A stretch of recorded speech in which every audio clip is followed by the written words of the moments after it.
next. I'ma keep it going till there ain't nothing left. Gotta keep the flame on next. I'ma keep it going till there ain't nothing left. Gotta keep the flame on next. I'ma keep it going till there ain't nothing left.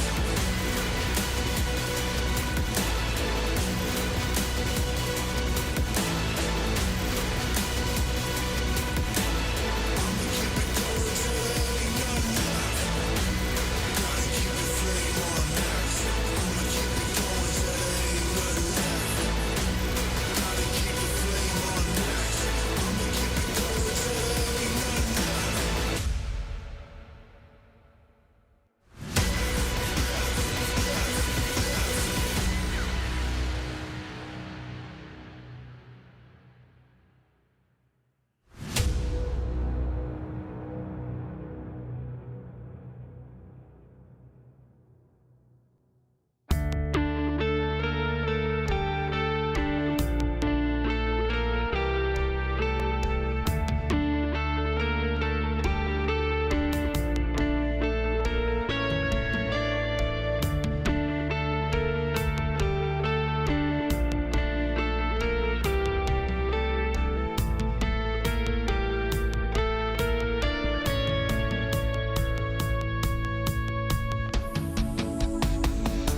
Progress is a race that has no end. After every finish line, another challenge awaits. How can we continue to push innovation in a sport at the forefront of technology? This is how.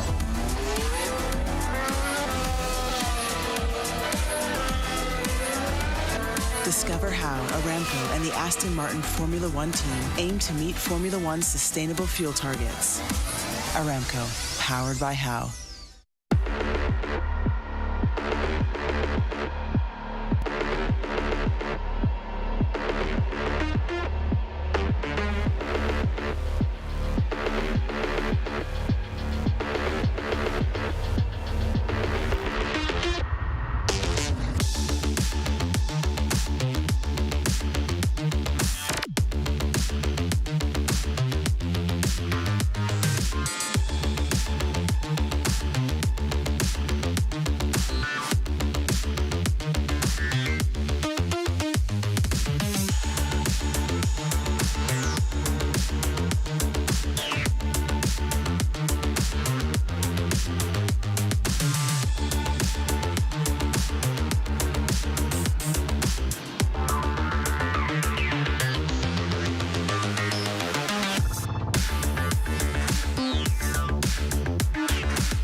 It's the dawn of a new day, ladies and gentlemen, here and at Gamers Without Borders. If we had to cross those borders, we've triumphantly done it in day number 1. Welcome, ladies and gentlemen, here to the pre-show powered by Savvy Games Group, as we have got a lot to break down before we get into the action today, as we've got actually quite a lot of best of fives today, which will be qualification matches moving on through. So, joining me to my left-hand side, as I conjure them out of the warp, we have our analyst gentlemen to talk about all of the things going on. We've got Dimu, we've got Loco here to talk about the cool stuff. Yesterday was great, Loco. We had some banger games, we had some upsets left, right, and center, and it was a good day of StarCraft.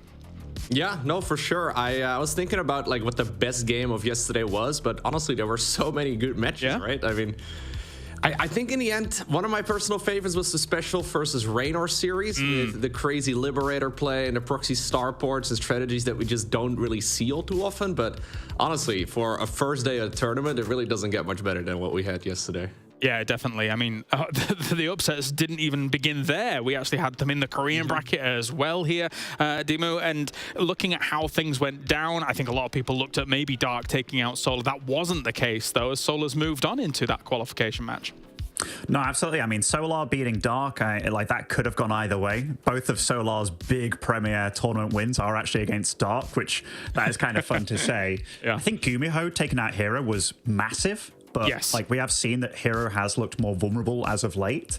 One match for me that I really enjoyed, and I don't know if it's just because I really want him to keep on going as well as he did after the championship, but it was Oliveira against Lambo. Of course, a game where he took out like 40 drones in the space of like 30 seconds with all these winner mine drops. I was like, holy crap, this is awesome. And then it turned to a real game after that. But yeah, some really, really good matches yesterday. Definitely so. And all of these matches are leading up to what is Gamers 8. So we can actually take a little peek at Gamers 8 that is going to be live down the line in Riyadh, Saudi Arabia.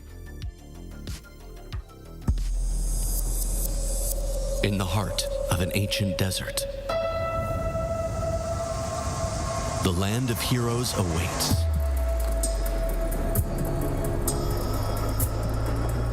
Prepare yourself.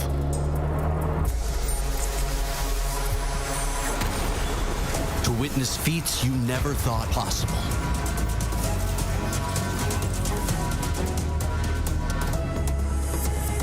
Records will be broken. Legends will be born.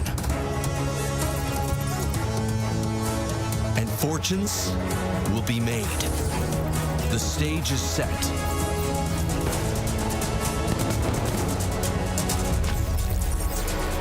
The largest esports and gaming festival the world has ever known.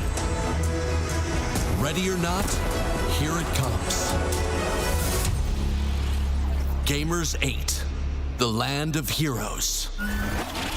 That's right, I was there last year, and the setup was, I'm going to be honest, absolutely ridiculous. So looking forward to it rolling around here once again for 2023. Now, boys, onto the brackets, onto StarCraft. Let's take a look at how things are shaping up in the Korean side of the bracket, because as we already mentioned, some upsets occurred, and now we are left with 2 qualification matches for today, Loco. Maru versus Solar and Gumiho versus Bjorn. I'm looking forward to that TVT later on, considering that I think 2 of them bring a little bit of a different style sometimes to the matchup, so it'll be interesting to see that clash.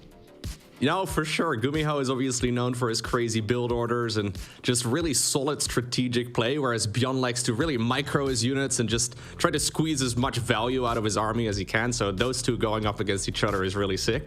I think a lot of people, Ben already touched upon this, but I think a lot of people probably would have assumed Hero would move on out of the round of 8. But Gumiho, yeah, showing already in that he is certainly incredibly good right now. Yeah, absolutely. And, it felt like Gumiho had kind of taken the learnings that he needed to against Hero from the previous series that have happened recently, as we mentioned with the Pigsty Cup, that was going down. I think that was a 3-1, if memory serves me, in favor of Hero. But Gumiho looking good. Down in the lower bracket here, though, Creator versus Dark and Hero versus Ragnarok. Ben, this is not a lower bracket you want to be in at all.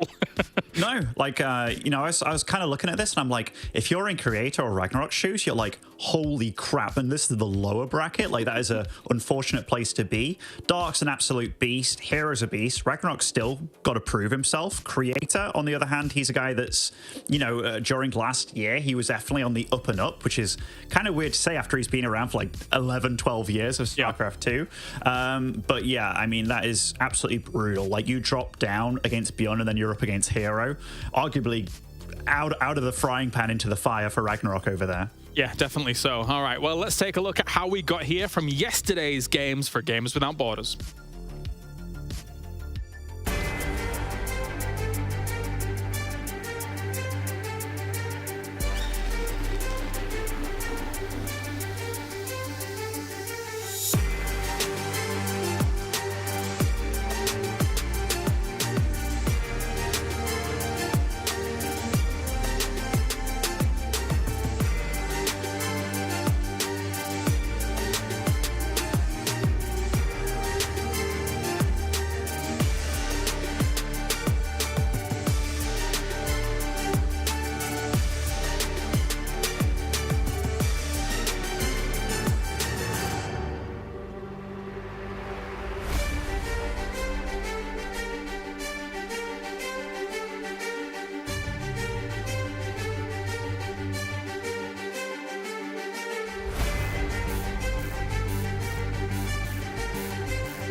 There you go. Someone was playing the symphony for these highlights. We have got ourselves up to this point here. And I think that one of the most surprising things actually was looking at those highlights, boys, was the fact that Ragnarok had that game happen to him, Loco, where there was a lot of Hydras. I thought he'd won that ZVT, and it wasn't won at all. That was ridiculous.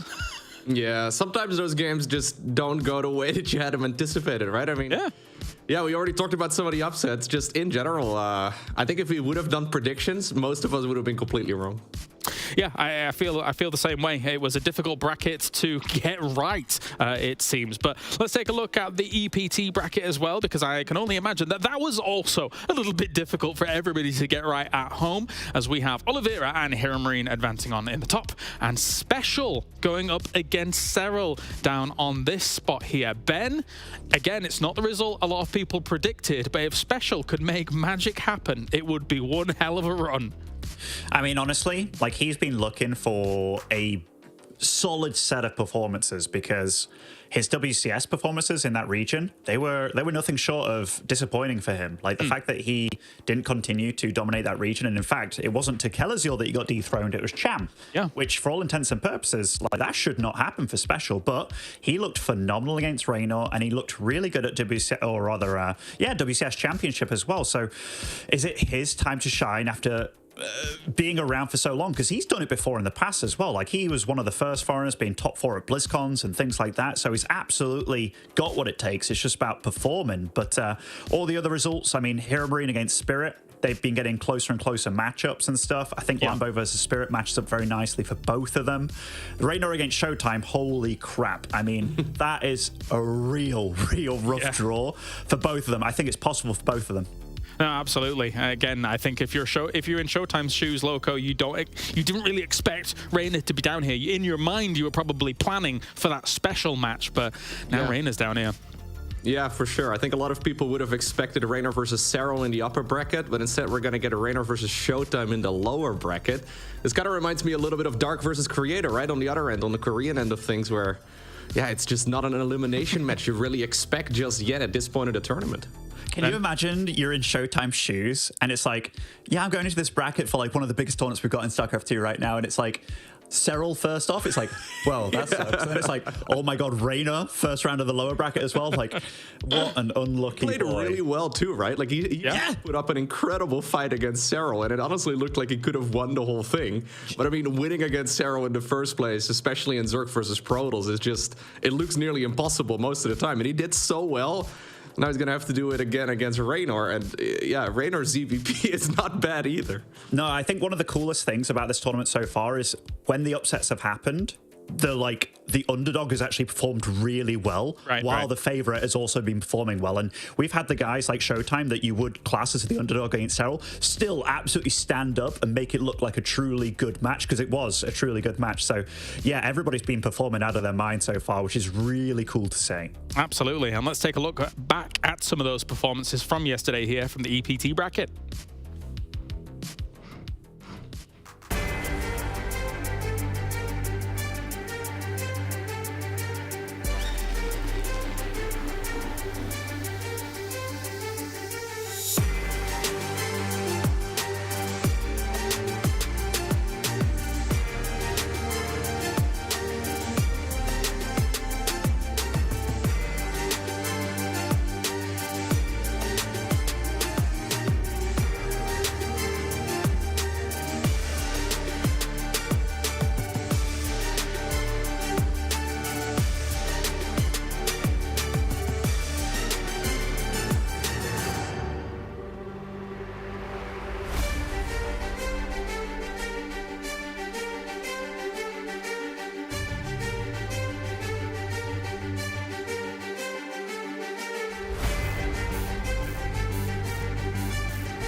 There we saw the tail end of that series between Serral and Showtime. And as the boys mentioned, Showtime did try and put up a valiant fight, but it just wasn't enough to deal with the menacing power that Serral is sometimes able to exude in these kinds of brackets.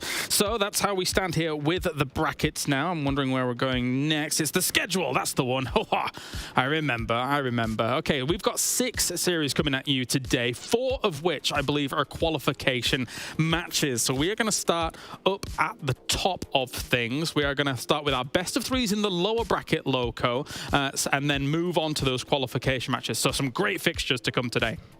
Yeah, 2 best of 3s, 4 best of 5s. I mean, that is a lot of StarCraft 2 coming your way. So if you didn't have anything planned today, I think you can just, well, keep doing what you're doing right now. Just, yeah, enjoy some high-level StarCraft 2. And I believe the first one is going to be Dark versus Creator as well, right? I mean, that is already, right from the get-go, a really good start. I think most people would probably be favoring Dark there, but I don't sleep on Creator. Creator's been looking really good. No, definitely. Later on, of course, those qualification matches. But Ben, which qualification match in particular are you looking forward to? I know you mentioned Oliveira and you want to see his runs continue considering what we saw in Katowice, but what are you thinking? You know, I really want the underdogs to do well, like Gumiho in the special there. I think Hero Marine, like, he's always prided himself on his TVT, especially in the foreign scene. So kind of being able to take down Oliveira might be cool, because he did beat him on his way to winning WCS. So a bit of a revenge match there. But in general, I think Maru, Solar, I think all those qualification matchups line up really damn nicely. I think obviously Serral's looking at that as the most doable matchup that you could have hoped for with special, but you can't sleep on him after yesterday, because he actually performed really damn well. I don't know if you can get away with what he did against Reina against Serral, because Merrill, he's one smart cookie, man. He really is. Oh, Ben siding with the Terrans in all these matchups. Interesting. Well, we have got ourselves the matches coming up in a few moments' time. That, of course, was the pre-show brought to you by Savvy Games Group. Thank you to them for joining us here for Gamers Without Borders. And now we have our first match of the day. Creator going up against Dark. The winner moves on into a qualification match. The loser will fall out of this bracket, but gets another opportunity next week, Loco. So it's not all done and dusted. And I think for both competitors, though, that it's still, you would rather get it done now compared to next weekend. Yeah, no, for sure. Yeah, this is going to be a really fun match, I think. So historically, Dark has been the overwhelming favorite against Creator. But recently, they have been taking blows, right? They've been, yeah, especially since Katowice, they've been going back and forth a lot more. In some way, Creator has really stepped it up. Dark also seems kind of random with his Zerg versus Protoss. I've checked out a lot of his games over the last few months, and it seems that sometimes he makes, I don't know, 40 Zerglings, sometimes he makes like 8. It's really hard to predict exactly what he's going to do. Yeah. But in some series, Dark looks absolutely dominant, and it looks like he knows exactly what's going on. And in another series, I don't know, the things don't really seem to line up very well for him. So I really do believe Creator has a good shot here. Looks like the lights just turned themselves off in Ben's room. What's happened? I don't... Over in Sweden. You know what happened? My whole monitor just went kind of less bright, and I was like, holy crap, it lights up my room. You know, I've got that gamer tan going on kind of thing. Yeah, no clue. All right, Ben, talk to me about this match. Or what are you thinking? I mean, I'm worried for Creator, man. Like, you know, we talked about unfortunate brackets for people, but he went up against Maru, and now it's against Dark. I mean, that isn't exactly a walk in the park. And as far as people go that play against Protoss, Maru has his own style. I think he is like a Terran above all other Terrans. And Dark, he's a guy that kind of revolutionized a lot of these weird things. Like back when Sky Toss was a thing, he was the first one going Microbial Shroud into Queens. But not only can he play late game ZVP super damn well, he plays the whole game super damn well. You never know whether he's going to kill you, sit back. He can switch gears so easily as well. I think he's patient, and I think he's good at just making you uncomfortable. And when you are a player that can beat yourself up like Creator can, I think Dark is one of the scariest guys to ever go up against. Loco, you look deep in thought. Yeah, I'm just thinking of the last couple times I've seen Dark play on Neo Humanity against Protoss, and I think he's gone for a proxy hatch every single time. So I would kind of like to see a game 3 here between these two. That would be sick, but we'll have to see and wait if it's going to get that far. Yeah, I think when you cast your mind back as well to these two going up against one another, all you have to do is look back at Katowice, right? I mean, ZG mentioned it yesterday, Ben, in that, honestly, yes, Dark won that series, but he kind of looked not great doing it. So hopefully kind of some of those bolts are kind of tightened here going up against Creator, and yes, he might be the favorite, but not if those games look similar to how he went in Katowice. It was a bit scrappy. No, like, I mean... Dark, I do think he is a consistent player overall, and like you can't deny that he's been damn good for a large amount of his career. And I think sometimes bad days happen to you. In general, we didn't see him play badly against Solar yesterday. He got a little bit greedy, but he isn't here in the lower bracket because he played bad. It's just Solar played really damn good. And I think with a tournament of this size, you do have some of these guys that are big money gamers, and I feel that Dark is absolutely one of those dudes. He's absolutely going to look to tear through this lower bracket, because there's very few people that I think he is an underdog against, and I don't think Creator is one of them. And I don't think he's one of those guys as well that performs worse against people that he's better than. I think that's where he's like, okay, I'm a wrecking ball. Like, we can never forget how much he dominated foreigners in the past. Like, he was the guy that was undefeated for so long, you know? All right, well, thank you very much, gentlemen. It is now time to head on into our first match here of the day. It's a best of 3. Let's head over to the commentators for all of the action of Creator going up against Dark.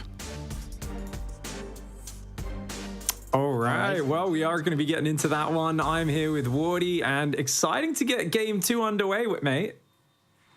Yeah, man. Day number 2, we had some really good games yesterday. Like yesterday, really just delivered through and through. I think we all had a good time, and super excited for today, man. We start knocking players out. They have to, try again next weekend, and obviously we get to qualify some players. We get to dip our toes into some best of 5s, which is always fun as well. So just a lot of things to be excited for in here in day 2. Heck yeah, it's really cool to see. I'm just obviously the fact that Creator has come back, all of that backstory, and started winning series, as Loco was pointing out there. It makes it exciting because it's easy to lose a big tournament and then kind of get that player inside your head. They're living rent free up there. You start to doubt yourself. But this man recently has been rallying. He's been really giving as good as he gets. And let's see if he can bring it out here onto the big stage. In the bottom right side, in the red, the Protoss player, it's Creator.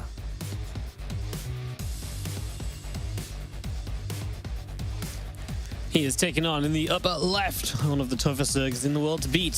From Dragon Kaisi Gaming, it is Dark.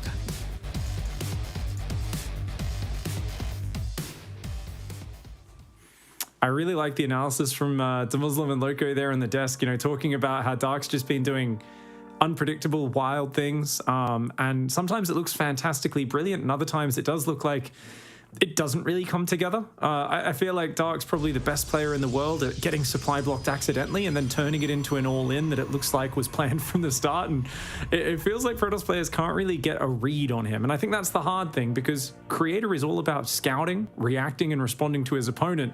And doing that against Dark, it's a conundrum. Oh, absolutely. Dark just... it is one of the power plays, right? Where a lot of the time we look at Dark's build and we're like, it doesn't make sense. What are you doing? So imagine then being in the game trying to figure it out with limited information. Dark is just so good at mixing it up, and he's so good in all those different scenarios too. Like, I'm not worried if Dark has to play a low eco game. In fact, I love it when Dark has to play a low eco game because he's so good in those low eco games. You know, I don't love it when, you know, players have to play Dark in a macro game, or even when, like, a lot of the time with Creator versus Dark, I feel like Creator gets into a really good army, gets into a really good spot, and I'm like, well, surely this is great for Creator. And then Dark's like, okay, well, welcome to my counterattack, and he just counterattacks and counterattacks, and he never lets that big fight happen, and he can really just flourish in those scenarios. So yeah, definitely hard to get a read on Dark, and even when you have a read on him, hard to beat him because he has so many fun outs to kind of get him wins when maybe he shouldn't get them usually. Yeah, very few players able to make comebacks 15, 16 minutes into the game with nothing but unupgraded Roach Ravager. That's almost a specialty of Dark. He you know, right when a lot of Zergs are like, I need more tech, I need more economy, Dark will just mass Roaches, hide them, crush a Protoss army, and win the game. He's so good at getting Banelings into mineral lines later on for harassment as well. And Creator going for the Robo first. He's been loving this build lately. He's been really enjoying the flexibility and pressure. Obviously, the Disruptor drop is the big favorite with this. Yep, Disruptor drop is absolutely the most usual go-to. It allows you to put some good pressure on while having Disruptors quickly to defend with against kind of Roach attacks as well. And then, of course, you've got a plethora of options in the follow-up too, so we'll see exactly what Creator wants to, you know, do with this path of tech. Like I say, it's fun. You know, there's not a lot of people going Robo first. You know, it's seen here and there, but for Creator, it's much more of a commonplace build, whereas for others, it's like a once a blue moon build order.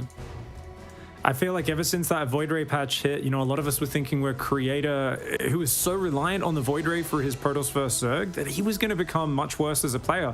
I remember thinking this is a tragedy. He just hit his peak as a player. He was looking really good. And then immediately when the new patch came out, he was the most vocal about complaining about it.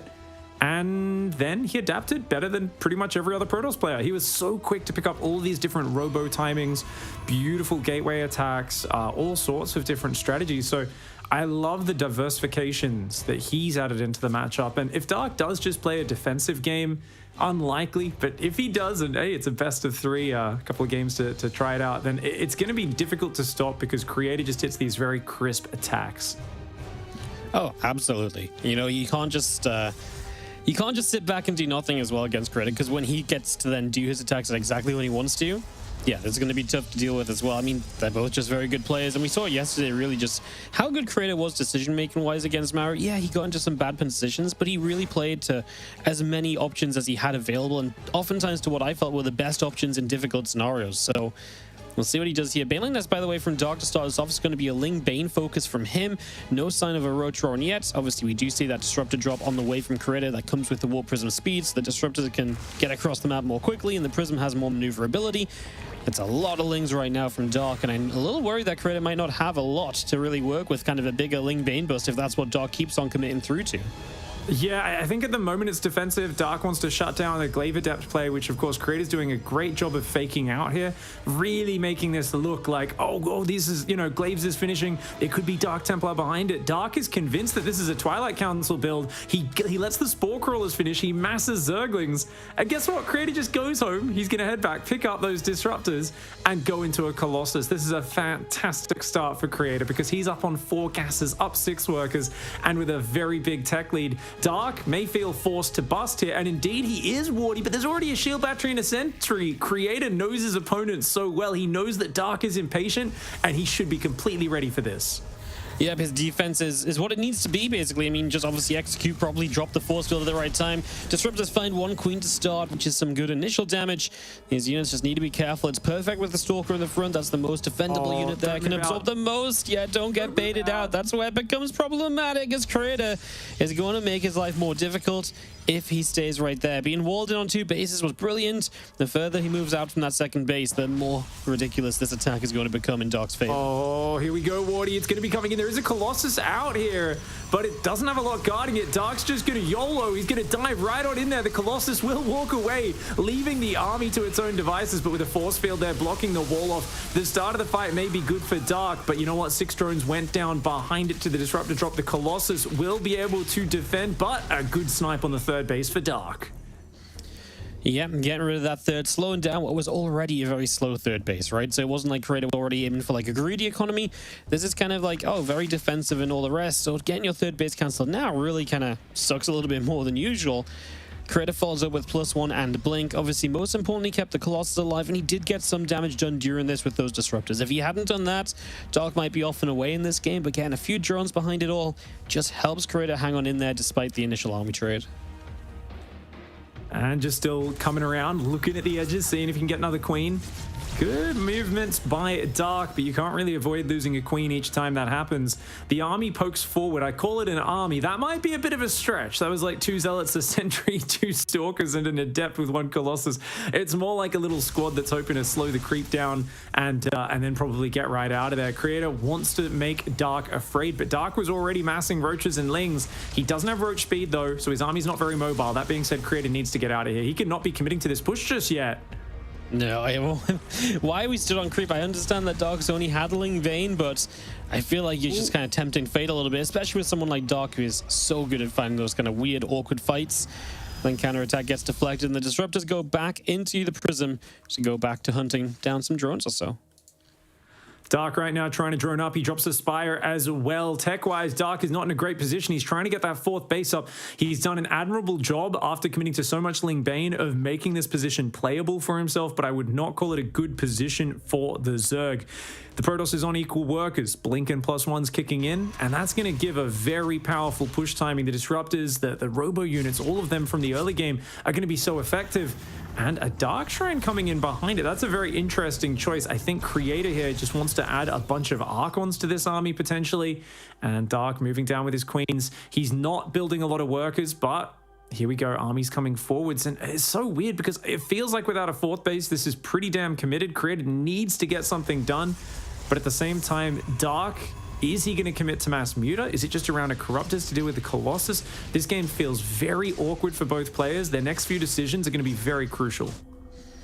Oh, absolutely. It's going to become very, very intriguing as, you know, I feel like Creator's quite happy to just sort of sit back a little bit and kind of get to that larger army, but there has been a lot of games now where he's just lost to, as I mentioned earlier, the counterattacks of Dark when he finally gets to that Dream Army. So that has to be something of a concern. Obviously, we see the mutas starting up, and the Disruptor's still just hunting for some damage. Very forward Disruptor here, going to commit, and he does get the Ravager, and then gets out of there alive. So good call from Creator, committing where it definitely wasn't a certainty he was going to grab that and get out alive. So yeah, just good call from him, good play, and confident play from Creator, I think it has to be said, right? He knows he's just going to be able to try and get every little thing possible and really making the most of those opportunities.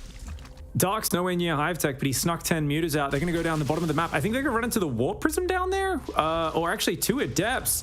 Wow, that's super good for Creator. He did not care about these Adepts anymore, doesn't care about losing them, but they spot those Mutalisks coming across the map, and that gives him a lot of time to prepare. He's got cannons and batteries coming down on each base. The Adepts are even getting a bunch of drone kills, and Creator's really well set up now for this game because Dark's adding workers. And it's so late in the game to be adding workers. I mean, Protoss is going to be maxing out very soon and pushing into you. You really need to make sure you have some sort of higher tech to deal with that. But it feels like Dark is going to be stuck on Ravagers, Zerglings, and Banelings. And that's just about it to defend what will probably be a big maxed out push from Creator around the 11-minute 30 mark. We've only got about a minute and a half to then. The Hive starts for Dark. It will not be ready if Creator commits very fast. Yeah, it really kind of gives Creator a timing window as mutas fly through, and they've been getting a few probes that Creator just needs to not get too caught up on this, get those final warp ins out and start moving across the map like you suggested, Pig, because if that Hive finishes and it's just now starting to build Vipers, well, that's not going to help against this army. That's going to be when Dark is at the weakest for the foreseeable future. So we'll see if Creator can in fact find this time. And again, this is what the mutas are designed to do, obviously buy you a bit of time. Creator will see the Hive on the way up, so he probably realizes it's going to be very soon or never in this game, and he is going to begin to move across the map. So away we go, making that play we've kind of suggested of just getting across and pushing as Dark gets ready for his tech, but it's not here yet. A lot of Banelings being pulled back by these mutas right now. That's not that many Mutalisks, but they're still being very annoying. Dark is buying himself time brilliantly. Creator does send about 20 Stalkers back here, maybe 16, I should say. But yeah, definitely more than you'd necessarily want. We've got Banelings on the bottom side, I believe, as well, getting ready to run by, or is it just maybe a Zergling on patrol? Up on the north, we've got a big army pushing in. Dark's army is spread into multiple sections. He's going to get ready to surround this, and he's got an immense Baneling count. Creator needs to be very spread when this engagement happens, otherwise those Banelings are going to take him out. 69 Banelings currently, and all of these morphing ones as well, which will not all get cancelled as the attack begins. Disruptor going to try and find something, does find a few force fields and Archons trying to act as a wall here against these Banelings as they keep on trying to roll on through. Is it enough from Dark? He's got some Roaches and Ravagers behind this, but they're eating Disruptor shots as well. And as we get an extra round of Stalker Warpins, you can see that Creator's army is going to survive very nicely here. Doesn't lose the Prism either, and he even has tech units to spare as he pushes on into the base of Dark. And a DT got in the main during all that. I don't know how that happened, but using that Dark Templar tech so well, gets 8 drones in the main, takes this out. Beautiful spread from Creator, and a great timing attack from him as well. Just realizing that his army was strong, confidently spreading everything out. And we saw that Banelings, you know, they can seem really powerful, and they're definitely supply efficient. But all of the money advantage Dark had as the Zerg player this game, it just went up in smoke. He did not get the value he needs, and now he's got a mostly Zergling army up against Archon Colossus. It's a complete hard counter. Creator is in a winning position. All he's got to do is just seal the deal. He's going to warp in another round or two of units, and when he commits, Dark is in a horrendous position. Oh, absolutely. Just hoping Creator doesn't, like, get a little bit too afraid and then back off home and give Dark too much of a chance to rebuild into this, because he just doesn't really need to. I feel like his army's absolutely fine right now for just continuing on forward. We'll see if he wants to do just that. As Stalkers are getting rid of a few of the drones from the low ground there, so just again a bit more damage. Dark begins the counter-attacking phases. Well, he can't take straight-up fights very easily, so if he can start a counter-attack, maybe he forces some units to turn around, maybe he forces a bit of an army split. Even just distractions, these are the things that can still work against what Creator has. Fighting this head-on doesn't really feel like it's going to be everything you need it to be. Plus 2 missiles, Adrenal Gland still building up on the side of Dark, and, well, they're still a long way from finishing, so even if they finish, I don't think they're the greatest upgrades to have. They're nice, but are they going to save you from this army? Probably not. I love the way Creator was spread out with his army, waiting for Dark to move off creep, but Dark would not take the bait by chasing those Stalkers, so he's going to go for a massive Ling counterattack. But remember, there's cannons in every base because of the Mutalisks, so I feel like Creator's actually really well set up to deal with the counterattacks and backstabs. Dark sends his whole army around. He's going to commit to the full base trade. If you're in a position where your force cannot possibly beat theirs, then you either surrender or you avoid their army and you go and you burn down their resources. You know, you go after their logistics, their supply train, and that is exactly what Dark's doing here. But it feels like he's doing it from an inferior position. Creator takes out all of his mining bases and starts to come home with his army. Of course, no doubt, remembering that moment in the World Championship where he did not recall in time in one of these base trades. He knows that this time it is not going to work, though. Dark doesn't even have detection on the front. The Dark Templar were cleaning it all up, and Creator, the underdog in this series, starts off with a very crisp game. Absolutely, man. He played really well. You know, he faked out well at the start. He tried to show a depth, and it was disruptors. He did fine with the disruptors. He never got overcommitted. There was never like an, oh my goodness, where's your prism going moment or anything. He just took what he was given by Dark, and there was that one moment where the kind of fight in the front happened. We were a little bit worried, but no, everything, apart from that, was really just solid from Creator. Just really good game. Really good stuff. I'm actually kind of impressed. Like, I know Creator's been playing well lately, but this was just a really solid game where he really didn't give Dark many chances, right? Just really hammered all of his advantages home. Beautiful play. The faking out the Twilight build by showing the Adepts moving across the map completely tricked his opponent. You know, Dark took the bait there, and then when this push came in to finish it off, catching so many Banelings morphing, and look at the Banelings, they're all just running into Archons. Yeah. A few of them hit a Colossus. They damage a Disruptor and don't even take it out. It was just such a nice setup. I mean, so many players are like, no, I've got 2 Disruptor shots and I've got some Archon splash. I can stay in a ball. That'll be effective. And you're like, not when there's 100 banelings coming your way. You need to just have everything spread out to the maximum, because every baneling, when it detonates, has splash damage. The more spread you are, there's just no way for those banelings to find anything even approximating an efficient fight. You add Archons that, of course, aren't light units as well. Each one of those, I don't know the exact number, I'm going to say 18 banelings probably to kill a single Archon. It's something that is about the order of 1 to 10 cost inefficiency for the Zerg player. So Dark there, he was just a bit too low on tech after the failed baneling bust, and I think the Protoss player read him like a book, played it very well. Let's see if he can continue forwards. It would be a huge upset if he gets a 2-0 here. It absolutely would be in the bottom left-hand corner with that 1-0 lead. Let's see if he can take it all the way and stay alive in this lower bracket. It is Creator.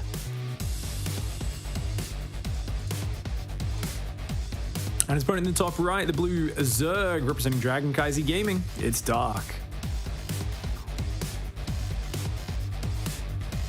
It's funny, man. That last game looked like one of the games that Dark, falls way behind because he makes a ton of Ling Bane and Spore Crawlers he doesn't need, and then you move out with your army, get surrounded, and lose anyway, and you're just super upset as the Protoss player. But it was impressive the way Creator held. Like, I think you can nitpick and be like, oh, if his army was kind of like hugging the third Nexus and was like up against it in the mineral line, maybe he could actually defend the third as well and just, stay there. But he made the best of a bad situation, just like pulling the Colossus back and like force fielding his wall, making sure Dark didn't get in. And now on Royal Blood, this is a map where we've seen, actually this was the map where their series finished. This was game 5 of them at Katowice. This was the one where Creator didn't recall in time. His Nexus went down before the recall spell finished, and we all kind of saw his heart break. A very emotional experience for him, but one which he seems to be recovering from very well over the last few months. Yeah, he hasn't let him shake it. It hasn't let it shake him down, right? Because he's been able to just continue to look good. I've always been just so timid about Creator since, he had that great run in a GSL. And I've always been like, man, is he going to really stay this good? Or is he going to kind of fall back to his old ways? But he's really been consistent again, right? Like, he really has stayed at the same kind of level. He's really kind of delivered the same sort of games, and just, if nothing else, kind of keeps on improving. So it's really cool to see someone that's been at it for so many years and is just continuing to reach like their potential, right? So really cool. Yep, 11 years ago, he was the runner-up to be a world champion at BWC 2012, That's such a long time ago. He was so young then. He's grown into a man. Dark actually came up as a player after him, Sometimes people forget that because Dark has obviously been more dominant over the last few years, but 2015 is when Dark really stepped up and made a name for himself. I remember people basically said, hey, this guy's ridiculously arrogant, Every interview he's saying, I'm the best Zerg, I'm going to beat everybody. And they're like, what? He hasn't even done anything yet. He's so convinced that he's going to be great. And, I think in hindsight, we look at it, we're like, I think he knew. He just, he's committed. He loved it. He knew he had the talent to do it. And after picking up that first, I think it was a Kesper Cup was his first big tournament win. He's been a mainstay for being at the very top of the scene. Absolutely. The couple of finals that went a different way, he could be maybe more considered in that GOAT conversation, which we have every now and then. So, yeah, just blame the Reaper, Wardy. Beyond's Reapers stopped him in 2016. Otherwise, he'd be the two-time. Yeah, then he'd be two-time. Then he'd definitely be up there no matter what. He actually, like, when you look at Dark's stats, like, he has so many top 4s, a lot of second places, actually. It's kind of ridiculous. But, I mean, he's also got his fair share of wins, too. So, I mean, he does have a world championship and plenty of GSLs to go along with it. And I think there's never really been a point where anyone's seen him as an easy match. He's never had a huge dip in performance. He's always had a style where it is a little high variance because he can macro with the best of them. He can turtle up and play the latest game ever. He can also just do a crazy all-in. Lately, he's been on the more aggressive end of that spectrum, but it always makes him, just difficult to play against. A lot of very, very strong players that people fear, they're not difficult to prepare for. It's just difficult to outplay them because they're that much better than everybody else. Serral would be a great example of that, right? You kind of know what he's going to do a lot of the time and you still can't stop it. Dark has an element of that, but more the scary thing is not just how well he executes. It's what is he going to throw your way, because it's so unpredictable, and looks like a well-timed Roach Horn for him, playing exceptionally safe. But as he sees the Oracle come in, I gotta wonder, is he actually planning to just do a Queen Walk or something?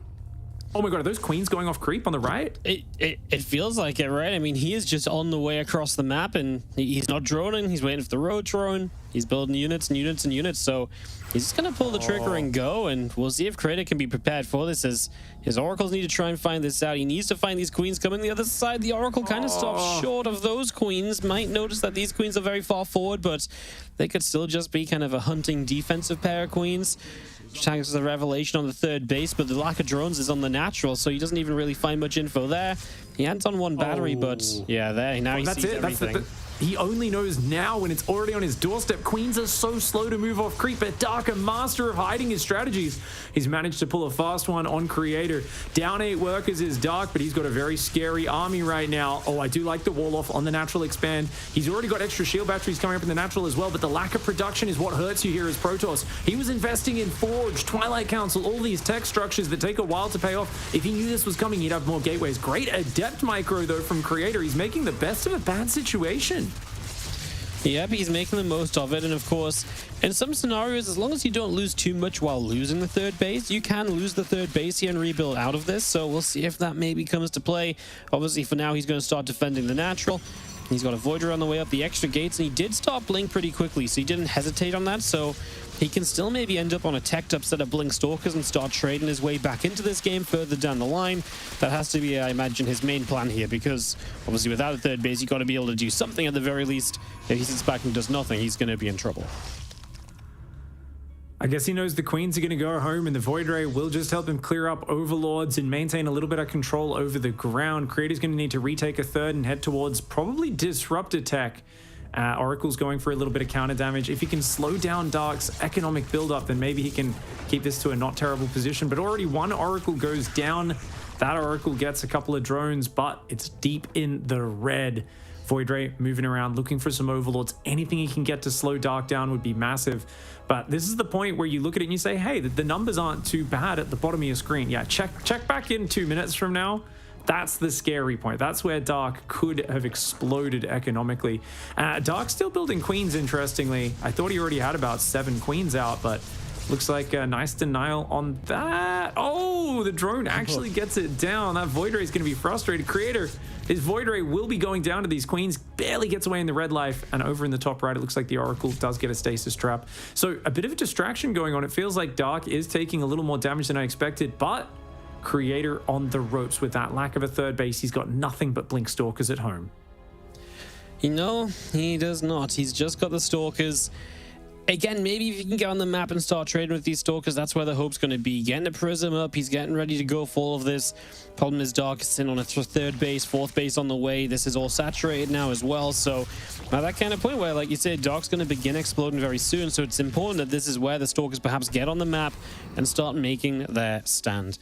I think he's got the Prism, right? So I imagine he will. Is he going to bring the sentries too for a larger fight? I'm not really as much of a fan of that. I mean, worker count rise, considering Creator just now has his third base up. It's actually still pretty even, Pig.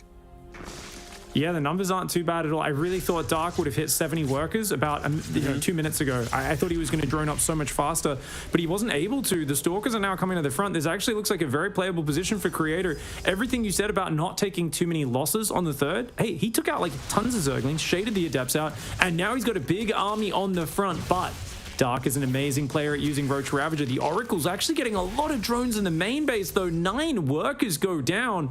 That's going to make Creator feel like, hey, I don't even need to force it. He takes gases. He adds some more probes behind this. Creator doesn't even feel like he needs to take the fight. On the other hand, I actually think he might have been able to take out Dark right there. Just look at the army supply. Remember that Blink is so effective. I think he could have taken Dark out.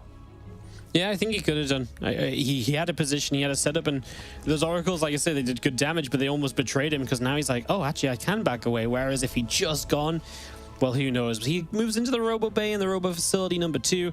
And I don't hate it because obviously he's going to get a chance to tech up here. Only issue will be Dark's already on the way to Hive, so he's going to have Vipers by the time Robo Bay units are out, so that's a good counter. And Dark also has potential to maybe play something into Lurkers here to force Creator off of just Stalkers. If that's on his agenda, we'll find out soon. At the moment, the Stalkers and Lings just kind of battling in the middle. And, I mean, a lot of just scouting from Creator, trying to keep up information of what's going on, and there's an immediate Lurker Den with the Hydra Den now completed. Yep, 5th base is on the way as well. Hopefully it's Disruptors and not Colossus for Creator, because he's not ahead on the Robo-Tech. He goes Colossus. It's not what you want against an early Hive here. Did he spot the Hive with the Oracle? I'm not sure if Creator knows that the Hive. Yeah, he actually does. So definitely a bit odd to be going Colossus, because they're going to be out. Vipers will be on the field. Lurkers will be on the field. 2 units that basically counter the Colossus.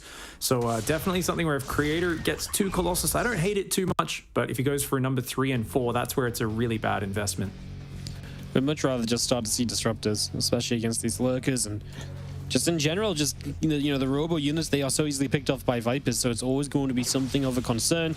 And do have our Colossi just Chrono boosting out. And there's our first 2 out, and he doesn't start up anything else extra just yet out of those Robos, so we'll keep an eye on it. Has a Dark Shrine on the way, Temple Archives too, so he is looking for additional options here as he continues to tech through this game. So along we go. Creator's economy is not that big, 68 workers. It still feels like he's looking for some sort of kill timing. And yet, building Disruptors, building Zealots, High Templar Archives, Dark Shrine, it's a lot of different tech right now without that big of an economy to match it. It feels to me like right now, Creator is trying to just have a really large standing army, and he's hoping that Dark makes the mistake of attacking into a bad position. But Dark actually got quite a few Stalkers there. Not a bad skirmish for him. And it feels like Dark is happy to turtle. He's building mass spines. He's making every upgrade. Lots of drones. Dark is posturing, but he's not intending to commit to an attack. And he's actually setting up for the very late game, while Creator isn't. Yes, no, he's continuing to just go further and further in this game where, Creator, yeah, he's about to hit the Dark Shrine. He's got a couple of Disruptors, but, the real late game for Creator would be Stargate, Fleet Beacon, start to look towards carriers. And if Dark's starting to play this slowly with static defense coming down, you want to be looking towards your Fleet Beacon tech. Instead, we're kind of sticking on this maybe entry-level late game army with Disruptors and so on, but it's not the kind of army that's meant to go on forever. And, well, Dark's happy for this game to go on longer. That's what he's setting up for. Lynx counterattack, Stalkers in position. They shouldn't do too much, not even really able to get rid of this cannon. Battery healing is pretty much enough to keep that alive. So that's a lot of Lynx gifted. Some Zealots are probably going to do just about the same running into Spine Crawlers. Both sides taking turns, donating units to the static defense, probing around and looking for damage, but yeah, it isn't there. They're both very solid on the defense for now. Creator's getting maxed out though. He's got a crazy gateway count. I definitely feel like Creator has to make something happen. Stalkers on the right, Army on the left, Warp Prism ready to go into the main. Lurkers are such an obstacle. Lurkers do splash damage in a straight line, 10 range as well, but oh my lord, Dark, huge mistake. Losing all of the Lurkers on that right side, just not watching. I think he just thought Creator was going to run away, and no respect there from Dark. Creator punishes him for it. Yeah, that was not how you meant to control that. These Lurkers just derping forwards, not burrowing up at all. This time they do burrow, that'll keep the Stalkers a bit further back. We blink in for 1. I love that decision because he doesn't really get punished in any way for jumping on it, so it's pretty much just a free kill. And Creator now just sets up with the Storm on the way. An additional base, but would still just love to see as this game continues to develop again that Stargate. At least an intention to go towards those later game units, because that's typically how you're going to win out in the end, as he does hit a pretty decent stasis ward on the other side of the map at the same time. So still doing good damage, still slowing Dark down as much as possible. Will it be enough overall? As once again, Dark is ready to fight right here, and he's got those Lurkers at this time. We'll get in position. Yeah, there's no robo units over here. Dark identified that it was just Stalkers on this side of the map. Creator trying to stand and fight, but he is outgunned and outmanned there. The Prism comes in the back, gets shot down by the Queens. Great tracking of that by Dark. The Stalkers here trying to defend the Workers. They will be able to from the Ravagers, but as those Hydras and Lurkers filter over, that's going to be a real problem. Creator on the left side, distracted by a few Lurkers. You can see in the picture, they ran into the mineral line. They get cleaned up, but Creator... oh, this is really bad for him. Dark has so much money in the bank, he can remax these units. And Creator, he's losing economy, army, and supply. He feels forced to go attack right now. He's going to move through the middle of the map. That might be his best play. He's really got to get something done right now. Oh, absolutely. He's just going to pull the trigger. He's going to move across to the other side. Well, I just don't think it's necessarily going to be enough for him. But let's see. Zealots and DT's trying to lead the charge in. It's a lot of Lings here. We don't have a lot of anti-Ling apart from, I guess, a couple Colossi in the back. Now going to show their value. The Vipers are in the wrong place. They're going to parasitic bomb a Colossus. Not the usual way of going about it. 60 new Lings on the way up, but we're only really seeing those Zerglings. Actually lose the Observer to the parasitic bomb splash. That's a bit of a shame, and that means, dealing with these Lurkers are going to be a little bit tougher. Lurkers on the other side. That's where the rest of Dark's army's been, and that's just going to be enough to flank in and round out game 2, tying this series up 1-1 in the best of 3. And Dark fighting back. definitely felt like Creator had moments in the end, just a little bit too caught in the mid game, and also I feel like in the end he had just lost track of the Zerg army. He was all the way to the left with a big portion of his forces. Letting those lurkers get in position is something he just wasn't set up to deal with at all. I think at a certain point there, Dark realized that Creator wasn't actually going to commit to anything. And he said, oh, I don't actually even need to respect these armies. I can just like run around and do whatever I want to you because you're holding map control, but you're not doing anything with it. So I'm just gonna, bring my whole army from the left to the right. I know you're not gonna counterattack. You're just gonna come back and defend, and catches out Creator, out of position very badly. A lot of his army seems to still just be sitting on the left side. I don't know why they took so long to get down to that base. I really thought he'd be able to bring the army home in time to defend, but unfortunate for Creator, where after that early Queen walk surprised him and got across the map without getting spotted. I think he was just a bit too much adrenaline pumping. When the heart rate's a bit too fast. We actually realized he could have taken him out with the Blinkstalker counterattack. You were saying that, if you don't take too much damage on the third, you might be able to do it. The army supply was dead even, and there wasn't much creep. There was only a handful of Ravages at that point. It actually looked like the ideal position for a kill move. It felt like after that, I don't think Creator had any sharp timings available to him anymore, right? The robos were a little bit late, so he was kind of trying to get a little bit of everything and outposition Dark. But Dark's a wily man. He is so good at just kind of finding ways around your army, outpositioning you, and was able to work that to his advantage. And not particularly surprising, but always impressive to watch. Well, here we go into Game 3. Neo-Humanity 1, which has been kind of fun for Zerg in the top left as of late. In the blue and from Dragon Kaiser Gaming, this is Dark. And his opponent in the bottom right side, slipping up in that last map, but Game 1 was brilliant. Let's see if he can return to that form. It is Abydos, Creator.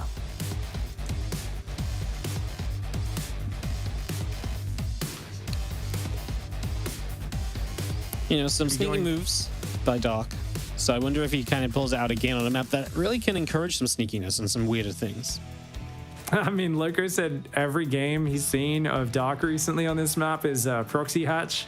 I had a giggle when he said that because I'm like, yeah, I've seen him do it so many times on this map. I think they've played so much recently, Creator and Dark, over the last 2 months, where Dark has Proxy Hatch Creator like 7 times on this map. So it does make sense that he's finally not going to do that. He's just going to expand and do a bit more of a normal build. I think at this point, Creator's like, I will never lose to that again. You've taken way too many wins off me with that silly Proxy Hatch build, man. I agree, man. I think it got to the point just in the last couple of weeks, actually, where everyone's just kind of, cottoned onto the idea like, oh, hey, Dark is kind of the guy that Proxy Hatches on this map. Let's figure out how to beat that if we're going to go up against him, right? And so they've done exactly that. And he's definitely trended away from it just the last week or so that I've seen him play Neo-Humanity. So, yeah, but he was definitely being sneaky. But he's also been sneaky on this map, even in ZVZ, like mining out gold minerals to sneak lings across, for example. So, yeah, just like I say, just lots of different alternate ways of playing this map. And that always feels like it's very good for a player who's just so good on the fly, like Dark is. Well, normally I describe Dark Zerg versus Protoss as he has like a D6, a 6-sided dice, and he's just got 6 different all-ins basically on each side, and he rolls it, and the Protoss never knows which one is coming. And he already used the Queen Walk in that last game. He hasn't used the 50 drone Ling Bane bust, where he makes it look like a normal macro game and sneaks Mass Ling Bane across versus Oracles. That's a big one. And I would say Queenling Nidus versus Stargate builds, like this case, is something he does so often. But Creator's got such high-level play, and he's got such good knowledge of Dark that he might need to be a little bit more creative. Like that last game's build was really well disguised, so maybe Dark has some new super well hidden, just like elite cheesy attacks that are going to be really good to surprise Creator.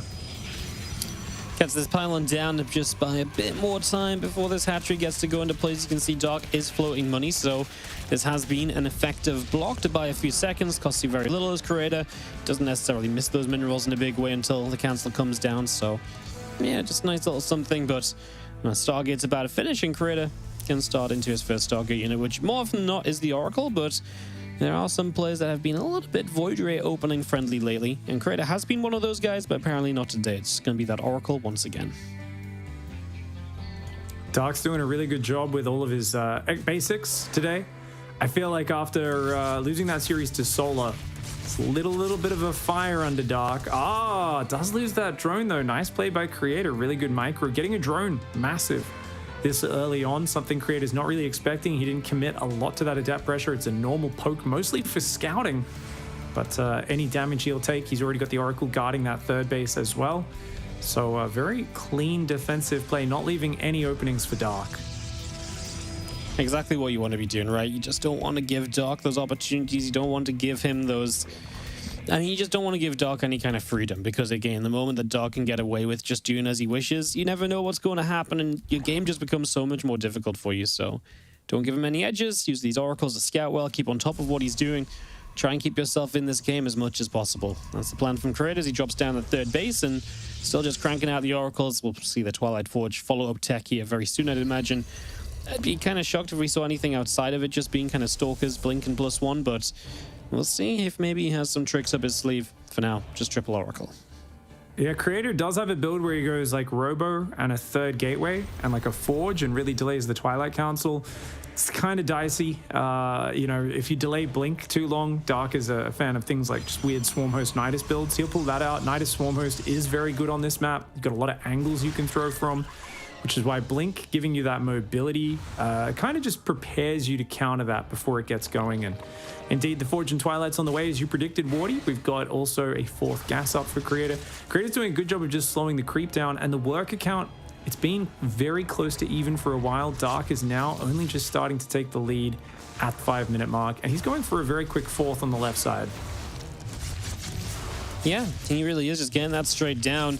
As our Queens defend the Oracle, the Adepts threatening, and they will just shade backwards now. Rotoron is obviously soon to finish in the charge and +1. The choice from Creator, actually. It's just going to get straight into some chargy boys and just go for quite an aggressive initial timing here because that charge will be so fast. It gives you that timing that just doesn't usually exist for you.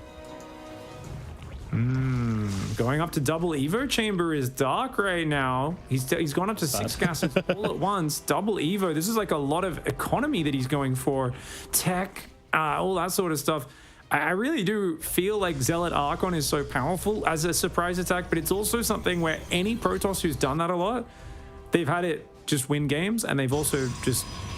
Oh, this Zerg stopped 10 drones earlier than I thought, started building roaches, shuts the attack down, and it's so hard from there. So I can definitely appreciate the way Creator is being a bit more cautious with it. Gets 2 drones but loses an Oracle for it. Dark's anti-air defense, whether it be Warp Prisms or Oracles, has been fantastic. Absolutely, as we see our +1 missiles and +1 melee on the way, but Creator's going to be powered up in a moment, man. He's going to get set to rumble. You just see Lane getting caught in a stasis there. Robo Facility about halfway done. He's actually just ready to drop that 4th base as well. So he's just going to keep on set up for himself. Would love to see him just poke around a bit, but apparently not going to be the case. 16 whole drones from Dark, so he's just realizing he can get to this next layer of economy that maybe wasn't reachable before now. I like the quick infestation bit as well, and straight Hydra Den. So yeah, he's already saying, hey, let's go Lurkers. Creator apparently is willing to play ground versus me. The main problem with Lurker tech is it's incredibly gas expensive and you're very weak to carriers when you're making Lurkers. So, you know, the fact that Creator in that last game wasn't willing to go Sky Toss, Dark might be able to just put him in a hole, put him in a, you know, a little pigeonhole and say, hey, you're not going to play air. I can just go mass Lurker Viper and use my positioning to the extreme. I like that Creator's posturing there off the edge of creep, but he's not actually committed too much for it. And behind this, Archon Zealot Disruptor, it's a really good comp, all spread out, but once the Lurkers hit in any significant number, you can't really make inroads into their territory unless you've got fantastic like Warp Prisms in the back and 2 to 3 armies running around the map. It's very difficult, and like with Dark already so well set up, I feel like he's going to start adding Spine Crawlers really soon. It's going to be hard to find an opening. Yeah, absolutely correct. How do you get in when Dark gets defensive? And on this map actually as well, it's very easy to get defensive too, right? A lot of your bases are hidden behind 1 or 2 entry points, so if you just cover those locations, you know, it's difficult for Creator to get creative with where he attacks because everywhere is just going to be defended in the same way.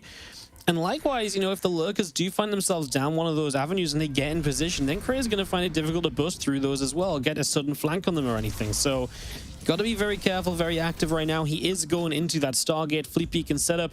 I think that's more or less a necessity at this stage, right? Because without the fleet beacon, without this later game setup, I just do not think you're going to have a way to deal with these lurkers. And yeah, you're going to have to survive for a while to get there properly, but it gives you a chance, a fighting chance compared to right now. This current army is just so much flimsier against them. I actually don't like full sky toss that much, but you need to have a bit of it, and you need to like kind of tech switch a little bit this way and that, depending on what your strengths are and what the Zerg's strengths are. So I really love the fact that that tech is coming up. As the Nidus Worm goes down, I'm having flashbacks to Rogue. The last year of his career before the military was pretty much non-stop Nidus Lurker just killing players, and they never seem to notice it. Dark's also a master of distracting you somewhere else on the map and then trying to throw the Nidus Worm up, but loses the Overseer Scout. The Phoenix is guarding for that.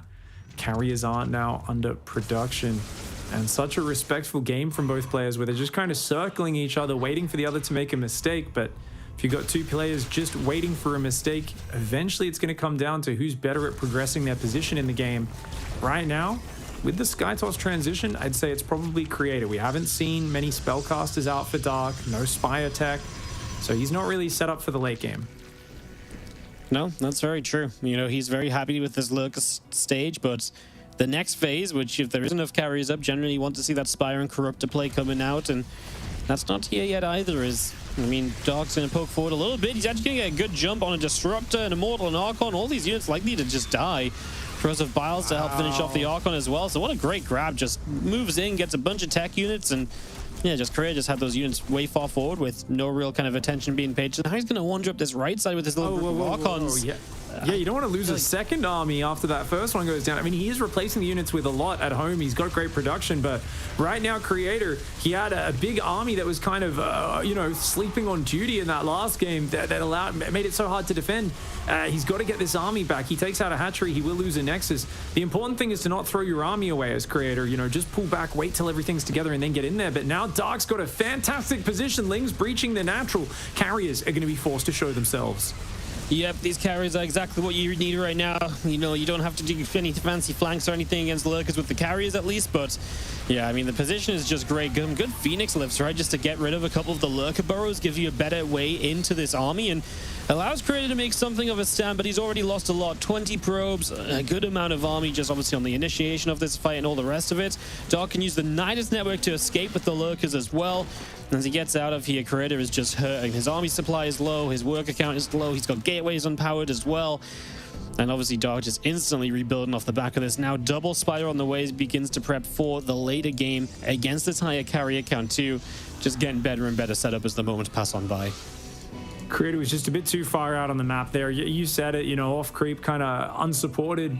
And if you are playing this style, it's difficult to do that, especially against Dark. He's not putting any supply to Vipers, Infestors, non-combatant units. He's doing it all just straight up fighting stuff. A mass of Hydras, Lings, Ravagers, and Lurkers coming on in, getting between the bases. Creator is down in supply. He's got a bit of money in the bank that he's trying to spend to re-max here.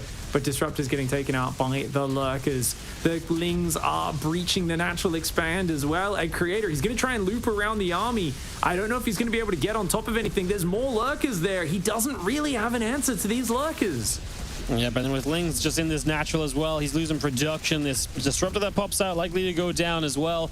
He's going to start doing the counterattack, but Dark just rotates back around, gets in position here, and this suddenly feels like something you're not really meant to be pushing into as Creator. There's just so much Dark, and he's very well set up. He's got a little bit of stack defense to help him out as well. That Spore Crawler 2 helping here, and he is just going to force this army away. At least from Creator, he hits a very nice storm that Dark walks into and back through. At least from Creator, he's forced Dark back, so he can maybe start stabilizing a bit, but you're stabilizing on a mined out main base and then a third and a fourth, while Dark really holds just everything he would like to on the map for now. 23 Hydras, 2 Corruptors, 6 Lurkers. Doesn't seem like the scariest army number, but of course Dark has endless money behind that. And look at that. Oh, good storms for Creator. Does punish Dark a little bit for sniping the Disruptor. Lurker comes in, starts to take down some probes in the main base as well. Creator's got no infrastructure. He's got to make something happen. Attacking into Lurker, Hydra on creep. It's a very dicey situation. And with the Corruptors coming out, once he hits a critical mass, Dark is going to dive those on the carriers, focus them down.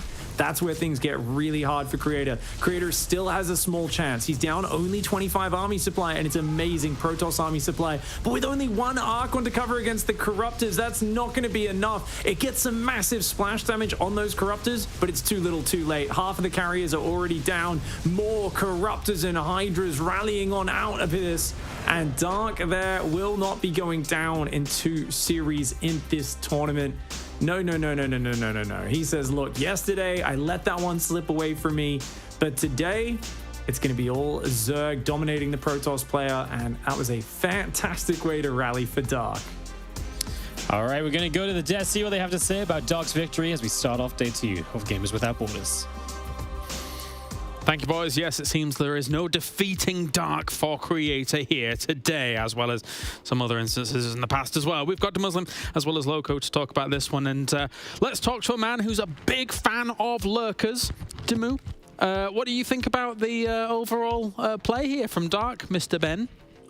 You know, I thought it was really impressive, James. I thought it was really impressive. Like the first game, he went for this bust attempt at the start, which Creator was so patient about not letting happen, and then it turned into a game kind of thing. And it felt like this initial game from Dark was just him letting Creator know that in the series he's capable of anything. Because after that first loss, he was like, all right, let's switch it up entirely. Yeah. And then we had him like just go for the patient play. But I love that he's willing to do that kind of stuff, because it just shows to me that he's confident. Like he's willing to give up a map to show a style, to make his opponent feel uncomfortable. Then he's like, you know what? Let's just play these late cool games, lots of upgrades. Because like you see here, he's getting +3, +1 carapace, got all the money in the world, all the patience in the world. I just love how well-rounded Dark is. Yeah, come game 2, there were some Dark moments where, you know, he lets some of these lurkers just die, unfortunately, in the way that they did Loco. But game 3 comes around, feels like Dark, well, if he's not proxy hatchering this map, he knows a long-term game plan, and he was constantly putting on the pressure against Creator here. Yeah. Sadly, no proxy hatchery, but I think Ben brings up a really good point. He makes the opponent very uncomfortable, right? For the first couple years of his career, it almost seemed like he was just trying to learn the quote-unquote rules of StarCraft 2 and what you're sort of supposed to do. And ever since he figured that out, he's been throwing that out of the window, knowing very well that he can fall back to it, but he tries to play these games that the opponent is going to be very uncomfortable with, right? So aggressive builds like a Baneling bust. We had that Queen Walk that was spotted very late in game number 2 as well. Just games that feel a little bit difficult to play. And then suddenly, right, especially Protoss being so build order dependent, sometimes you just find yourself in a game where you're not entirely sure what to do. And that seems to be exactly where Dark is amazing. Yeah. I like it in the final moment of that game as well. I mean, once you understand that there's no Archons, or even if there was any Storms left on, honestly, just have the Corruptors sat right on top of the carriers. Because even if you did have Storms and you were trying to go for splash damage or something like that, you're going to be hurting your own units as well, Ben. So I feel like more Zerg should do that. Just have the Corruptors sit right on the carriers, because it's perfect. I mean, it was a dream scenario for it. Like, I think Pig mentioned it, there was only one Archon with Splash. Yeah, also, he took out that Cybernetics core before even +1 range weapons could finish for those air units for the Protoss. So those carriers were as useless as carriers could be. Like, they were just kind of tickling all those Zerg units. And even though the upgrades weren't massive on the air units, because, you know, went for that double spire rather late, you need upgrades on carriers. Like, very often you're trying to do like a +2 timing, but it wasn't even able to get that going. His natural died, his main was penetrated. It was just, it was utter chaos. Like, it was utter chaos for Creator, and well played for him for making it a series, because Dark is one of the most difficult to go up against, just because of how much he takes a game and just makes you play his style. So massive credit to Creator for making it as good as he did, going up against Mara first, then Dark. But yeah, well played, Dark. He's a beast. Yeah, still survives here in this bracket. Now Creator goes down to the second bracket, which is going to be happening next weekend, which consists so far of him, Classic, Bunny, Cure, and DRG. So things really don't get easier from here on out. All right, we're going to a short break. When we return, we are going to have more StarCraft here from Gamers Without Borders. See you soon. Progress is a race that has no end. After every finish line, another challenge awaits. How can we continue to push innovation in a sport at the forefront of technology? This is how.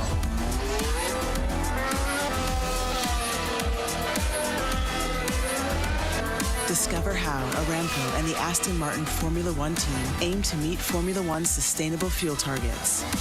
Aramco, powered by How.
We're back here for Gamers Without Borders. We have more StarCraft on the way. It's an exciting time.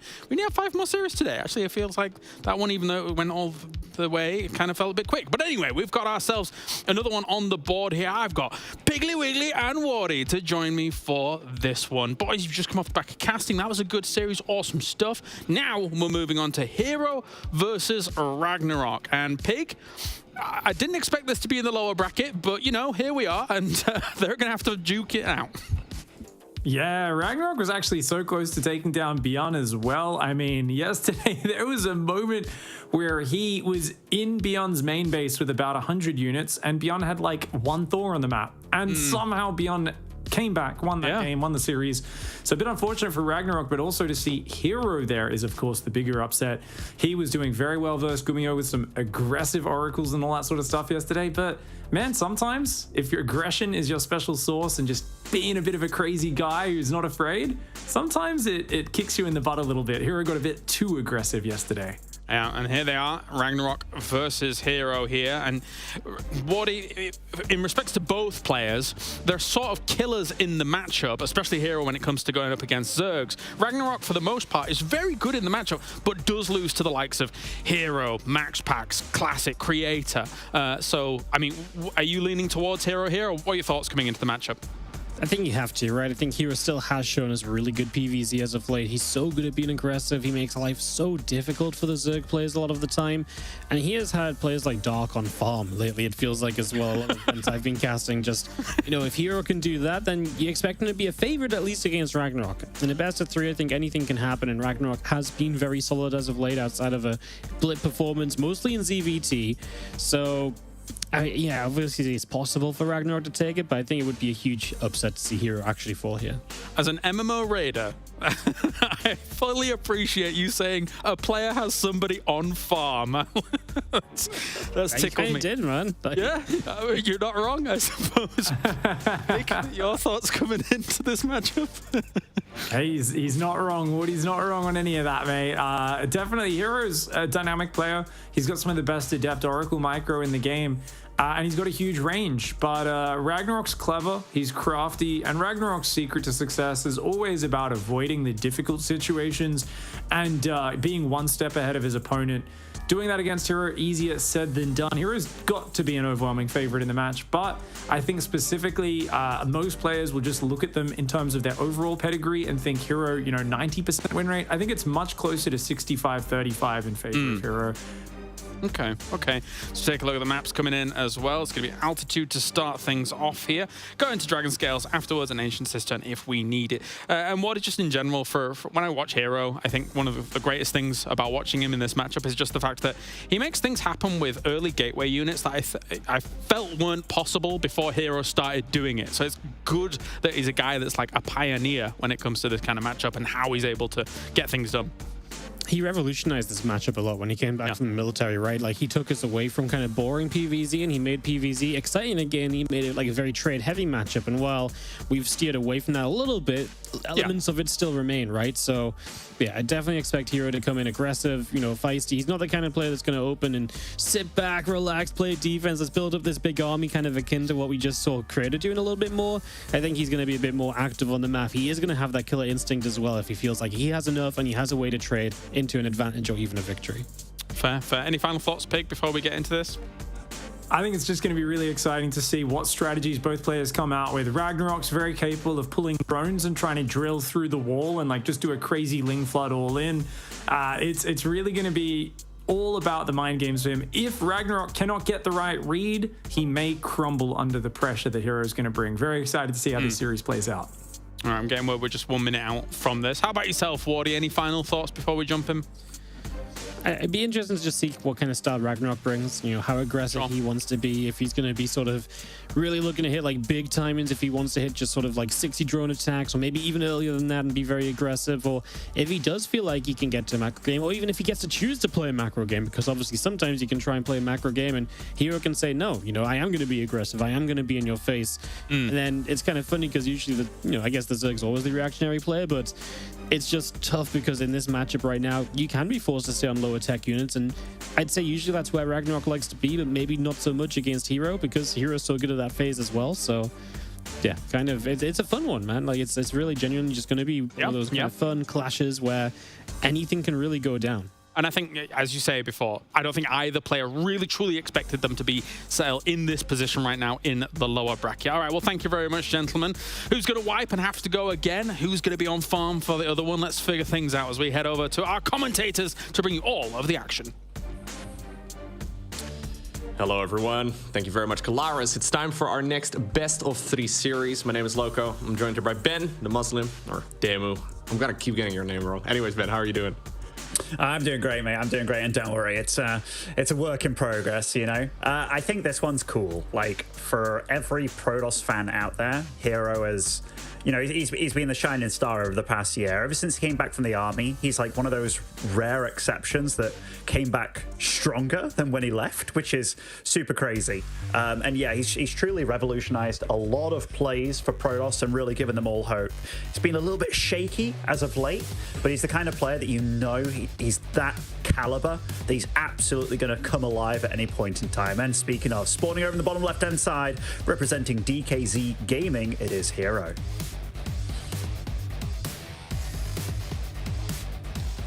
And his opponent, all the way in the opposite corner of altitude, he is Ragnarok. Yeah, I think this is going to be a really fun match. I was actually just having a look at the statistics of all of the tournament games that these two have ever played against one another, and apparently the very first time they faced off against each other was back in 2013. So literally a decade ago since these guys first started competing against one another. That said, though, even though it does feel like in my mind Hero is certainly the favorite here, he's won about 58% of their encounters. So I think in a lot of people's minds it would probably be a little bit closer to maybe like 75% or so, but especially over the last few months, Ragnarok has been doing really well. He's been taking even a best of 7. Apparently they played a best of 7 back last month, and he ended up winning that one 4-1. So there's definitely a good chance right here for Ragnarok. Like, Ragnarok for me is just a massive question mark as to which Ragnarok's going to show up today, because all of us remember that day where he made it to GSL finals, and it was like, holy crap. I think he even beat Hero in his group to make it there, where we were really looking at Hero being like the guy that we wanted in the final against Maru, but you know, Ragnarok got to the final, then got kind of stomped, and it was like, oh dear, is this, was it a fluke kind of thing? But he's obviously good, and he definitely has these moments of brilliance. Like, to me, he's kind of like, for those that remember Impact, the Korean Zerg, he's kind of that player that he's obviously very, very good mechanically, but when it comes to keeping that consistency and really shining for a long time, that's the big question mark for me. That being said, his highest win rate matchup is his ZVP, which, you know, even though it's his lowest also on a league you like his lowest rating overall, it's his highest win percentage, which, yeah, don't ask me how that works. But this is a matchup that is absolutely do or die for him going into the lower bracket, but going up against Hero, it's definitely one that you can't be smiling about, I don't think. It's going to be a Stargate opener right here for Protoss.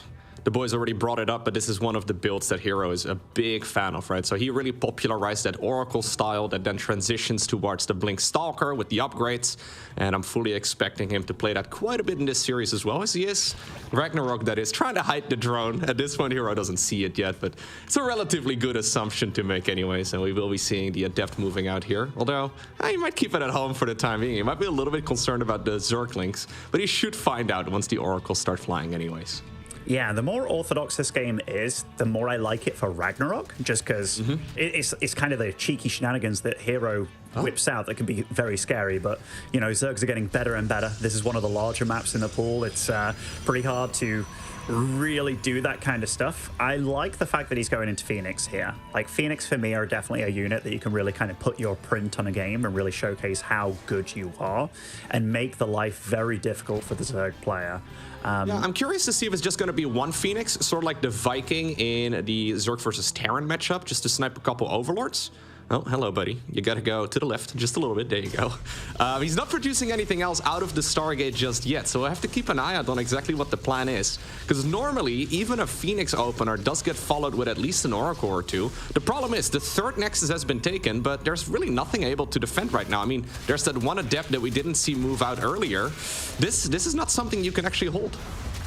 Not at all. And even that second adept, I mean, nice little positioning here by Hero will get away with both of those, but that's not what you want. Like, these Lings, while it's a little bit of a gamble by Ragnarok, because if you ran into an Oracle, you'd be in trouble, but, you know, it's a gamble that's absolutely more than paid off. Even going to get one of the adepts here, and is delaying this third massively. This is a disastrous start for Hero, and well played by Ragnarok. Oh my god, he's going to delay that third for so long. Yeah, no, Hero needs to get some sort of damage out. So maybe he thought he had started up that additional Oracle. I'm not exactly sure what went wrong right there for Hero, because even with a Phoenix opener, you usually still take a third relatively safely there. But yeah, he started producing an Oracle after all of those Zerglings came in. Either way, the Adepts do now get across the map. Ragnarok is certainly going to be forced to remake Zerglings here to make sure that he can, well, snipe those Adepts. And maybe there's going to be some counterattack damage, because those Lings are only just now, well, finishing up. This is the kind of game that you look at and you're like, what on earth is going on? Like, how are they getting the damage done that they're both getting here? Because none of it really makes that much sense. I mean, even this... Diamond League or Grandmaster? Like, where are we looking right now?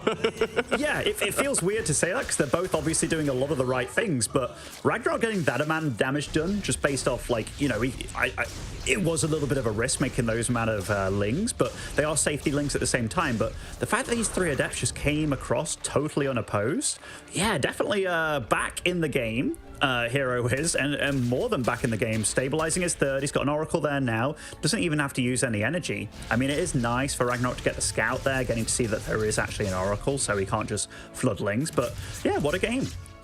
Yeah, the last couple minutes have been a little bit interesting for sure. Both players making some errors, and in the end, now it's relatively even. Ragnarok is going to be going straight into the Baneling Nest together with the +1 melee.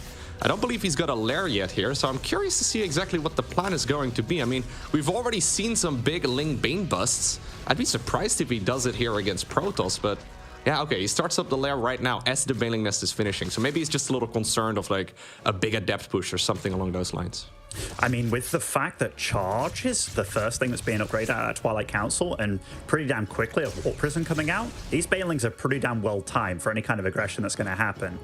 He's making a lot of drones as well, but Hero's definitely re-established himself economically in this game. He seems on top of all the scouting, just using that one Phoenix Viking, as you talked about, to do not just hunting down Overlords, but just being a total nuisance, giving him all the info he possibly needs. In the meantime, Hero is indeed transitioning. Normally, he likes to go for that Blink upgrade, but now he decided to go for the Charge instead. He's already got the High Templar done as well, and they're going to be morphing themselves into Archons here very shortly. There's a big attack ready to move across the map for Hero as he's sitting at the Northern Watchtower, but he needs to defend at home first and foremost. Okay, I would imagine, yeah, with 4 additional gateways finishing up here, he's going to warp in a ton of Zealots and go. I like this. I like this a lot. Like, look at the upgrades coming in for both of them as well. These Zerglings are going to decimate these Zealots, but Zealots are going to do a damn good job as well, doing the 2-shot with the upgrade just finishing. And life's about to get very tricky. Nice bait with those Banelings, though. That was really good by Ragnarok, and that will buy him quite a bit of time. This Warp Prism very low, trying to stay alive.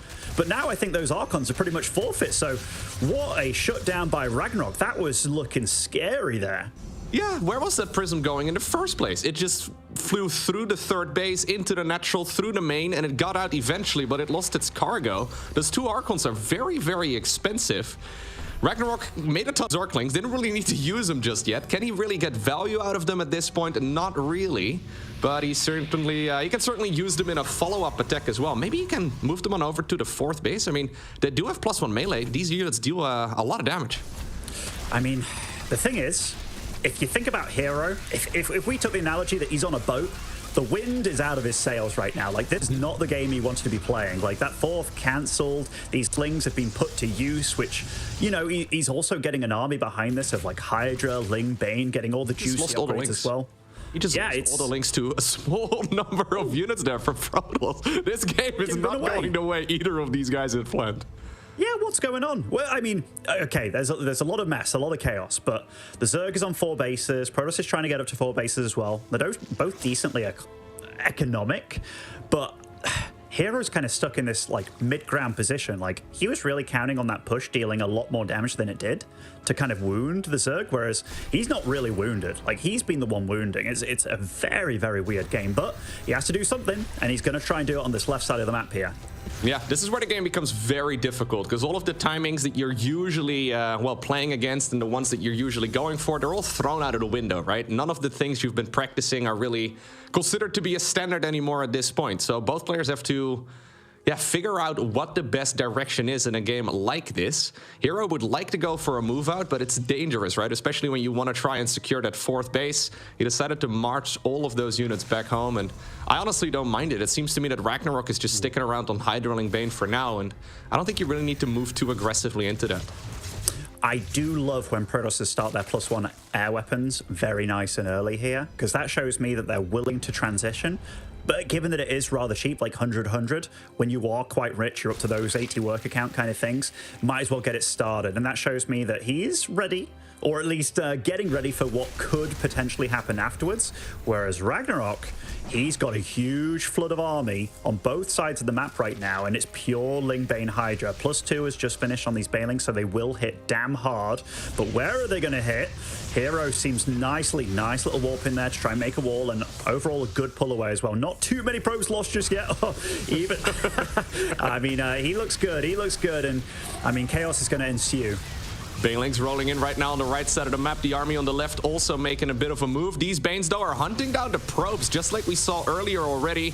Ragnarok is going to settle for some of the static defense instead. I mean, they do have +2, so they can one-shot those workers. Hero very much so respecting it, but he's going to be able to deflect it for now. And, well, Ragnarok has that huge army you were talking about on the left side of the map as well, but it wasn't really doing a whole lot during all of that. I would have liked to see a move at the same time on the left.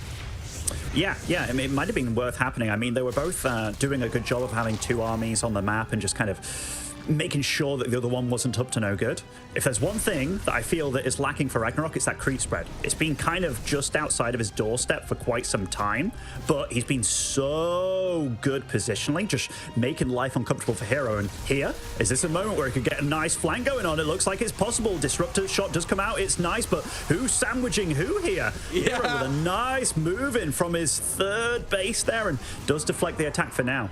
Yeah, that was a flank of a flank right there. Hero bringing in its own army as well to his 4th base, and that was A-okay right there for the Protals, who's now going for a mothership, which I actually do really quite like.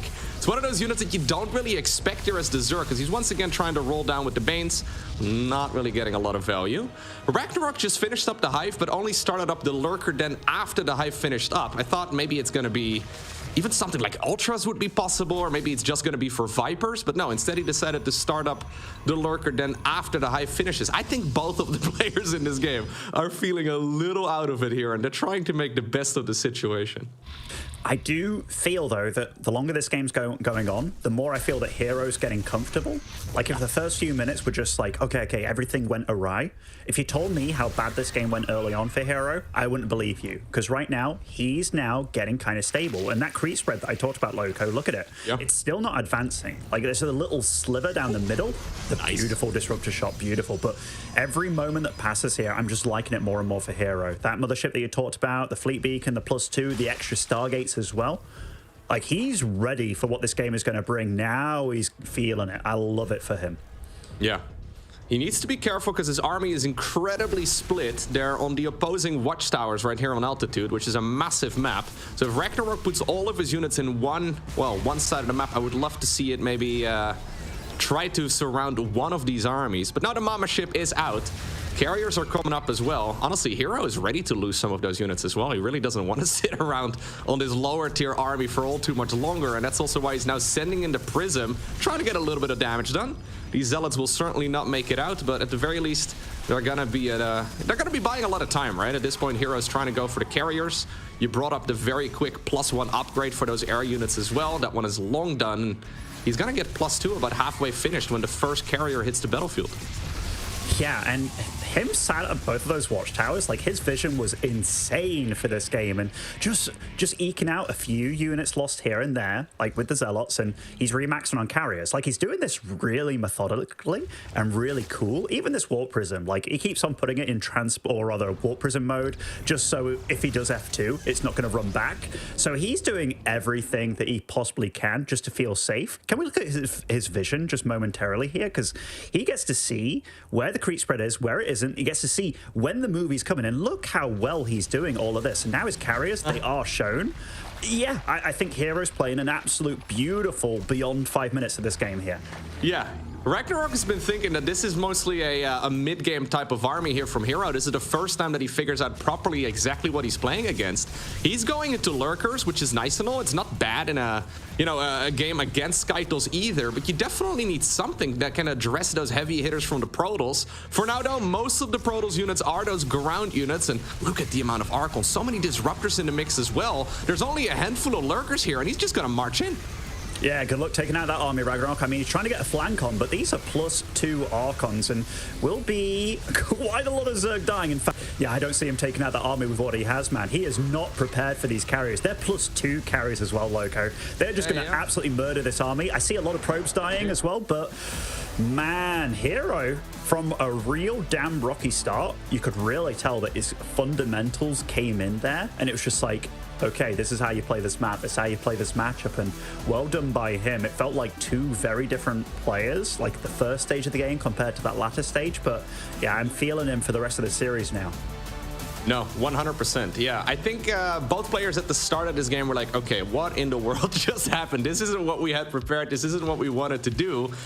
And then Hero decided, you know what, I'm just going to go back to basics. I'm just going to go back to the drawing board. I'm going to do what I have won a lot of games with. You always have to think about StarCraft in terms of win conditions, or I guess any RTS game. You want to make sure that you go for whatever has the highest chance to obtain the victory. And Hero decided, you know what, I'm going to just play a style I've played many times before, something I'm very comfortable with, something that doesn't require a stupid amount of micro as well, right? Like, for example, some of those Stalker builds that he likes to go for, something that feels comfortable, and, well, it worked out brilliantly.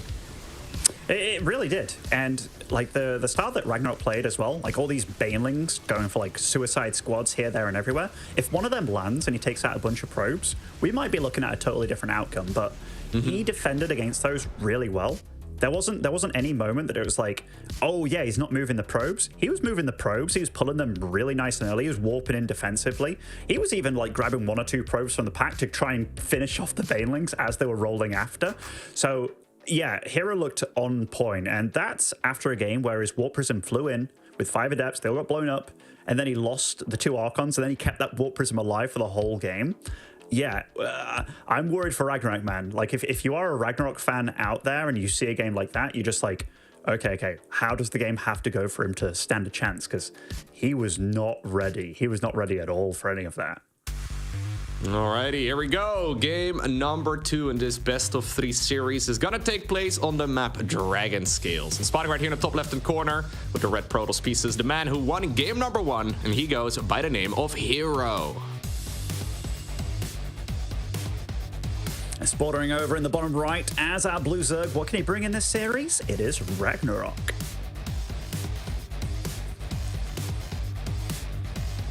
Yeah, that previous game did not go perfectly there for Hero at the start whatsoever, right? I mean, an odd number of Zerglings showed up. You brought up that is a really big investment for the Zerg player earlier on, rather than making just conventional 4-lings. I think he made like maybe 14 or so.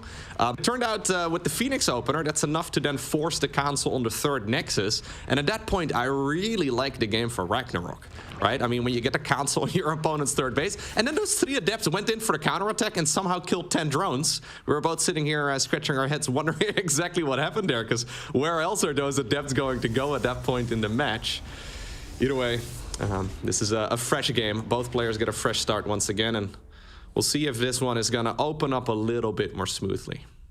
Yeah, it is funny. Like, you deny the 3rd, you see that there's, a few Adepts, and it's like, there's no 3rd to defend. Where are they going to go? Well, Ragnarok was not prepared. Like, his queens were too far out on the map, but it definitely felt like a few things were lacking from Ragnarok. Like, creep spread is just such a huge thing, you know?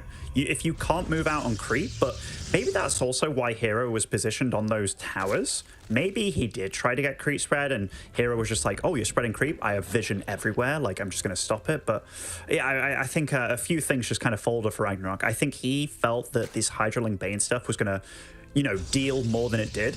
But kudos to Hero for just making sure that none of the damage was taken. There's a reason why all Protosses love this guy, and even the non-Protosses really like watching Hero play, because he just makes it look very nice and easy. Yeah, he's incredibly good at just controlling his army and making the right decisions at the right time, right? So wouldn't be surprised if he decides to mix it up. One thing that Hero likes to do is go for broadly the same opener. So once again, we have a Stargate build here coming up, but then mix it up rather than, for example, going for a charge upgrade first, like we saw in the previous game out of the Twilight Council. I wouldn't be surprised if he decides to go for like a blink upgrade this time around. He makes very small deviations, also with the units that are coming out of the gateways first. Sometimes it's an adept first, sometimes it's something else. Sometimes he goes for 3 units, sometimes he goes for 2. He's always throwing it, he's always making it a little different from game to game, and it's difficult to read here for Ragnarok exactly what he's playing against. Yeah, we got to mention that this is a smaller map as well. Like, when it comes to being safe against the other person, this definitely feels quite a lot more claustrophobic. In this game, he is going to go for that Oracle first, and that might be due to the fact that, hey, that will arrive quite a lot faster than the previous game, where, you know, getting out that Phoenix first just to deny vision and whatnot. But we do see that Ragnarok is prepping for what might be another adept or two across the map, getting out those safety lings, getting out the speed lings as well. But Hero does scout that quite a few lings did pop, so what he chooses to do next, maybe he's going to be a little bit safe with those ground units. Yeah, we have quite a few lings once again. If Hero decides to send that Oracle straight across the map, his third base could be in some trouble here, but it looks like he is reading this very nicely. He scouted that with the very first adept, and now you're in a bit of an awkward point, right? In a bit of an awkward state here as the Zerg, because now you made all of these links. 2 of each of those links could have been drones instead, and yeah, now they're just mostly gonna sit here. And you see this reflected already in the work account, unless they can get a kill on this third base, but I don't think that's gonna happen. Brilliant start right here for Hero. Yeah, it was really nice scanning by him, and he is going up to 3 oracles here. That tends to be the magic number for Protosses. I mean, we've seen situations in time where they do go beyond that. And actually, Hero is one of the guys that I have seen just make quite a lot in general. Even when he goes to like Stalker play, they're just so good at dealing with lings and just being out on the map. But this game, he feels comfortable, man. He didn't take that early game damage. He's got the adepts out on the map, and where are they? They're in the natural. And already a little bit of madness, killing a couple of drones, getting out of there, being safe back at home as well. This is the kind of game that Hero likes to play. Yeah, for sure. So indeed, there's going to be triple Oracle here. They've been mostly just defensive here. And I think they'll be forced to be defensive for a little while longer, as well as those Zerglings are just running around, trying to get their value. I have indeed seen Hero go for quite a few Oracles as well. Sometimes he plays all the way up to like 6. Not super popular right now, but I do love to see it personally. A little bit of a supply block right here for Ragnarok as well, man. I think he's feeling the heat a bit. I mean, kind of rightly so. His life's on the line right now. Like, this is the lower bracket, and you're up against Hero, like arguably the best Protoss in the world. And the game, like the previous game, was going pretty okay for you. And then you went and lost 10 drones, and everything got stopped. But here, these adepts are getting a little bit surrounded, but I think this is actually a better trade for those adepts, all things said and done. You get to see the extra lings as well. Go for that charge nice and early again, and 3 oracles are out. Gonna try and battle the queens here. Nice micro by Ragnarok though. Yeah, he's going to get him as well. I think he will be able to finish off those 2 queens quite smoothly. Very nice juggling with those oracles. Shuffling them around, making sure that only one of them was taking a lot of damage from that Spore Crawler. The Zerglings, in the meantime, tried to be annoying, but they ended up not really getting too much work done. And now the drones are pulled to try and create a surround on 2 adepts. Man, when it rains its spores, right? Like, this is going really rough right now for Ragnarok, who's desperately trying to defend, but he's taking a lot more damage than he was planned to. Oh yeah, absolutely. Like, he's definitely killed quite a few adepts, but I mean, that isn't like, it wasn't a true investment by Hero, was it? Like, it wasn't as if they had resonating glaives or anything like that. And we do see that charge is almost finishing. I like that Hero, when he was defending the lings, he was just warping in a few more adepts, even though charge is finishing soon, just to not give any of the plan away. And like these kind of attacks, they can hit so damn hard. And the fact that it's a Spire on the way as well, and it's moving into late roaches, I think this is going to work. You know, it's going to be very hard for Ragnarok to hold this. And look, more drones just dying here, there, and everywhere. Yeah, that is really rough. Those, where exactly did those drones just fall? That is 13 workers going down there in total somewhere. Either way, this could work out a little bit awkwardly right now, though, for Hero. Okay, because even though I do like his situation here more than Ragnarok, he is playing Mass Oracle into somebody who's going Spire. And last time I checked, Zealots and Oracles cannot shoot up. That being said, though, the units aren't out yet. The Mutas are still on the... Well, I mean, they're not even on production tab yet. The Spire still needs to finish up, and the Zealots are already here. Good deflection here so far, though, by Ragnarok.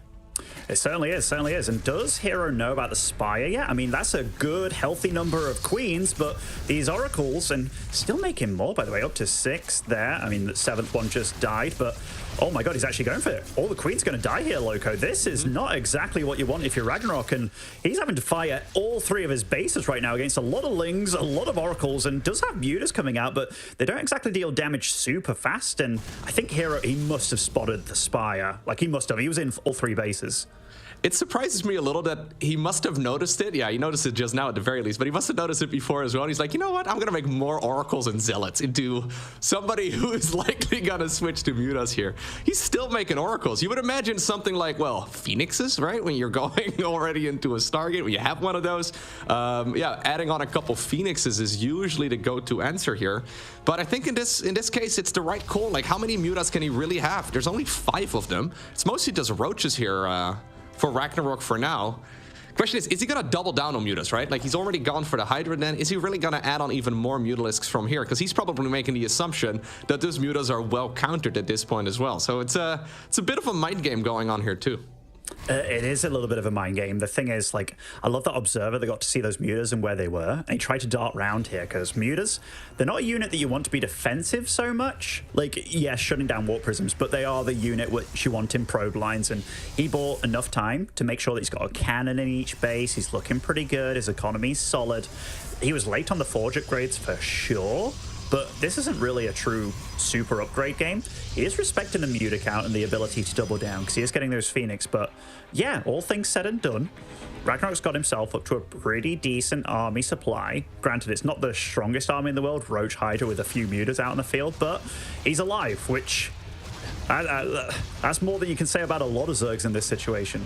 Yeah, he's got 4 bases up. He's got +1 done. He's ahead when it comes to those upgrades. He hasn't, however, started up additional Evo Chamber upgrades, so I think he may very well be thinking about just a massive Roach Hydra push, something that we used to see in the early days of StarCraft 2. The problem is, these days you have Stasis Wards, you have Disruptors, and both of those are very scary against these type of armies. And I honestly don't really see exactly what a Roach Hydra is going to be able to do against this sort of force. I mean, it's a lot of units now, maybe?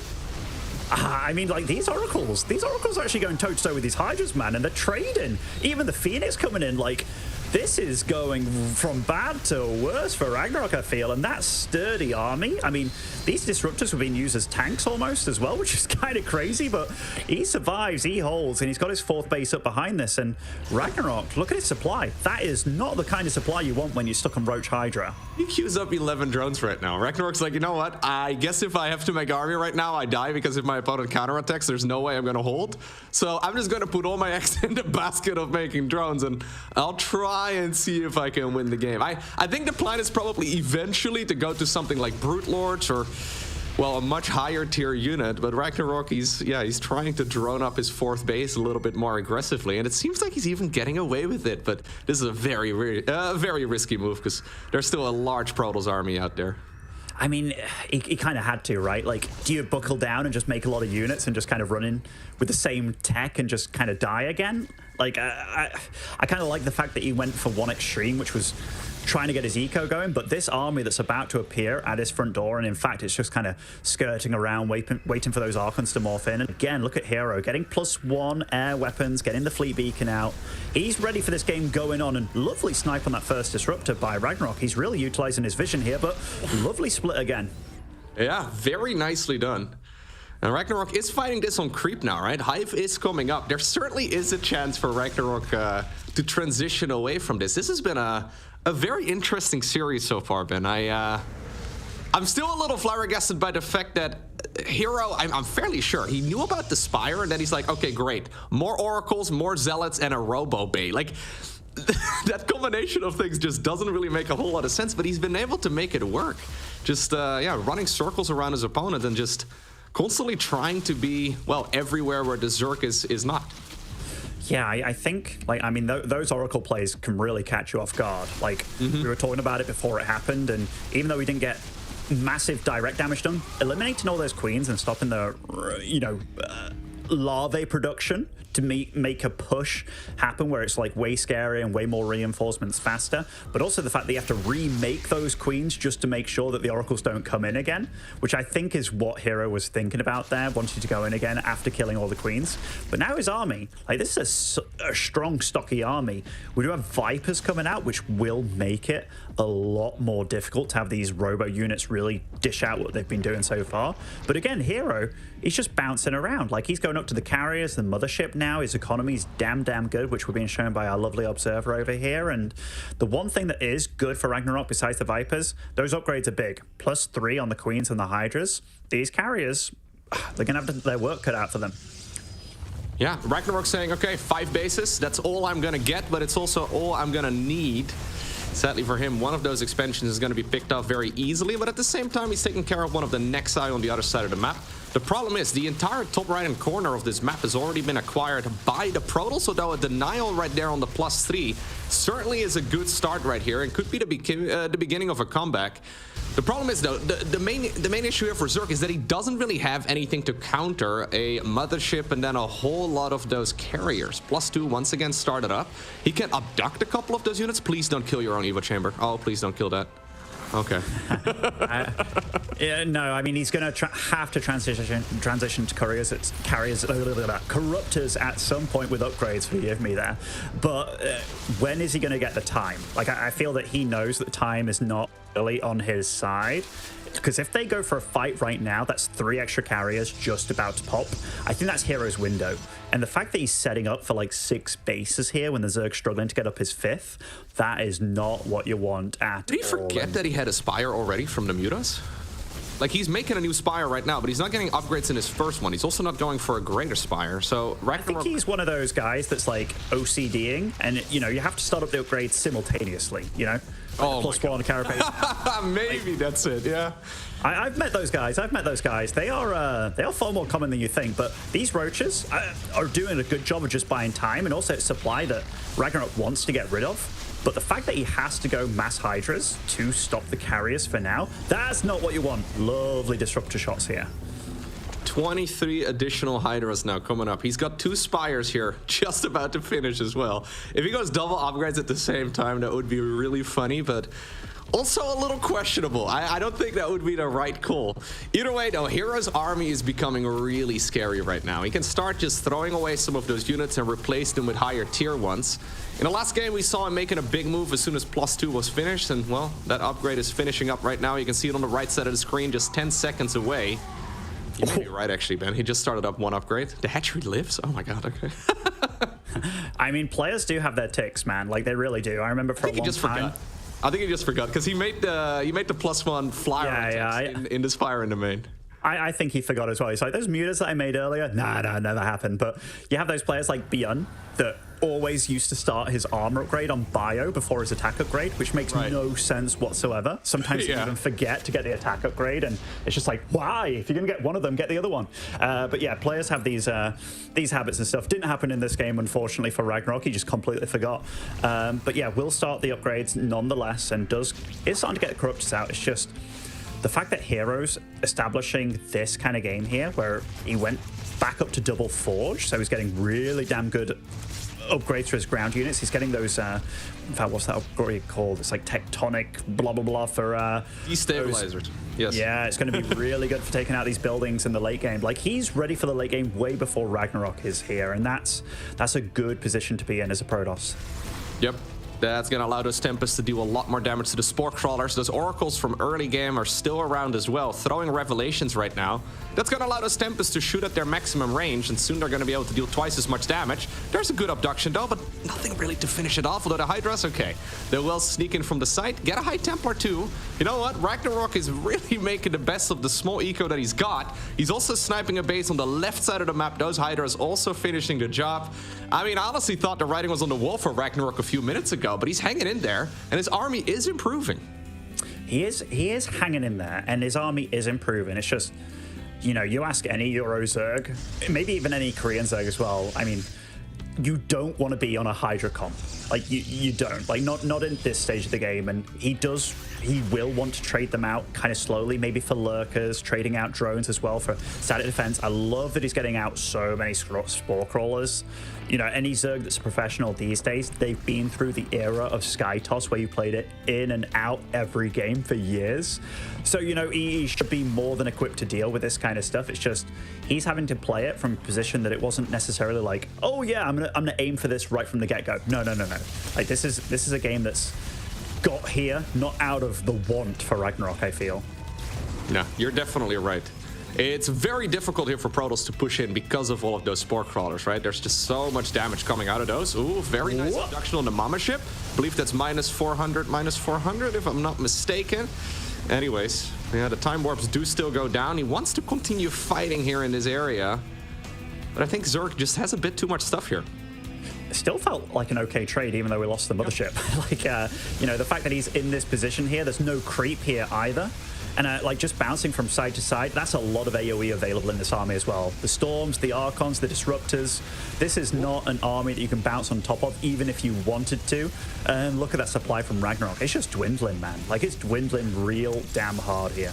Yeah, he's got Spore Crawlers building on the right side, and he tries to drag those carriers into the Spore Crawlers, but I mean, those storms are absolutely lethal. Hero has carved himself a nice path to walk into. I mean, he doesn't have anything to really warp in reinforcements with over here, but does he really need it? I think if he just walks straight up the ramp towards the natural, he should not be going in the direction of the Spore Crawlers, but if he just keeps fighting here at the bottom of the map, he should be A-okay. And with that, he can take down so much of the Zerg.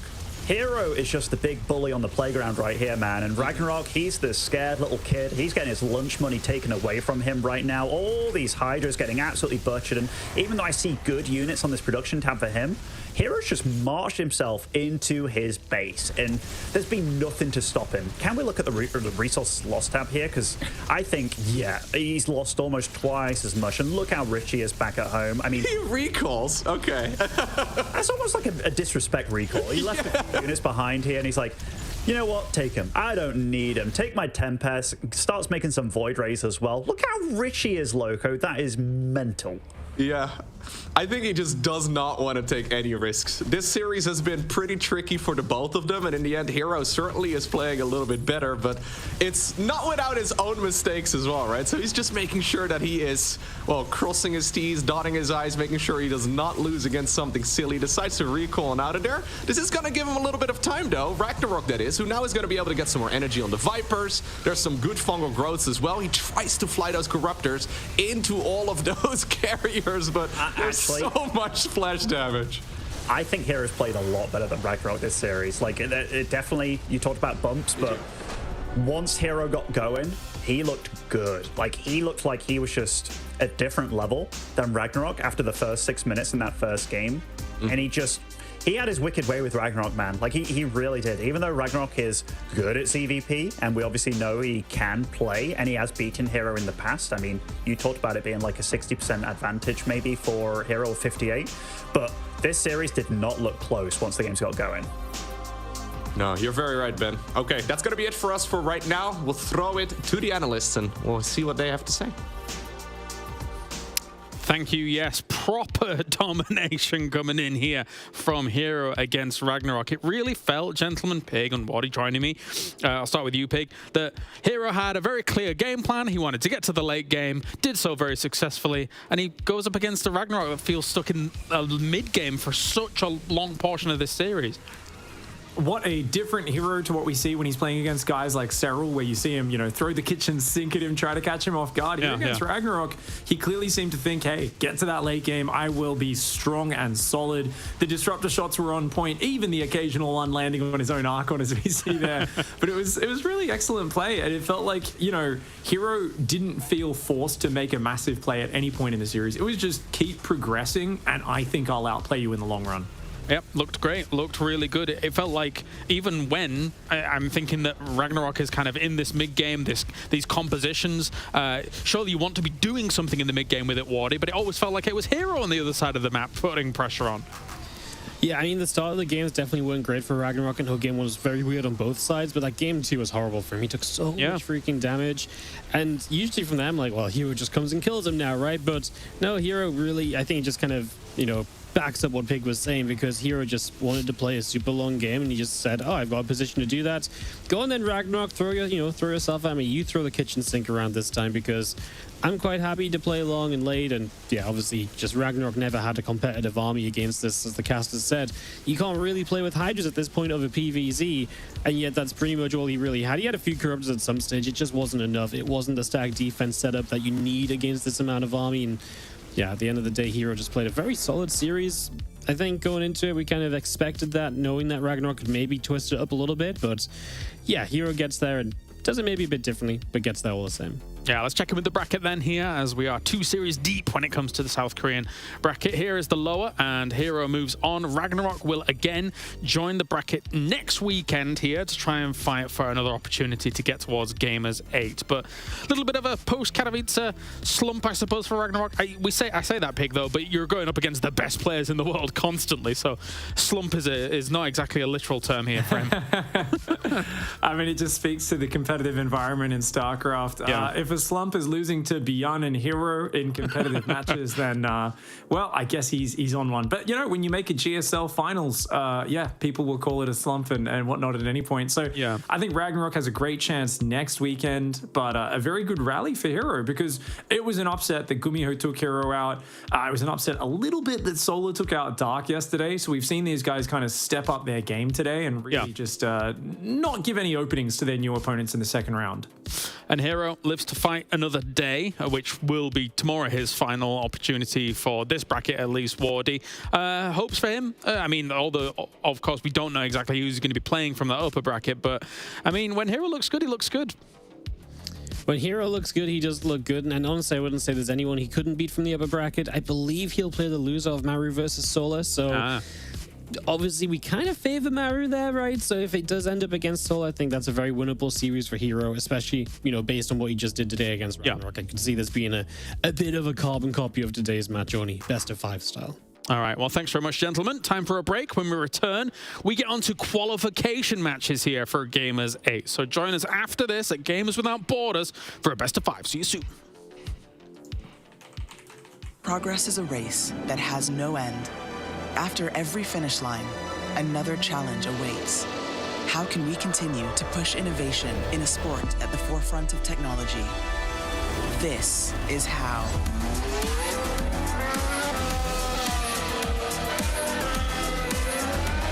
Discover how Aramco and the Aston Martin Formula One team aim to meet Formula One's sustainable fuel targets. Aramco, powered by How.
Hooray, we get to find out which is our first player moving through into Gamers 8. Here at Gamers Without Borders, the qualification process will be a best of 5 for one of these players moving through to the big tournament at the end of the rainbow. We've got ourselves, to my left-hand side, to start talking about things once again.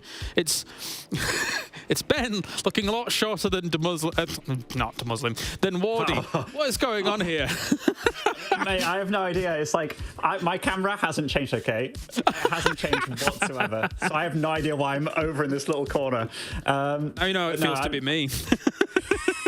Yeah, I know. I'm gonna stop being like you and Nate. Get my own block for being casting at home. You know.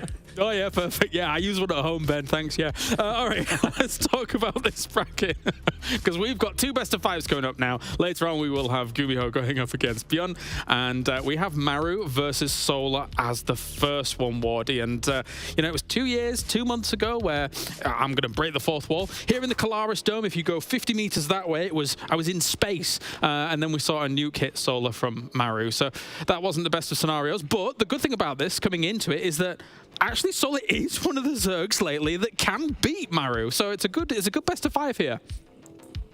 Yeah, no, it's a fun one. Solar is kind of, you know, Maru is like Solar's worst enemy because Solar always runs into Maru in big events. He's always on the same side of the bracket. He can never escape him. He can put up a fight. He can absolutely take games. He can stand up to him.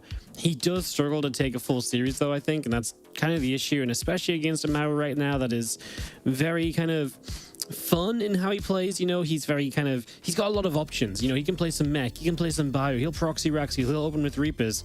And so I feel like that adds a level of difficulty to it where, you know, in the old days when Solo kind of knew, oh, Maru's going to play 3cc bio most games. Yeah, okay, he takes a map or so. But now Maru's doing so many different things.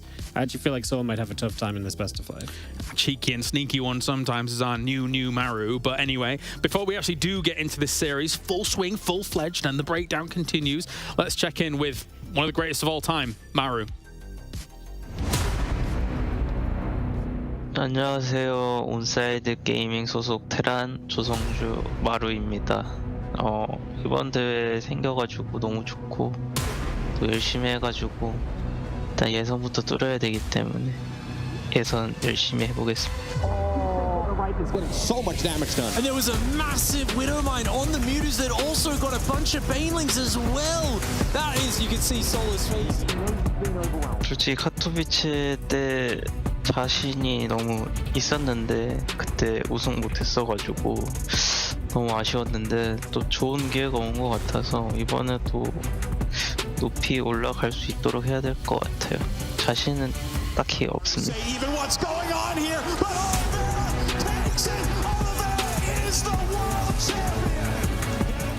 만나면 하겠지만 지금은 딱히 뭐 아무런 생각이 없어가지고 그냥 예선만 뚫고 싶어요.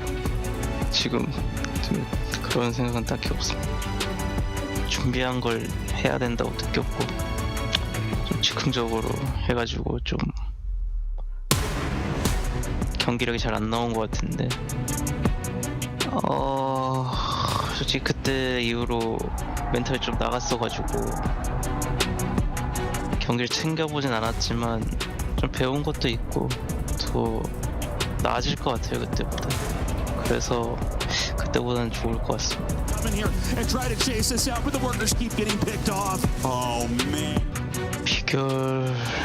비결은 딱히 없는 것 같은데 그냥 하다 보니까 좀 잘 되는 느낌이라서 그냥 잘 풀리는 것 같아요. 잘 모르겠어요. 솔직히 이번 연도 발표가 나고 조금 암울했던 것 같은데 대회가 생겨가지고 너무 좋은 것 같고 또 상금도 매우 크다 보니까 더 동기부여를 되는 것 같아서 너무 좋은 것 같습니다. 너무 감사드리는 것 같아요.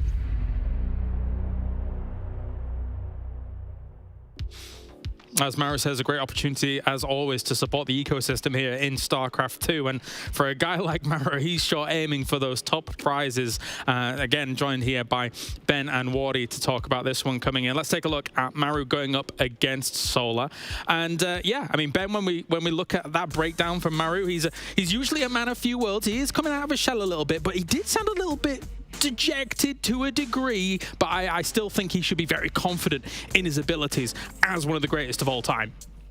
I mean, if there's one bit from that interview there that I really like, it's the fact that, you know, I disappointed at Katowice, but I'll make sure I get far this time. It's not as if he didn't get to the finals of the World Championship, you know, like it's just like such a Maru thing to be on about. But no, yeah, he's definitely more vocal, and like we definitely see more of him, like the innards, right, of him being like, yeah, I want to do well. Like, I'm getting better and better. He really talks about how he's improving, and that's so nice to hear from already the best Terran of all time and arguably the greatest of all time. Yeah. Because, yeah, I really do believe him when he says it. It's not just one of these things where it's like, yeah, I'm going to 4-0 this guy, blah, blah, blah. No, I really do believe he is getting better and better. And ever since he revolutionized this TVZ style where you don't die, you get +3 on the mech as well after going bio, like so your Hellbat deal damage. He's just so scary to go up against, and Wardy really nailed it. When it comes to Solar, he will always give anybody a good game and a run for their money, but Maru is his final boss, like he really is. Yeah, definitely. As Wardy said, constantly running into each other does cause some troubles for Solar. Got to be a bit of shell shock, I suppose, as well, Wardy, for a guy like Maru in the finals of Katowice, who we all anticipated to be, okay, this is where Oliveira's run ends. There's no way he's defeating Maru. And I think as much as, yes, might sound a little bit dejected here and there, might still kind of be regaling in his mind that kind of loss and stuff like that, he comes into any tournament as a big favorite, never mind this one, to be able to move through and go to Gamers 8. I mean, he's absolutely a favorite. I think, honestly, out of all the players we've seen lately as well, he's been the most consistent still. You know, we've seen Hero have blips, and that was seen yesterday as well. Maru's just not had that in the online cups. And yeah, he's not beaten everybody. Yeah, he's lost a match here and he's lost a match there. And yeah. Overall, though, he just looks consistent. When when the prizes get higher and it becomes more serious, he's even more consistent again, right? When he really takes it seriously. And I think that's the thing about Maru is right now, to me, he is the absolute best in Korea, 100%, just because of that consistency. Yeah, he's going to be working hard to be able to take this title at Gamers 8. And, well, firstly, he's got to qualify on through to that. Let's go to this best of 5 now with our commentators. It's Solar versus Maru. Hello, everyone. Welcome back again to our next series here at the Gamers Without Borders. My name is Loco. I'm joined here by Pig. Moving forward, we're going to have best of 5s today. The first one being Maru versus Solar. I mean, that's going to be a really good match. Yeah, this is always an exciting one. I feel like so many times we see Maru come out on top, but it really is just one of those things where it's like, okay, yeah, it's a hard-fought match. Often Maru pulls out some dirty proxies and things that catch him off guard, but what's most impressive to me is the fact that Solar can go toe-to-toe just defending, playing straight up ZVT. He will absorb punch after punch and will not give in. This man down here, I think he is maybe the best defensive Zerg vs Terran player in the entire world, representing Onside Gaming. It's Solar. And his opponent, up here in the top right of Ancient Cistern, he is Maru. EPT rank 1. Looks pretty good, doesn't it? Yeah, Maru's used to a number 1 next to his name in a lot of circumstances. I think he's always right up there at the tippity top, isn't he? He's so consistent. I do love we're seeing more emotion from him, even in that interview we were just watching there before the series, you know, hearing him talk about it compared to the past where he would always just be like, I just hope I play well. Just focusing on the match. And, you know, there's a little bit of that. But especially when you ask him about playing Oliveira again, you hear that Maru's, you know, it's something that is a sore spot in his soul, something where I think he's got a renewed vigor in his practice because he really wants to prove that that was just a single one-off moment and that will not be happening again. Yeah. Now, in his mind, that was certainly the opportunity for him to become the world champion of StarCraft, right? I mean, he's practically won every tournament under the sun, and he's expected, right? It's almost easy to forget that he hasn't won Katowice before, right?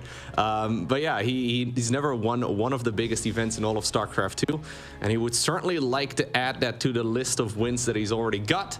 Sadly for Maru, he's, well, maybe going to be able to do so next time around. We'll have to see. But he certainly seems to have a lot of vigor in his practice once again, right? If you win everything, maybe at some point you're going to slack off a little bit too. So maybe it's almost like a wake-up call. Yeah, you need a little bit of pain sometimes. A really painful loss like that, I think, will light a bit of a fire underneath him. As, of course, we see the Tastalope, the Artosalope, another critter on this map. Both of them, some of the most nervous critters I've noticed. Yeah, they're very skittish. Oh, man, they run away so fast. Look at that. It's like, whoa. Yeah, very representative of the real-life commentators, of course. That Yeah, the two most nervous dudes ever. Completely lacking confidence. Ooh, this is a really nice catch right here from Maru, though. Sniping the drone that was supposed to become the third base. Now we're going to be sending one around the corner. That would have, well, if he would have caught that one too, that would have been amazing here from Maru, but still a solid start. Yeah, very good micro so far from Maru, and definitely, I mean, not just blocking the base, but getting the drone as well is fantastic. Going for that factory, and a quick second gas behind it, so Maru isn't going for the famous 3 command center opening just yet, and you can see that he's going to be pumping out those Hellions very quickly. Interesting that there is so many minerals saved for Maru right now. Yeah. He goes for the starport at like 500 minerals. That is definitely a little bit funky.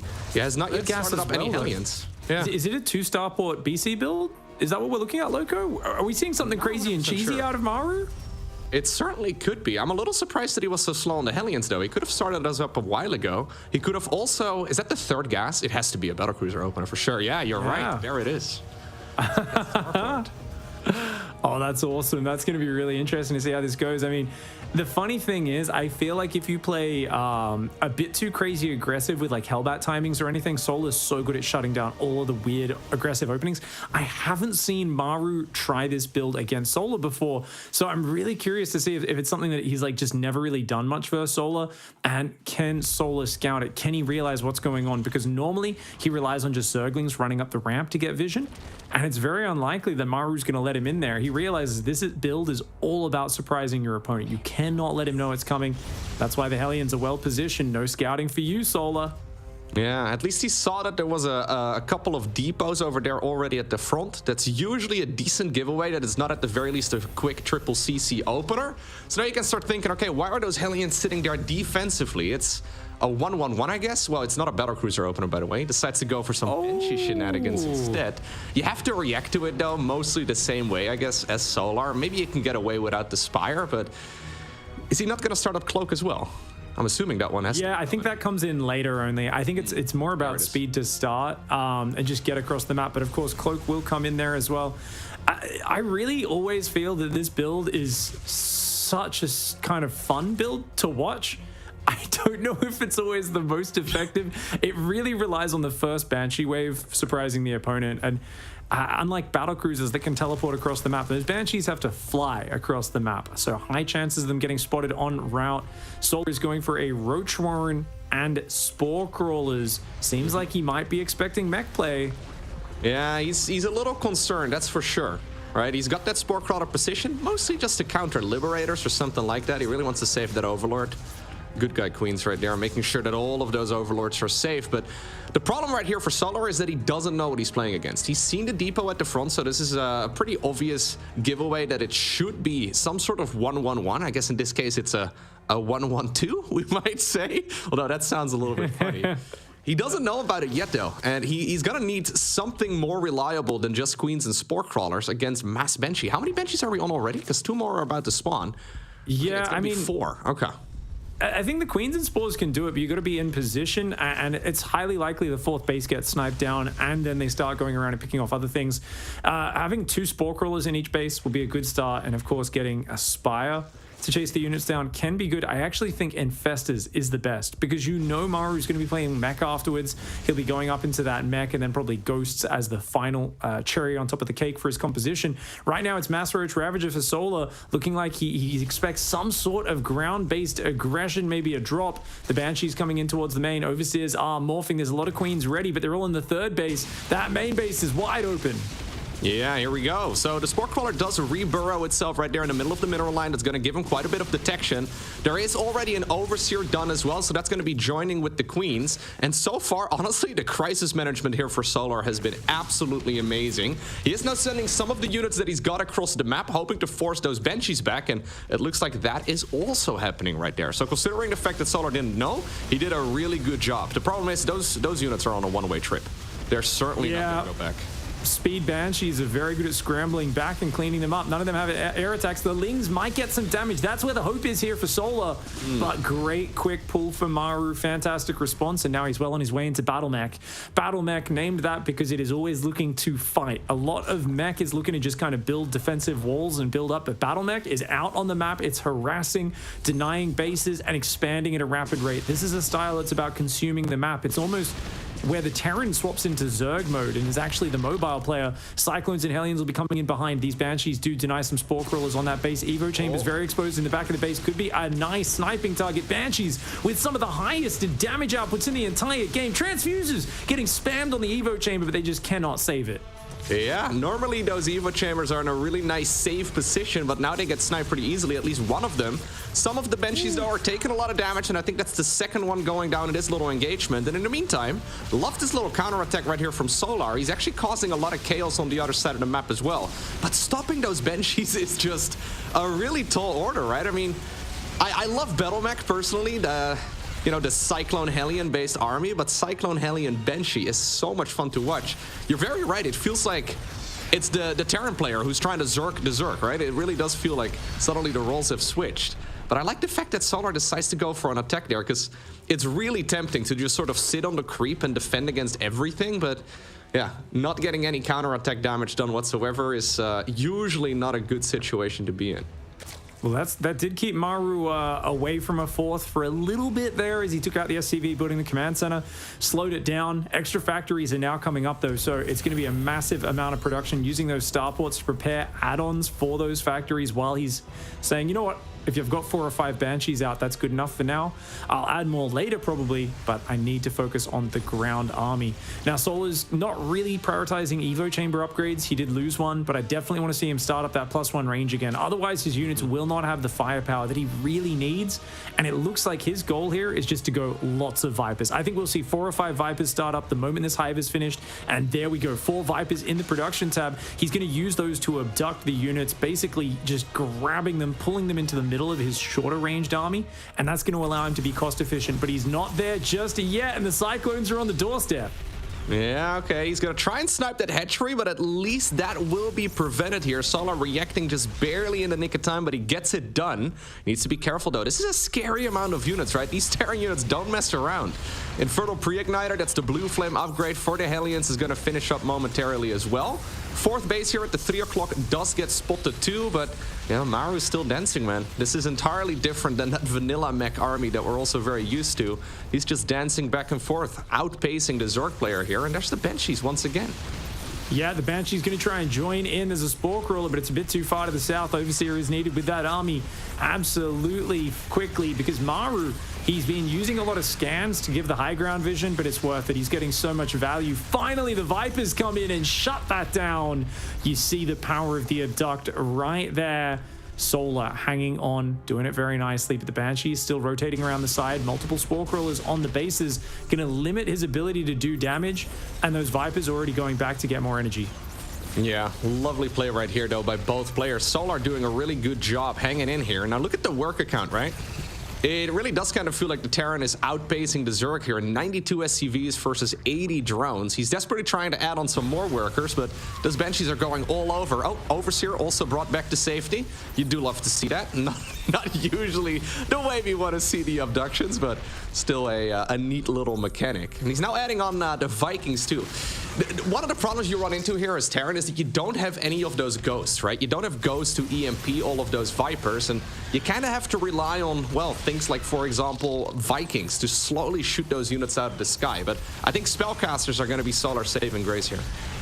Yeah, I think Maru really needs to start that ghost transition. Really, like he's just losing these fights. It's so cost efficient for Solar. He may have been down on workers, but he's got plenty. He's at 89 workers now. An onslaught of Zerg coming forwards, taking this ground away from Maru. He's spreading creep behind it. He's got 5 bases up, fully mining, 10 gases going. Solar's done such a good job of defending, but oh man, those Hellions got some big splash damage shots off on the Hydras.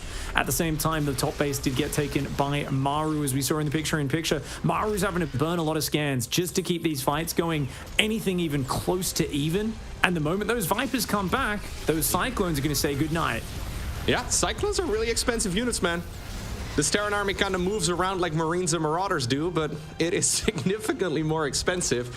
Now, that base at the 12 o'clock position is incredibly easy to harass right now. It's an orbital command. There's nothing really defending it, but Solar has been under so much pressure that he never ever has sent any units in that direction just yet.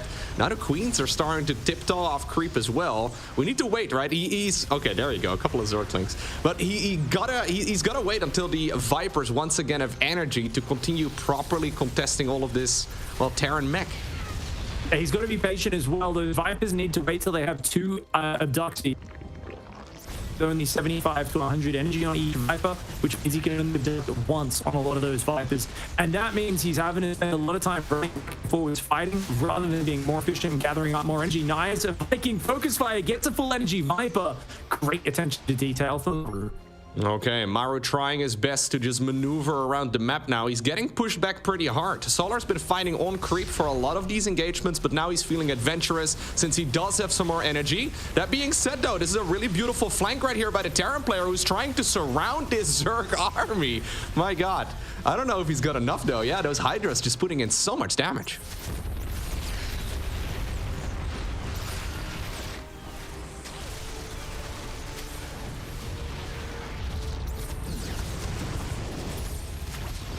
Overwhelm Solar here, but look at that, a fungal even lands on these Cyclones, stopping them from retreating. The Widow Mine does fire on the Overseer. The Roach is taking out a lot of the valuable Cyclones. Maru's supply is plummeting. He was so slow on the double armory upgrades, and he has not made any move into siege tanks or ghosts at all. And this allows Solar to just absorb the punches that get thrown his way and then explode into dominance on the map. He's now got 2-1 upgrades and more Roaches, Hydras, and Lings coming out on the field. Once those Vipers are topped up on energy, he's just going to go again, rinse and repeat over and over, and there's just no answer to it for Maru. I think he's going to keep trying to split his army up and harass and make something happen and force a mistake. Easier said than done, though. Lovely game right here by Solar, right? I mean, he has been playing this incredibly well. Even though this is not a very common style to see from the Terran players, he knew exactly what to do, and he's been executing it very smoothly ever since. Rushing up to those Vipers while, well, not losing the game in the process sounds pretty easy, but look at him harpooning everything away. This is not easy at all. It's very easy to accidentally lose against this fast-moving Terran army. Roach is once again up north, trying their very best to maximize the damage, but Maru needs to start getting something done. Riding these units so deep onto the creep where they will surely die is... I don't think that's the move. He's buying time, I guess, but buying time for what? He's making more of the same. Yeah, the Cyclone Hellion, it's not really a big comeback comp. He did build 2 barracks in the main base, so I expect a Ghost Academy to come down at some point, but Maru, of course, just trying to buy time to remax, I suppose. The problem is the efficiency. I mean, we kept looking at units last time, and every time these Vipers get the spell, it's so good. Terran is meant to be way more efficient than Zerg. Not very good abducts there for Solar. Abducting the Cyclones, not into the middle of his army, but off to the side, so most of them can drive away. Despite that, the numbers are massive, and Solar denies the command center, splits off part of his army to chase down this army. This might be an overextension on the right side. Even though he's going to get a lot of economic damage done, the Cyclones kite down his force, and most of his Hydras do fall. I think Maru is reconsidering making an orbital command at the 12 o'clock position, man. As soon as Solar found out that this base did not have a little planetary fortress head on top of it, he has been sending small squads of units, and now ultimately the command center ends up going down as well. Solar is looking incredibly solid here. I mean, we were talking a lot about Maru. We were hyping him a lot before this series started off, but Solar is showing us, yo, guys, don't forget about me. I'm one of the very best players in the world, and he is, doing an amazing job right here in game number 1 of this now best of 5 series. This is our first best of 5 of the tournament. He's gonna need to win a couple always more. Have good series, right? Like Solo always puts up a really good fight. It's just that there is a break point which Maru looks for, and I think even with this style, Banshees, Cyclones, Hellions just attacking from every side, I think he's always looking to throw Solar off his game and tilt him, essentially. He's throwing the kitchen sink at him and just saying, I'm going to overwhelm you. There will be proxy barracks most certainly in this series as well.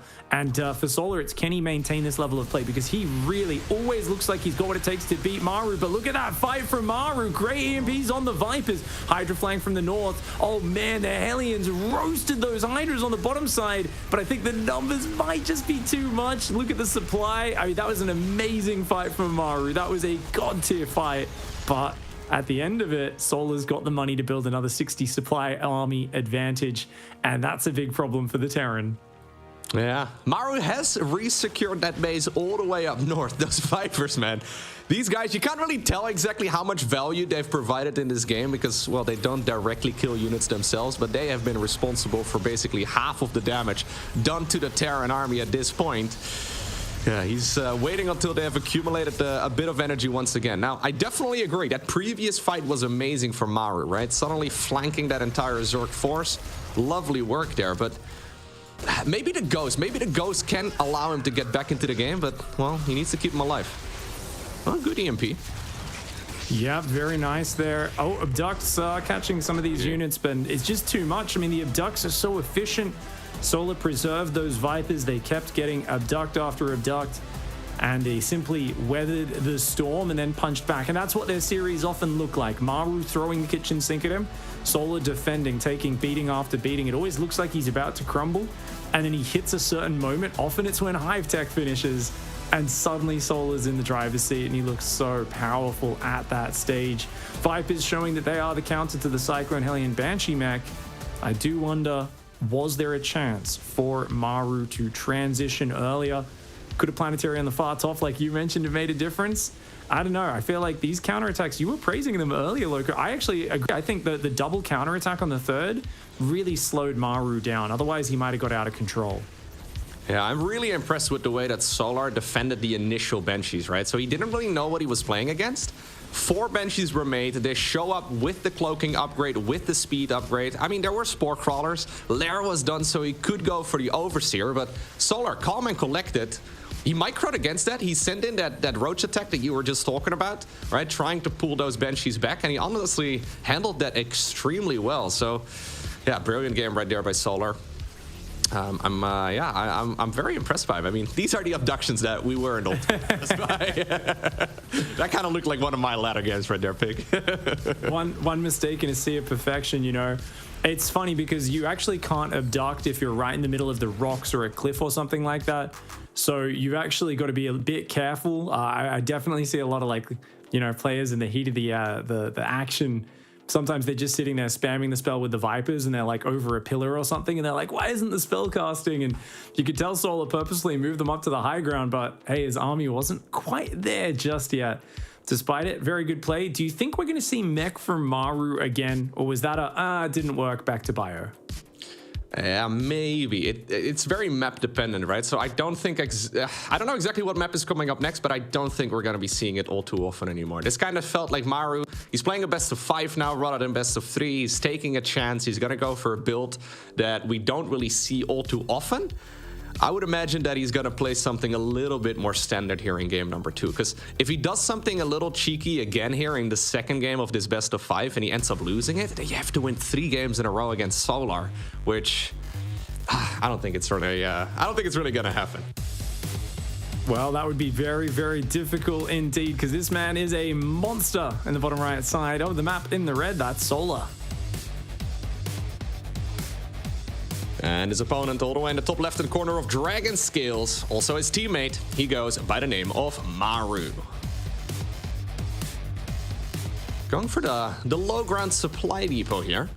One build that the Korean Terrans seem to be very fond of is, well, going for those barracks right here on top of the high ground, right? I wonder if it's going to be multiple barracks or if it's just going to be a single one. That mass Reaper play. Him and Beyond are big fans of that 2-Rex Reaper opening. I think that there's just something about having 3 Reapers out early to pressure the Zerg with that they enjoy. The feeling of kind of just putting pressure onto the Zerg early.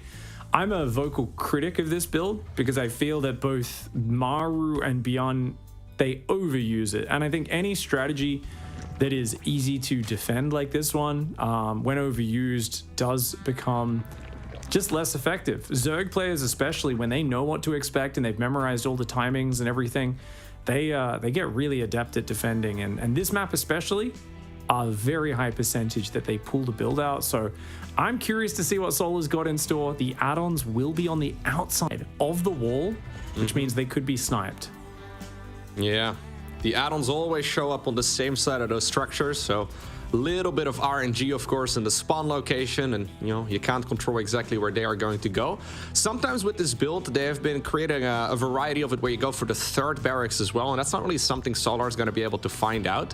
But I'm with you. There's a very good chance that Solar is just making the assumption that this is going to be the build because they've been doing it basically every single game over the last, well, maybe the last month or two. We've been seeing this strategy a lot. Yeah, yesterday Beyond pulled it out 2 out of 3 games versus Ragnarok, and Ragnarok was super ready with a gas pool opening. With the hatch first, it's definitely not as easy. Solar is going to go out and take the 3rd base on the bottom side. Not going to block it this time around. Solar's got to feel a little bit better about that, but he, of course, doesn't know what's happening until he sees the 2nd Reaper, which the Overlord didn't spot, so he's just droning up. Solar does not realize what's going on just yet. Okay, well, he's going to see the additional Reapers right now, and that is a very clear tell. Usually it's going to be 3 Reapers, and then they'll expand behind it. Or at the very least, expand those Terran structures with additional add-ons. Solar's gonna try his very best to, well, just hold on, right? It's important that you respect it because you never really know exactly how much there's going to be, right? You're kind of counting here how many Reapers are going to be coming across. In this particular case, it's only 3, but there's a good chance that in the next game it's going to be twice as many at this point. But already, he's deflected it really nicely. And the most consistent follow-up on the way here for Maru, the one where you go for factory and a 3rd command center. So it's going to be very tech heavy.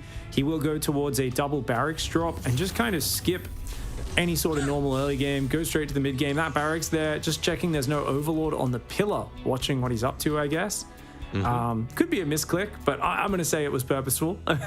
No, we're casting the game. Everything they do is purposeful. These guys are 17 steps ahead of mere mortals that play this game.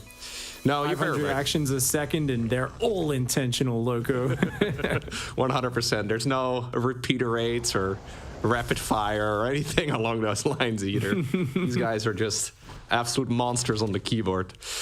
Okay, so Solar is setting himself up for a nice standard game once again, and that's what he likes to do, right? I mean, Solar not necessarily the most spicy Zerg player out there. Most of the other top-level Zergs, they like to mix in at least a Roach Warren from time to time, and I'm sure Solar does it too. But I feel like at this level of play, he does it the least frequently out of all the high-level Zergs. Yeah, let's put it this way. If Solar's, if he eats food, anything like he plays Zerg versus Terran, he asks you to take the pepper out of the dish. Like, he's like, no pepper, please. It's too spicy. Like, he's so defensive and standard to the... Well, let's just cut that off because what the 3 starports? 3? Okay, Maru, you're just trolling 3 now. Starports on 2 gas on his natural. This doesn't make any sense. Is that a mistake? What are you gonna produce that you can produce out of? I'm not even entirely sure. Vikings? Okay, now he decides to go for it. I'd be very surprised if he mixes in a bunch of Vikings at this point, but. You need the gas first. Maru, are you drunk, bro? What is this? We're about to learn something amazing. Or? He's going full Sky Toss. 3 tech labs? He's going to go triple BC? Oh, my Lord. And you know what? I really feel, actually, if it was BCs in the last game, I think that would have worked. Banelings are going to be made in the near future. If Solar counterattacks with Ling Bane, he wins this game. But that is a big if because he's seen stim making. No fusion core. Yeah, no, he's barracks aren't producing. The barracks aren't producing. If Solar looks at that and realizes, then he should know what's going on. 3-port Banshee is ridiculous. Solar didn't notice, I don't think. I don't see No. any sign of him noticing that the barracks weren't producing. If he knew right now, he'd probably be flying in the Overlord to confirm, or at the very least, yeah, that's the main tell, right? Maru with his god tier macro rather, he should be able to produce out of those barracks at all times. He went for a cheeky little move out, but I guess we're just playing Mass Banshee in this particular series. He's gonna swap into mech for sure, right? Like the barracks are definitely a fake, and it's just heavier on the air. So like there should be more factories coming down next, I would imagine, and going into a similar style to the last game, but like more air focused and just with a handful of ground mech units. Solar doesn't have a Roach Horn. He's going Evo Chambers. His lair is so late that he can't make an Overseer to Could go scout. Spire here. Okay, there's the Fusion Core on the back of it too. If he throws up a Spire right away, I think Solar is going to be all right, but we'll have to see what sort of tech route he decides to go for here. The lair does finish. It's straight Baneling speed. I mean, all of this is a clear indicator that Solar thinks he's playing against a Marine-based army, right? But he is playing against the polar opposite of what he has scouted so far. Now, here's the Overseer scout, though. Is he going to spot the triple starport? Oh, please go up. Please go up. I mean, he's got to. He's going, surely. He sees Banshees. There you go. Yep. He sees the Banshees, 3 starports and a Fusion Core almost finished. Hydroden was already almost finished. So Hydras are actually a good stopgap. Wait, did he just cancel his Hydroden? Yeah, Okay, I guess he canceled the Hydroden for a Spire.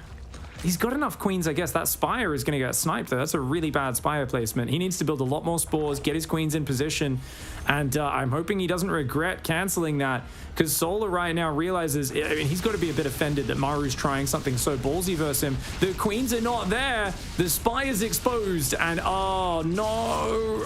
Okay, it looks there like... you go. It kind of looks like a spore crawler, but in the end, well, it does get canceled, and that is super annoying. Now, triple BC on the production tab. It's still going to be about a minute until they're done, but this is already so much damage. In the meantime, though, Solar immediately with the counterattack, dealing a lot of damage at the third. Baneling's coming in as well. Where are the Hellions? Oh my gosh, it looks like most of the Hellions got surrounded and taken out. The Lingbane counterattack is brutal. Maru is doing a very kind of creative build there. It's very out there. Creative and out there builds, not something you normally see from the top of the line players because they hedge their bets. But Maru is just throwing the kitchen sink at Solar, and Solar's having none of it. Shuts down the third. Could even breach the natural wall if he wants to commit to it even more. The battle cruisers have to take out the Spire. Oh no, he built it in the same spot. Yeah, he literally put it down underneath the vision of the Banshees a second time, so he's gonna be able to take out that Spire before it finishes. A second Spire, or I guess I should say third Spire, starts up right now for Solar. But these structures take a very long time to build. Again, I mean, in a very exposed location. Maru doesn't see it just yet, but he still has triple orbital. I mean, he probably wants to drop mules at this point, but if he figures out where that next Spire is located too, he's gonna be able to take care of that easy peasy, and Queens alone are gonna have a really hard time defending against battle cruisers. Yeah, one battle cruiser gets out of there. Already about 3 queens have gone down. Mass queen production is on the way though, and Solar is doing a good job of defending. As much as the Spires getting sniped stops him from shutting this down. Like, this would be game over if the Spires were finishing, right? Yeah. Because Corruptors counter everything Maru has, but he's still got Ling Runbys in there. The queens have stopped any economic damage going down. Solar has 8 casters. He's got 4 bases. He can make 15, 20 Corruptors the moment the Spire's done. And you know what Maru's follow-up is? It's more Hellions and battle cruisers. In this situation, Maru needs to tech switch into something like Widow Mines on the ground to deal with both Lingbane and Corruptors. Maybe get a Thor or 2 out, something to help support. But he's too late on it. He sends it to the natural once again. He wants to take out that Spire right now, and he is going to try his very best. That being said, though, the Queens are going to be targeted here by the Yamato cannons. And in the end, it looks like there are going to be Corruptors coming up. That is the most expensive set of Corruptors I've seen in quite a few games, but it's most important right here for Solar that they do finish up. And these counterattacks, man, these counterattacks are brutal. Honestly, that's what kept Solar in the previous game too. He's doing a great job with it once again in this one. Maru is playing very tricky mass Banshee mech builds. I've always felt that you can just go speed Banshee off 1 starport and it's infinitely better than these 2 or 3 port Banshee builds. Yeah, you're right. I really feel like it's just more solid, whereas Maru's kind of going for the, like, I gotta surprise you and do catastrophic damage, and Solar's so good at defending, and they've had patterns like this before in the past where Solar, if you mess up on the aggression, he will punish you. Look at that, the Corruptors come in, they are the hard counter to the battle cruiser. Even with the mass repair, the Corruptors are just going right through them. I mean, that is it. Maru has to tap out, and Solar is rock solid against these crazy mech builds. Yeah, Solar looked at that once and he's like, you know what? First order of business, send every army unit that I've got towards the other side of the map, right? And he must have gotten a wraparound on at least some of those Hellions that we must have missed, because I think there was more for Maru to defend the third base, but we caught wind of it as soon as the SCVs started falling, and that was yeah, a great situation right there for Solar in the end. Even though all of this, it felt a little dicey, right? You see the Spire going down here? I'm with you, man. I don't think that Spire positioning was ideal, but in the end, Solar had enough. On the right side, Banelings hit the Hellions just off screen there, I believe. I don't know how many Hellions there were, but I think there was at least 6, so definitely something which is interesting. And, you know, these sort of crazy openings, they've had series like this before, Loco. I mean, think about the 4-3 victory in the Oli Mo League finale that Solar had over Maru. That was basically Solar just shutting down Maru's aggression. Like, he was doing crazy builds, and Solar was up 3-0. And what Maru did at that point is he swapped to just greedy bio builds. He said, Solar, you're a defensive macro guy. I'm going to go 3 command center into biomine and just like not build any safety banshees or tanks. And he gave Solar so much trouble in that series. And I always go back to that because I really feel that Solar is an expert at stopping weird aggression in the early game.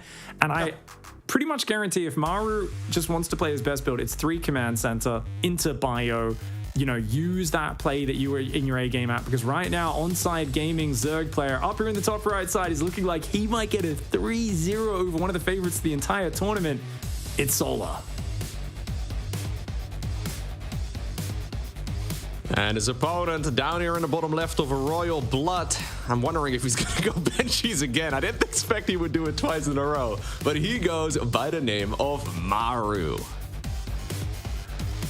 Yeah, I fully agree with you, Pig. Like, Maru in standard macro games, and with standard I mean like quick triple CC opener and then that mass command center style in the late game, I feel like he's the very best at, well, not losing a game of StarCraft 2 and just defending continuously. So I'm a little surprised he brings out these, well, tricky builds, especially against somebody like Solar, right? It almost feels a little bit disrespectful, right? Where you're, you know, if he were to play against you or me, maybe he can bring out a build like that and get an easy win. But Solar is really good at the game, and he showed us, yeah, he knows exactly what to do, even in these very unorthodox situations. Well, that's the thing. I mean, I actually think a lot of players get, they feel a little disrespected when they scout someone going 3 starports against them. They're like, are you kidding me, mate? Like, because it's so different to what you're used to playing against. You're like, this is not like your most practiced build. This is not your like sharpest sword. This is your surprise sword you're pulling out. You know, you're pulling out some ninja stars and hoping I don't see them coming, basically. It's really something where I think Solar will have a fire lit under him to shut this down and say, no, dude, come on, mate. You need to bring perfect play to take me down. There's a reason why we have so many epic series over the years. Of course, the one with the nuke comes to mind. I mean, I will never be able to forget that game. Oh, my lord. Like, Maru's been thinking, you know what? I've been winning with nukes. What about I win with the exact opposite? I'm going to go for mass battle cruiser. See how that goes instead. Solar. Well, that's Maru's plan to torture Solar, right? He's like, I'm going to run you through the gamut of what every Gold League Zerg player complains about all day and like hates playing against. Like, it's going to be mass battle cruiser. Then I'm going to like build a bunker outside your base and put a tank behind it. Like, what? These aren't strategies that work. Solar's going to take it to the forums, man. You're going to be posting on Reddit soon before too long. Is it just me, or are battle cruisers and banshees broken? Well, turns out if you defend against it nicely, you go for the counter at the appropriate moment, you can certainly shut down builds like that. And this time around, we have a much more conventional start right here from Maru. Going for the triple CC that you were talking about already. This is his bread and butter. This is what made him good, right? Over the years, this is what he is incredibly strong at. And this is what Solar has probably been predicting to play against as well most of the time. Now, my question is, if this was like a dark playing, he would certainly go for something a little bit more aggressive right now, right? Is Solar gonna go for a push himself, or is he once again just gonna defend? Is that a I was going to say, this would actually be perfect if you're expecting greedy bio play to go for a mass roach attack. Do like 1-1 roach timing, catch him off if he's building widow mines instead of tanks. But hey, it's two factory, probably Blue Flame. It could be, of course, the mass Widowmine drop with the Armory and Drilling Claws build. It could be a mixture of both, right? You know, there is a Blue Flame opening into Widowmine drops, into Bioplay. Yeah. Once again, heavily committed, aggressive play against the defensive master. I feel like Maru's trying to beat Solar at his own game.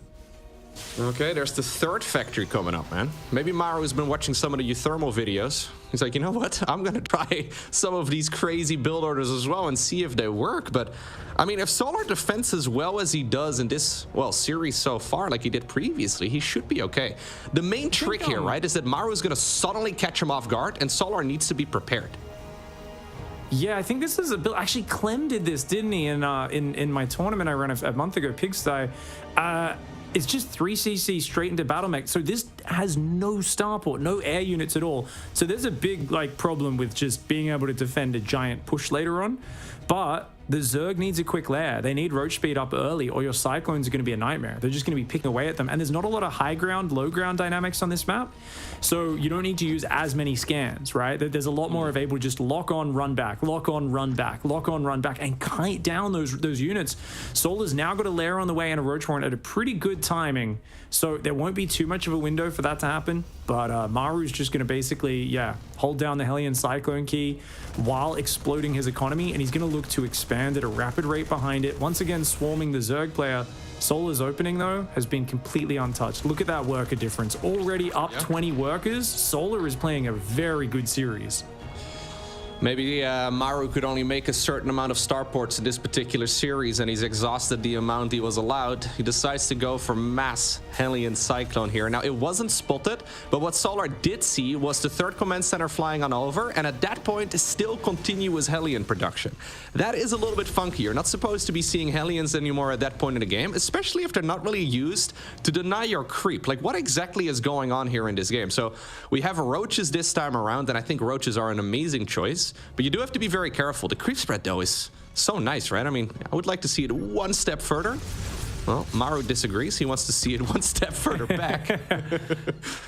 I mean, that's a lot of Hellions. 3 Cyclones as well. The transfuses are only going to keep you alive for so long. The Queen's trying to pull back, and remember, this is the window pre-roach speed, which I was talking about, where the Cyclones can run rampant. Oh my lord, this is a crazy push for Maru. The mag field's so early. Solar's got a lot of roaches in production. They're not all here just yet, though. The Hellions doing a great job of tanking. The Cyclones are chewing through these roaches. Wow, what a timing. Ling run by is going to be massive, though. The Lings are getting a lot of damage. Yeah, those counterattacks from Solar have been absolutely lethal. I mean, I like this trade right here for Maru at the front, but reinforcements will probably clean this up eventually, especially when Glial finishes up. But Solar killing a bunch of SCVs, disrupting some of that mining, it's honestly incredibly well executed. That is also obviously splitting the attention from Maru a little bit, who would like to focus on just that aggression at the front. Now Glial Reconstitution is going to finish up, and fighting on creep is basically impossible now. Roach speed, such an important upgrade, and I like the way that he's already split roaches ready to do a backstab. Dealing with Cyclone Hellions all about backstabbing or sandwiching the army from behind. Comes in from the right side, catches Maru off guard, and goodbye to 2 of those Cyclones. Almost gets a 3rd one, chasing the army off to the left side. Indeed, 3 Cyclones do go down. Really nice play. Yeah, he has to run past the roaches because the army's coming from the left side. Yeah, reinforcing units from Solar running down towards this same area of the map as well. Obviously, there's no siege tanks or anything along those lines to fall back to either, so Maru can't keep running forever. He needs to be very careful. He doesn't just die to a mass Roach Ravager push, and that's exactly what Solar decides to go for here. He's looking at this, he's like, yo, you can back up to your natural, but I can, from there on out, I can just go to your 3rd. Remember the weakness of this build. There's no starport, there's no Banshee, and you don't even have siege tanks. You've got nothing to anchor you. When the Zerg does get an army advantage, there's no way to turn that around. This whole style relies on you having more than your opponent from start to finish, and Maru trying to get a little experimental with a mech style. I'm sure he won all of his practice games in the last week, felt really confident with this, but he brings it into the tournament, and Solar's like, no way, man. You know I'm the slayer of Gumiho. He tries to play mech against me every time we play. I always slap it down. You should know better than to try this versus me. Yeah, I don't know if Solar and Maru have been practicing, but there is a good chance that Solar has been practicing with Gumiho, right? That he's been playing against this sort of stuff for months. He knows exactly what to do. I mean, I'm really impressed by the counterattacks. I know it's not necessarily the highest APM thing to execute, but Solar's been doing an excellent job just continuously pinning back a player that is trying to collect that full map control here. Now, he certainly hasn't won this game yet, though. He's just secured the 4th hatchery, so that's nice, but his economy is a little bit shaky. We're only at 64 SCVs, 64 drones, 72 SCVs at this point. Income advantage slightly in favor right here of the Zerg, but I don't absolutely love it. He needs to be careful he doesn't throw away too many units right here into all of these Terran armies. Oh no, the Roach is hugging those Cyclones and so many going down. The SCVs do barely dodge those biles and get back. Very well done for Maru to hang on. Maru has made miraculous comebacks in the past. He's very capable of it. +1 range only now starting. The Infestors aren't here just yet. And this Roach Ravager, he's got to be careful about overcommitting. A lot of those Roaches got torn down by the mag field. On the other hand, Maru's losing depots. He is supply blocked right now. Now, 4th base on the right side taking damage as well. Siege tanks starting to get in the mix. A couple of Banshees would have been a complete game changer, but that was the build Maru went for. He cut that corner. He said, faster Cyclones and Hellions. Let's see what we can do.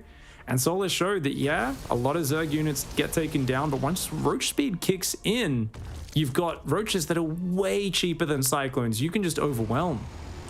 Okay, here we go again. Solar with attack wave number 74. At least that's what it feels like. Constantly, though, as soon as he pushes in, those SCVs are running. And I do really like that move from Maru. Yes, he loses a lot of mining time, but it also allows him an opportunity to, well, not lose all of those workers in the process, because he's still at 74 of them. That's actually pretty good. Income-wise, Maru should be feeling a lot better, but the question is, can he hold against this big attack? Oh, Infestors coming in as well. Watch out for the Fungals. One of them lands on 3 Cyclones on the left side. The tank's starting to do some damage, but it is such a wide arc of Zerg units, limiting the splash damage that the area of effect from those tanks can actually deal. The Roach Ravager overwhelming. Wow. And Solar looking fantastic. They call him the Mech Slayer for a reason. GG, well played. He gets a 3-0 over Maru.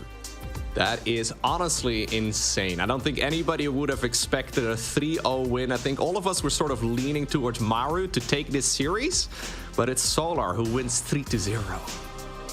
Well, that was an awesome series. Let's go back over to Kalaris and the analysts.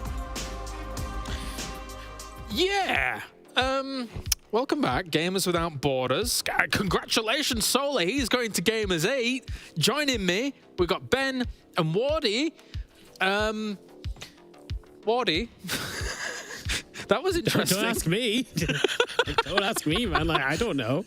I have no idea. Like, it didn't work the first time. So we tried it with more starports and it also didn't work. And then we tried it without starports and it didn't work. I mean, I don't know. I would have liked to see a bio game, is all I'll say.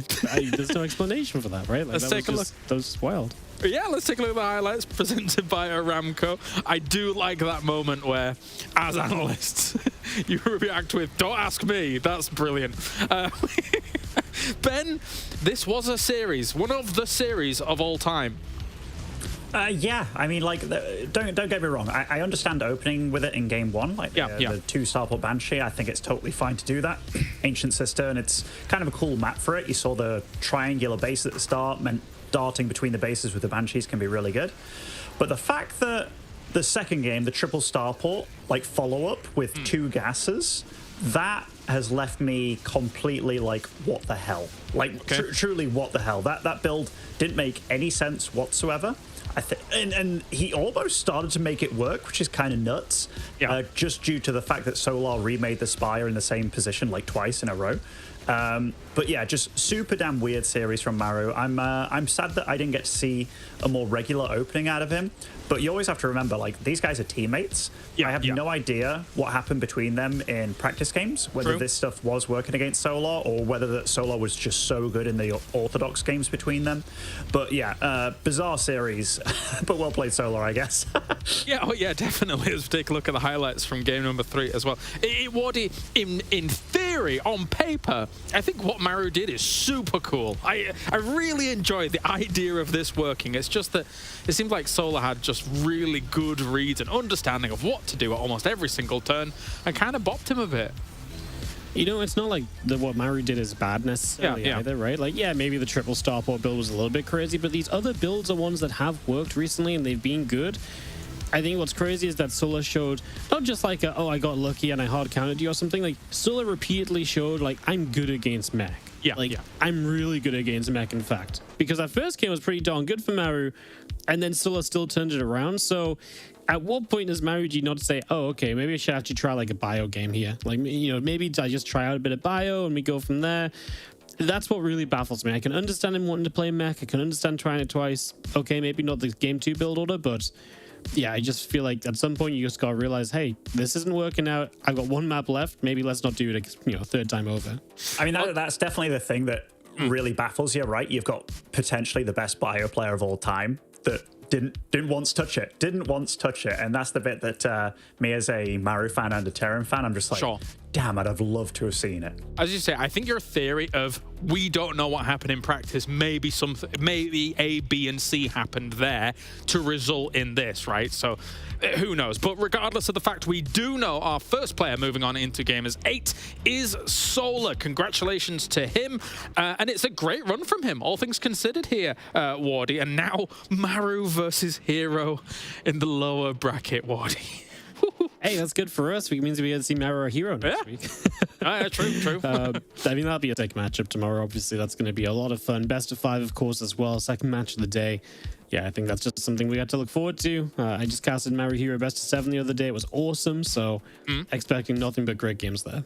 Absolutely. Fantastic. Well, yes, the surprises don't stop coming here at Gamers Without Borders. And now with Solar moving through, he's going to be absolutely elated after the run he's been able to go through here. And Ben, I guess, you know, we're very happy for him as well. It's always good to see Solar get success. It's always great to chat with Solar as well and kind of be able to kind of talk about things and how he does in these tournaments, etc. Yeah, I mean, like, I guess the sad thing for Solar is anybody talking about this series will be like, but Maru was kind of trolling almost, you know, like it was, and that's sad because I think Maru still played it really well and you could still tell he was really trying. Like that first game when he was getting to the ghosts and stuff, he was still battling and some of those fights actually looked really good for him. But yeah, I think Solar's done really well. Like, you can't forget he took out Dark in his first match and then Maru, so he's not had an easy run whatsoever. And just well played to him because he's been a player that's been on the back end of a few unlucky moments, you know? Yeah. Hey, a win's a win. We take those. Solar's as well. He's moving through into Gamers 8. We're going to on a short break. When we return, it's another best of 5 on the opposite side of this break, so we'll see you soon. Progress is a race that has no end. After every finish line, another challenge awaits. How can we continue to push innovation in a sport at the forefront of technology? This is how.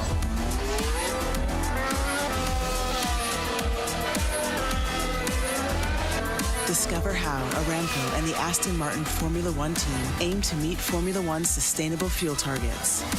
Aramco, powered by How.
Gotta keep the flame on max.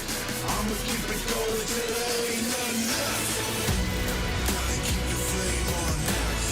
I'ma keep it going till there ain't nothing left. Gotta keep the flame on max. I'ma keep it going till there ain't nothing left.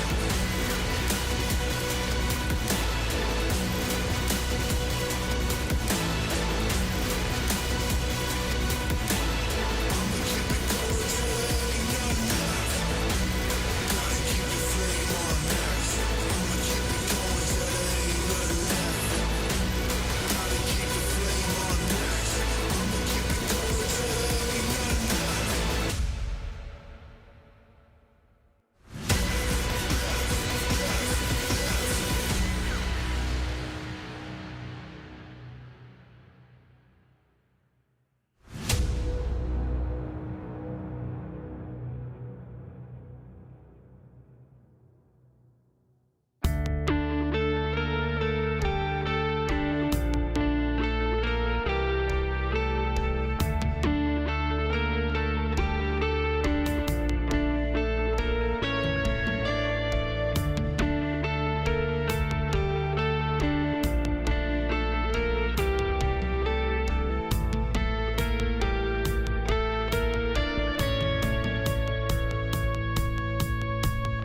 didn't think we were going to be quite this quick in the day, in the proceedings of everything for Gamers Without Borders. However, we've already qualified one player through to Gamers 8. Now moving on, we have another Korean player to move on into that tournament over in Riyadh as well. Joining me to talk about Ben is doing stuff. quadruple analyst.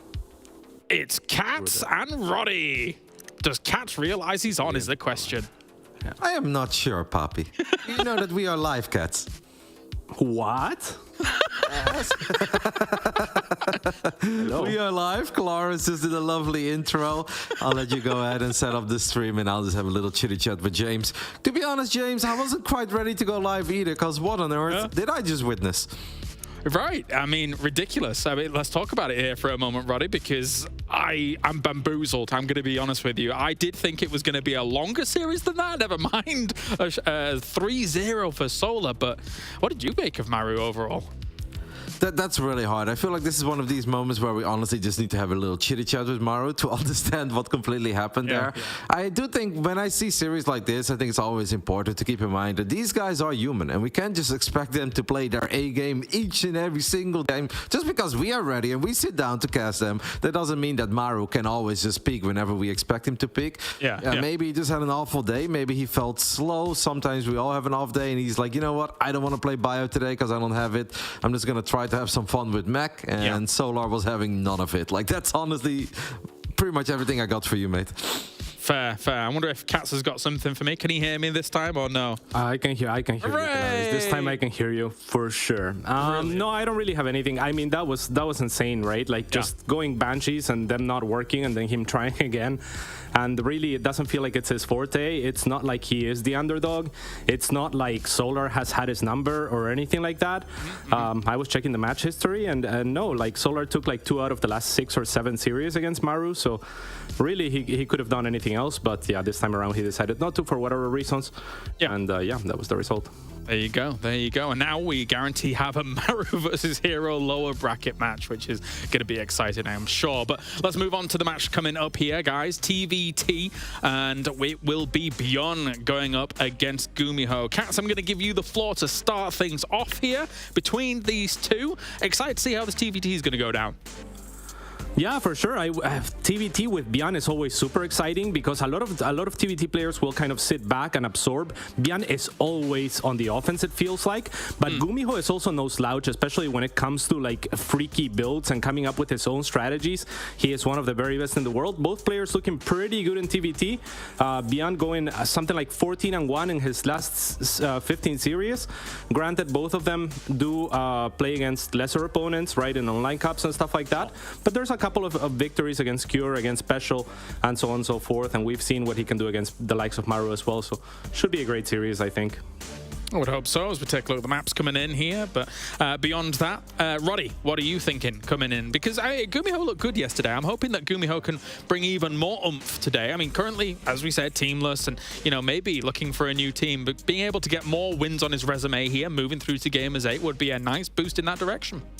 Absolutely. Gumiho's been looking good for a while, man. Like, we often look at Gumi as a guy like, yeah, you peaked a long time ago when you had a couple of great results over in Korea and you were beating up on foreigners for a while. But even against the best Koreans throughout 2023, he's been holding his own. He gets a lot of big wins on the board. And it's almost not a surprise anymore if he beats a guy like Hero, because we have to look at his IM Katowice. He made round of 12, but it wasn't like bumping and bruising round of 12. No, he was smacking nerds around in that group stage, and we were all very impressed by him back then. But I am just excited to see Beyond. I think when it comes to TVT, you have a lot of different styles that players like to bring out. And Beyond plays what we almost universally agree upon is not necessarily the best TVT style, but it's very action-packed, and he just makes the difference with his great micro and his great multitasking. And that's why I think, personally, it's always a treat to watch Beyond go at it in TVT. All right, well, let's get into it. I'm hearing that the players are already ready here for this best of 5. Gentlemen, thank you, Cats. You can go back to doing whatever you were doing. And we are going to get to our commentators to bring us this Terra versus Terran. The winner moves on to Gamers 8.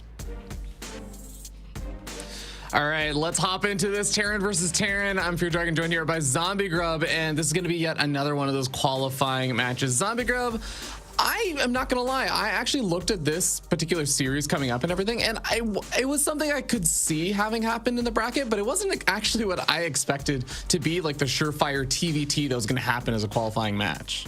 I don't know about you. Definitely agree with that. No, I agree with that. I guess if you did, because I think there was a little bit of ego, I guess, with the commentators figuring what we we'd know how some of these things would go down. And I think Beyond Ragnarok would have gone either way. But Hero Gumiho absolutely was supposed to be Hero favored. Again, insane win streak from Hero 9-0 in series. So Gumiho certainly already defeating one nemesis, one very good player, but in the form of Protoss. Now has to face another very good player in the form of Terran. And here we go, spawning on top of that guy in the top right of Ancient Cistern. It is Beyond for Shopify Rebellion.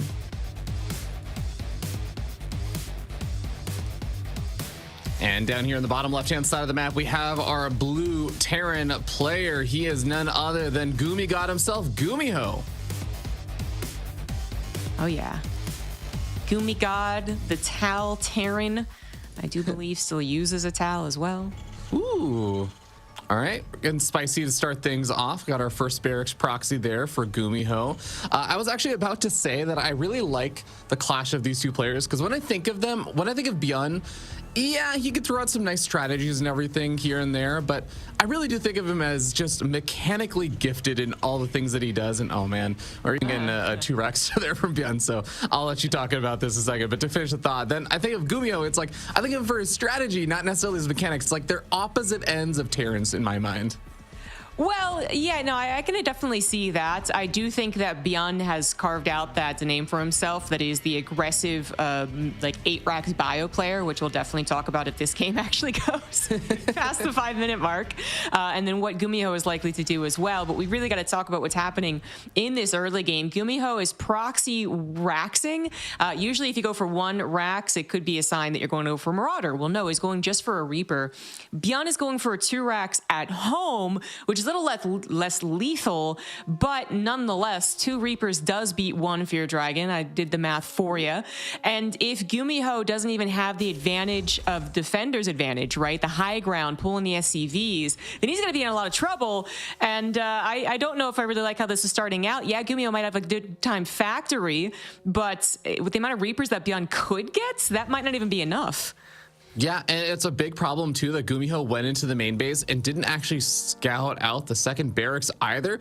He's sending an SCV to the low ground to take a command center. Oh boy, Zombie, this looks like it might be a bit of a disaster here as a command center. The minerals are there, but the first Reaper does arrive.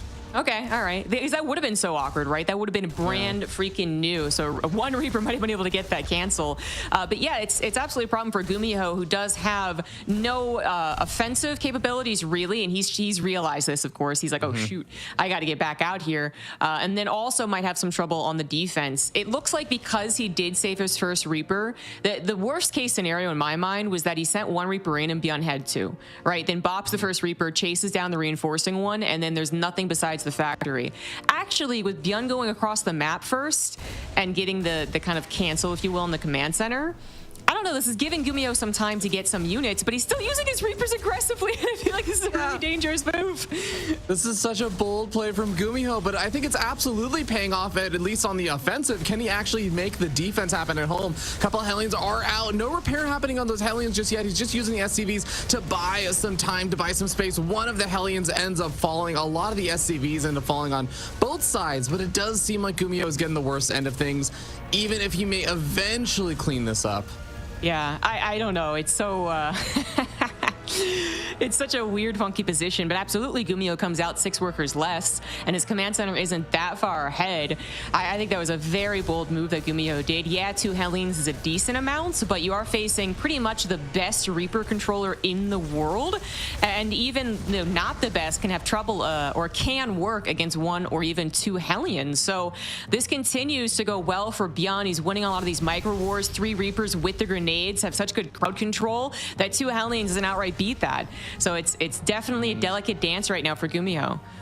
It's so delicate, and he really has to be able to fend this off. The high ground is not going to be enough. He ends up losing one of the Hellions, although actually getting quite a bit of damage on the other, on Bjorn's Hellion, so is able to actually deflect the attack for now. But it does go back to what you were talking about before. The command center being that much earlier on there for Bjorn is going to be the big advantage, and Gumiho's this Banshee play really has to get something done.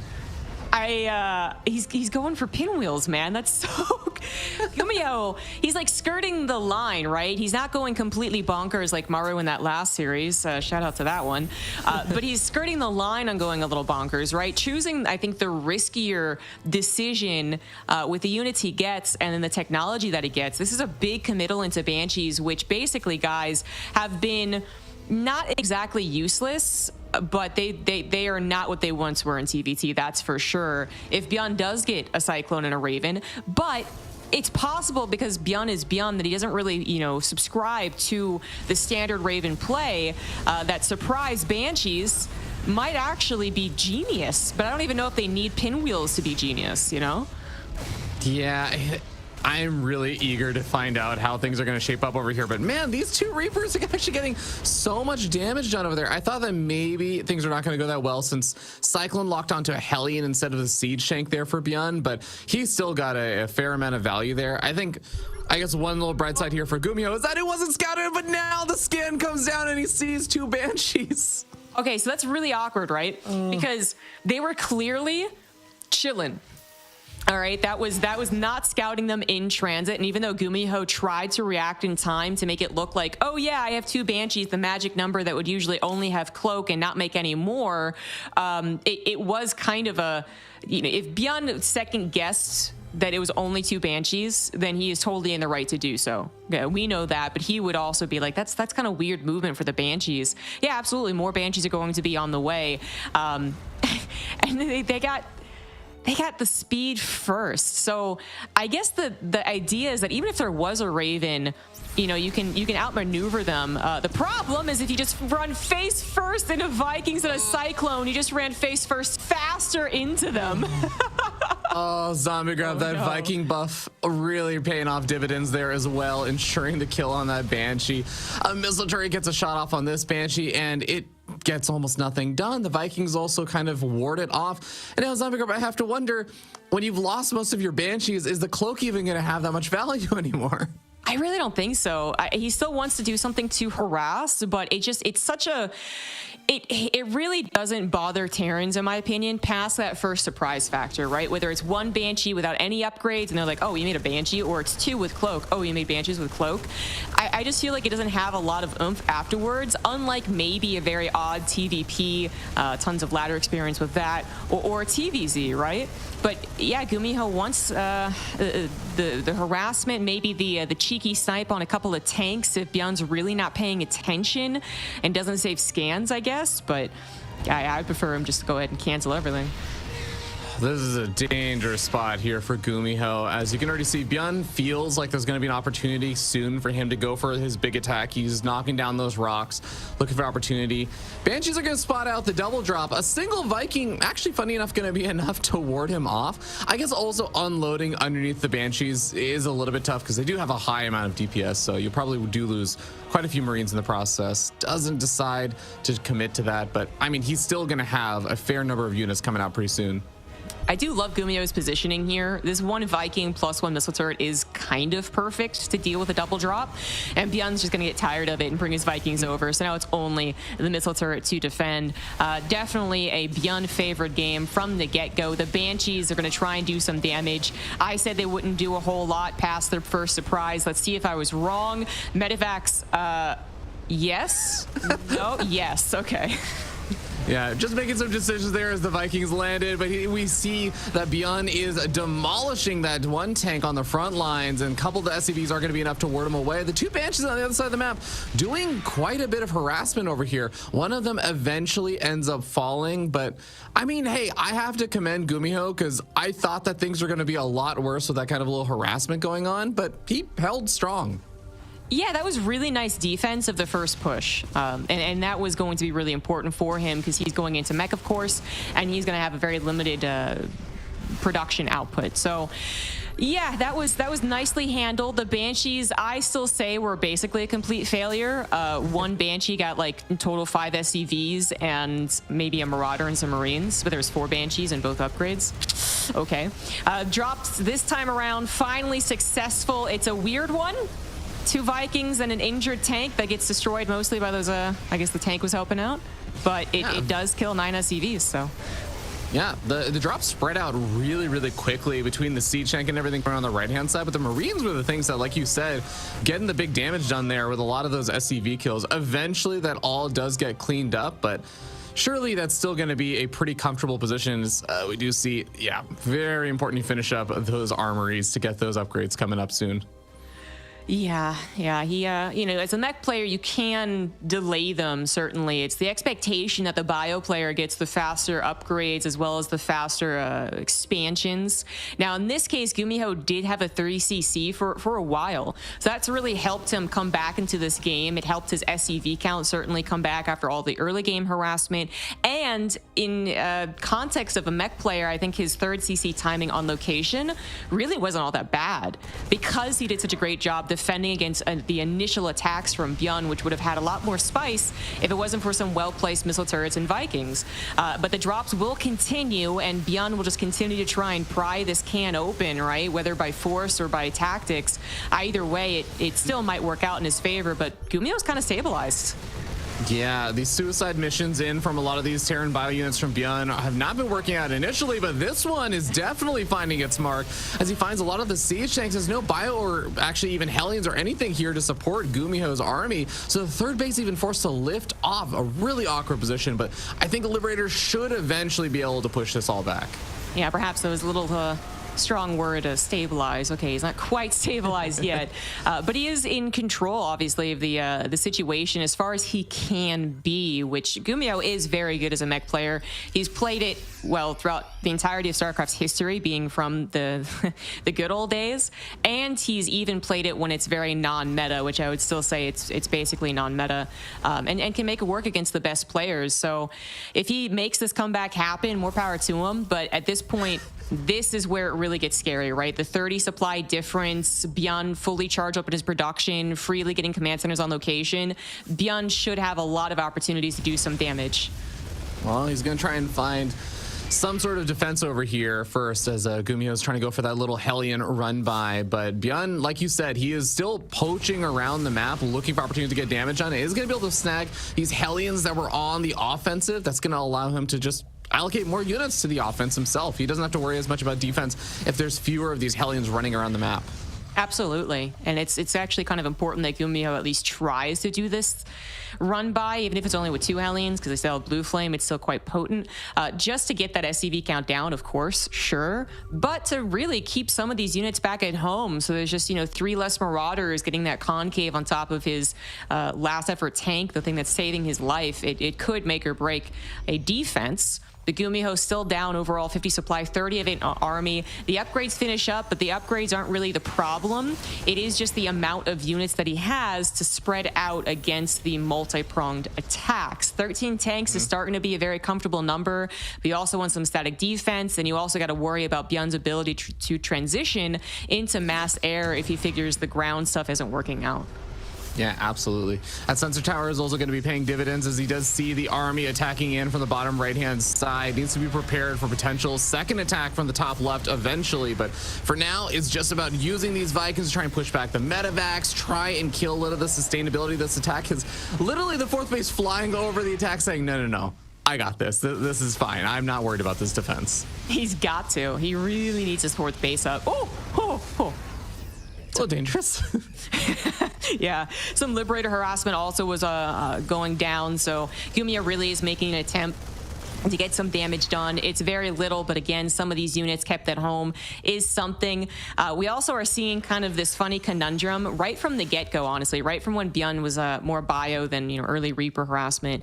The conundrum being he has so many Marauders so often that the limited air control that Gumiho has, the one Liberator and then the Vikings covering it, has actually been instrumental in some of these defenses, as well as having more free opportunities to pick off medevacs.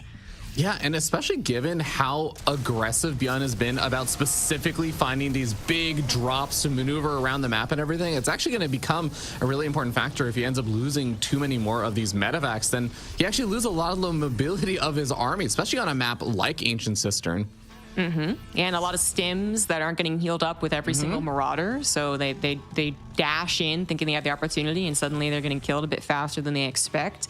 Yeah, all these things absolutely come together. I'm not saying that Marauders are bad, by the way, guys. Absolutely not. Marauders are chunky. They'll tear down the tanks very, very quickly. But there is that just weird kind of conundrum that can happen that we've seen where Bjorn is microing literally 4 Marines to beat a Liberator. But here we go. One of the biggest pushes so far. Yeah, he's going to be trying to maneuver into this bottom right-hand side of the attack angle. A lot of the siege tanks are actually still getting rallied on forward, and there is simply not enough. This is the power you were talking about those Marauders, Zombie Grub. They are chunky. They also deal quite a bit of damage to that mech army, and they're going to be able to dislodge this third base location. Oh, God. Siege tank on the high ground, though. It's getting so much done. That was a good couple of blasts there from the high ground, but still overall, Bjorn has opened up a grand opportunity for himself because, of course, he has 5 bases back at home, so he knows that this is just the beginning of the end. Once you break the mech player's tank count like that, you know you're in a good position because you basically win either way. You go continued into a lot of production on the ground, break them on the low siege tank, or you do go ahead and go into that air, in which case they'd have to read you so perfectly that, you know, accusations would be had about whether they make tanks or Vikings. Gumiho just can't read that perfectly, can't afford to make both. Yeah, it's going to be a big problem coming in. As I love even just a little bits and things that you see here, as I think we saw a little while ago, like Liberator sieging up on an empty base just because Gumiho has not really been able to get a whole lot of the actual harassment successfully out there. Isn't even necessarily sure what bases have been taken. Everything as Bjorn has just been kind of given the opportunity to continue to be aggressive and keep Gumiho more and more at home. We've seen fewer and fewer of those little Hellion run-bys and everything else coming on out because he is just trying to use everything he's got to dislodge these kinds of setups here that Bjorn has got now. Yeah, and one thing Bjorn did in this game is go for the armor upgrades purposefully first, and I do believe it was purposeful. Occasionally in Bjorn's history, he's actually just straight up made mistakes, but I do think this was on purpose. I mean, he's been able to tank a lot.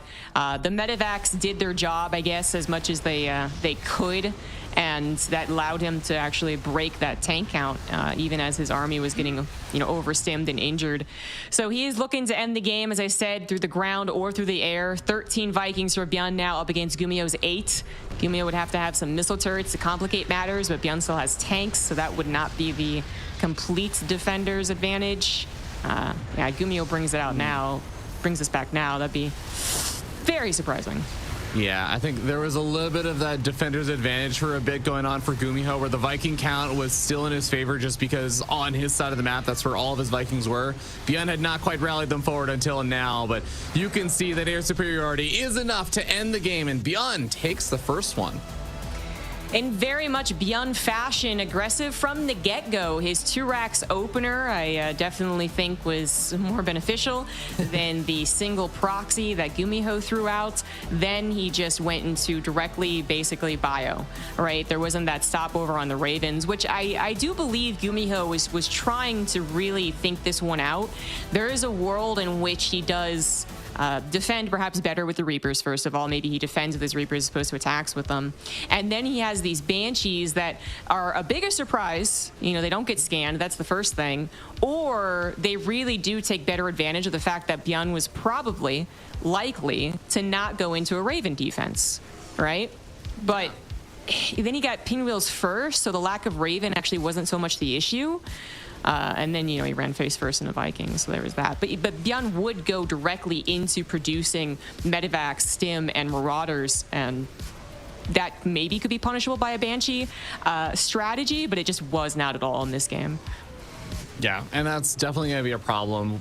When you are a player that is oftentimes, really good with strategic decision making and stuff, and you're taking all these risks and just none of them are really paying off, at that point you're playing a little bit behind against a player who is known for just having really, really fast, aggressive kind of play styles that are just going to be able to take advantage of those situations. It's so tough. I think sometimes if you make those strategic decisions that don't work out quite as well against a defensive player, it's like, oh, well, maybe they're going to play a bit more defensive. You have a little bit of more time to bounce back or something, getting to your mech groove. But no, it's hard against Beyond. He just sees the opening and just goes for it. Yeah, exactly. He's not gonna let you pause, because he's not gonna pause. Yeah. And that was almost even a problem. You could kind of see with some of his earlier drops that Gumiho was doing a great job denying that had he really overcommitted, then he is losing a lot of that constant aggression. He loses 2 medevacs with Marauders and Marines, and he's not rebuilding them, like a Zerg player would. And he's not getting across the map either that quickly. But Beyond also did a good job making sure not to give away too many of his early game units. Because when you do go into Marauders that quickly, when you realize what your opponent's doing, you're like, oh, a mech player, of course. There is sometimes a downside to those Marauders too, which is that they are expensive. They do work off a tech lab, and they only produce 1 at a time. So, the number of them can be limited in the early game, although effective. And yeah, again, Beyond just did a good job making sure he never really over-aggressed and got too many units killed in his attempt to end the game early. Yeah, absolutely. Well, I think one thing that Gumiho can take a little bit of solace in, or I guess 2 things. One is that it's a best of 5, so he's still got some opportunities to play around with over here as just the first game. And also, second of all, he took, as we were talking about, 2 really big risks with his build order. There's the proxy racks and also the Banshee play. So moving into game number 2, he really does have an opportunity to set himself up a little bit better. Even if he just decides to go for a more standard opening and everything, he was just kind of end up playing a bit from behind from the beginning in that game. Absolutely. I think you nailed it. Spot on. Gumiho just doesn't have to take so many risks and might have a better game because of it. Once again, spawning on the bottom right Terran player for Shopify Rebellion, he is Byun. And over here in the top left-hand side of the map, we have the blue Terran player. He is Gumiho. Use that towel to wipe his hands of that game number 1 and focus in on what his plan is for game number 2, because this time I don't see an SCV making its way across the map to proxy barracks. Yeah, he's going to play a little bit safer. It's kind of interesting. I always think of, the Tile Terran, and then at one point when he was on Sidestorm Gaming, they actually made towels. We're giving them away. So they picked him up at a really nice time. Went on and win GSL shortly after the pickup. Now not on them, by the way, guys, but just thinking on it, he would be the only teamless player to qualify for this event, perhaps participate later on this year, which he's facing the guy Byun who won GSL teamless. So I think it's nice. I think it's a nice little storyline history thing right now. That is actually really poetic. I think the only other player that could be in that situation is and it's not going to be this week. It's actually going to be next week. We'll have Classic in the second stage of the bracket and everything. But I think that's still, I love the way that you put that though. It is very poetic that the man who is a one-man army Beyond is now the kind of guy who's on the team, is well supported by Shopify and everything, and Gumiho is out there fighting on his own, is looking for an opportunity to get those big bucks that are on the line for this event. Yeah, absolutely. Well, we already have a difference in the build orders after Beyond opened up with the 2 racks at home, so it really wasn't, again, all lane or anything like that.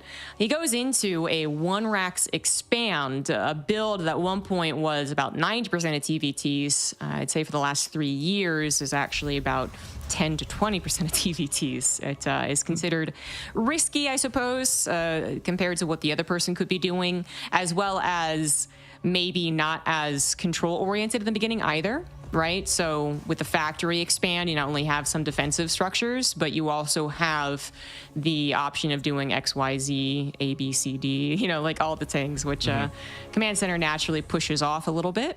But if you do defend your 1 racks Command Center perfectly, you don't take 2 to 3 SCVs worth of damage, then you are ahead by 2 to 3 SCVs. So I think the kind of conundrum that was happening was that it was almost always that the factory expand player would get just a couple of little bits of damage, and it would kind of balance out anyways.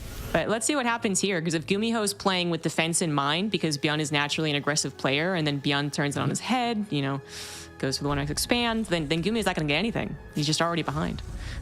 Yeah. I mean, we already have from Gumiho no extra like Hellions or anything being made, just immediately from the Reapers straight up to the Ravens, adding on a couple of those extra Marines and everything. So if it is going to be an attack coming out from Gumiho, it is going to be sort of in that kind of like early mid game of Terran versus Terran, when you finally get a couple of those Ravens out and can really put on that pressure. But Beyond, I mean, that does give him a fair amount of time, right, to get up his own setup and everything. I'm actually a little confused as to how he's not ahead by 2 SEVs, considering the openers. I guess there it is. All right. Every so often. But he's looking to do damage to his opponent. He actually went into a medevac opener. So this is, you know, aggressive and in line with Byun's nature. If Gumiho defends this perfectly, which is hard to do, you don't even know it's on the way, then he might go ahead and grab a little bit of a lead as far as technology goes. But we'll see. The medevac so far, unseen, boosting into the main base. Yeah, a couple of the Reapers are starting to react a bit. No pull for the SCVs there. It finally is. The Widow Mine is going to just soften up those SCVs. Does not actually kill them outright, but the Marines can finish the job. 5 workers killed is definitely not too shabby. It looks like the Hellion and the Reaper in the natural are not going to get a whole lot done, but amazingly enough, the Reaper does survive at least for a little bit. He'll eventually get their refinery. Oh, no. He flew too close to the sun.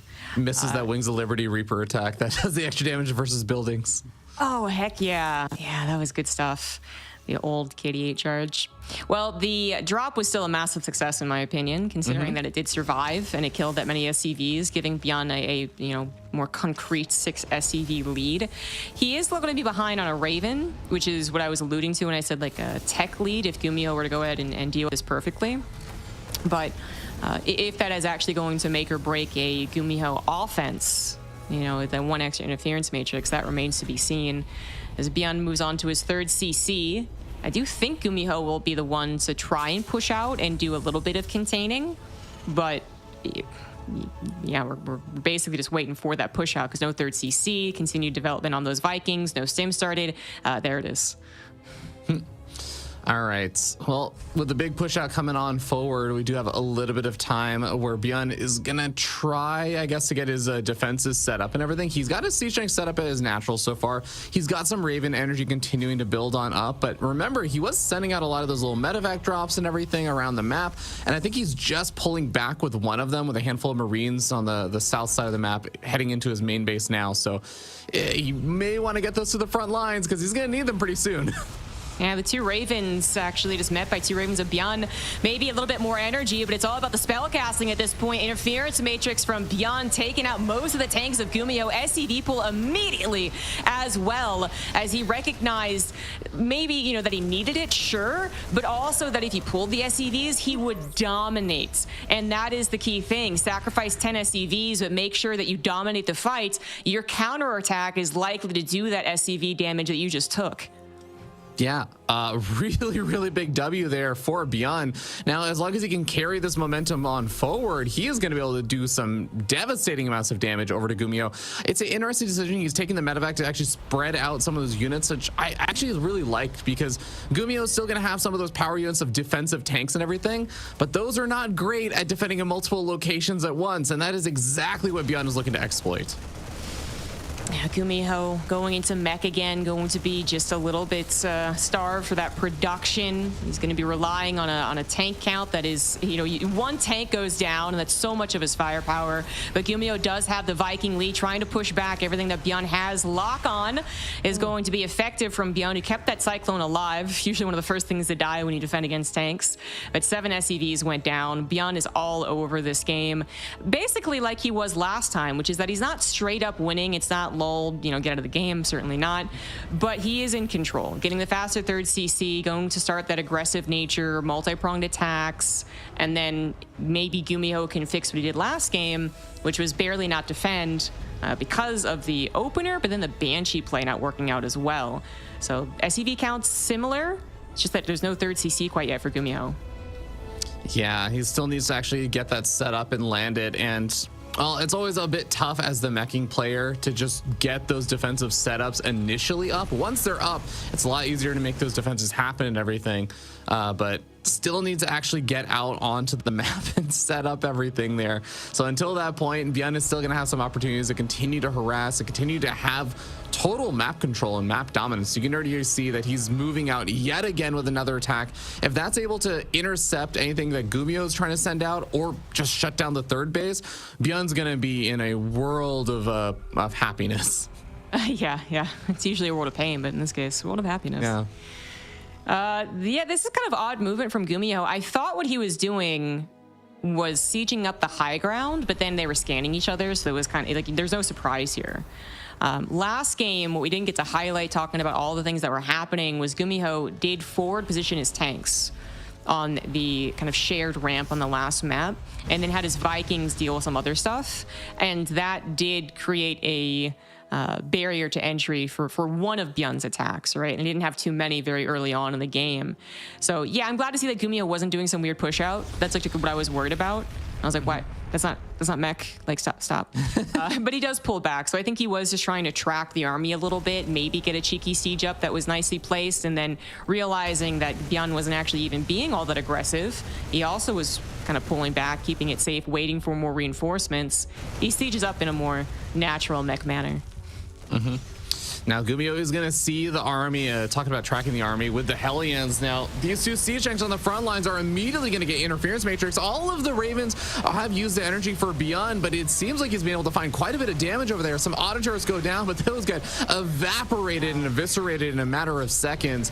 Bjorn already feels like he's making a lot of progress here. Unfortunately, Gumiho did kind of lose track of the size of the army and the army placement. I think if he had seen that earlier on, he would have moved tanks to the center or moved his center tanks back, either way. But what happened there was that, especially with the interference matrix still available for Bjorn, that shared location that Gumiho was trying to defend was under-defended.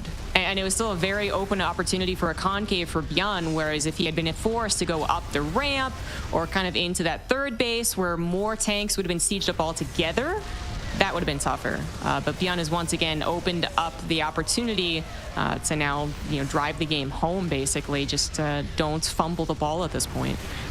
Yeah, he really does have, it looks like, this game close to locked up. He's been able to take out most of the Vikings there for Gumiho, so the air superiority is mostly gone outside of, I guess, a single Viking and a single Liberator that are going to be able to gradually pick away at siege tanks.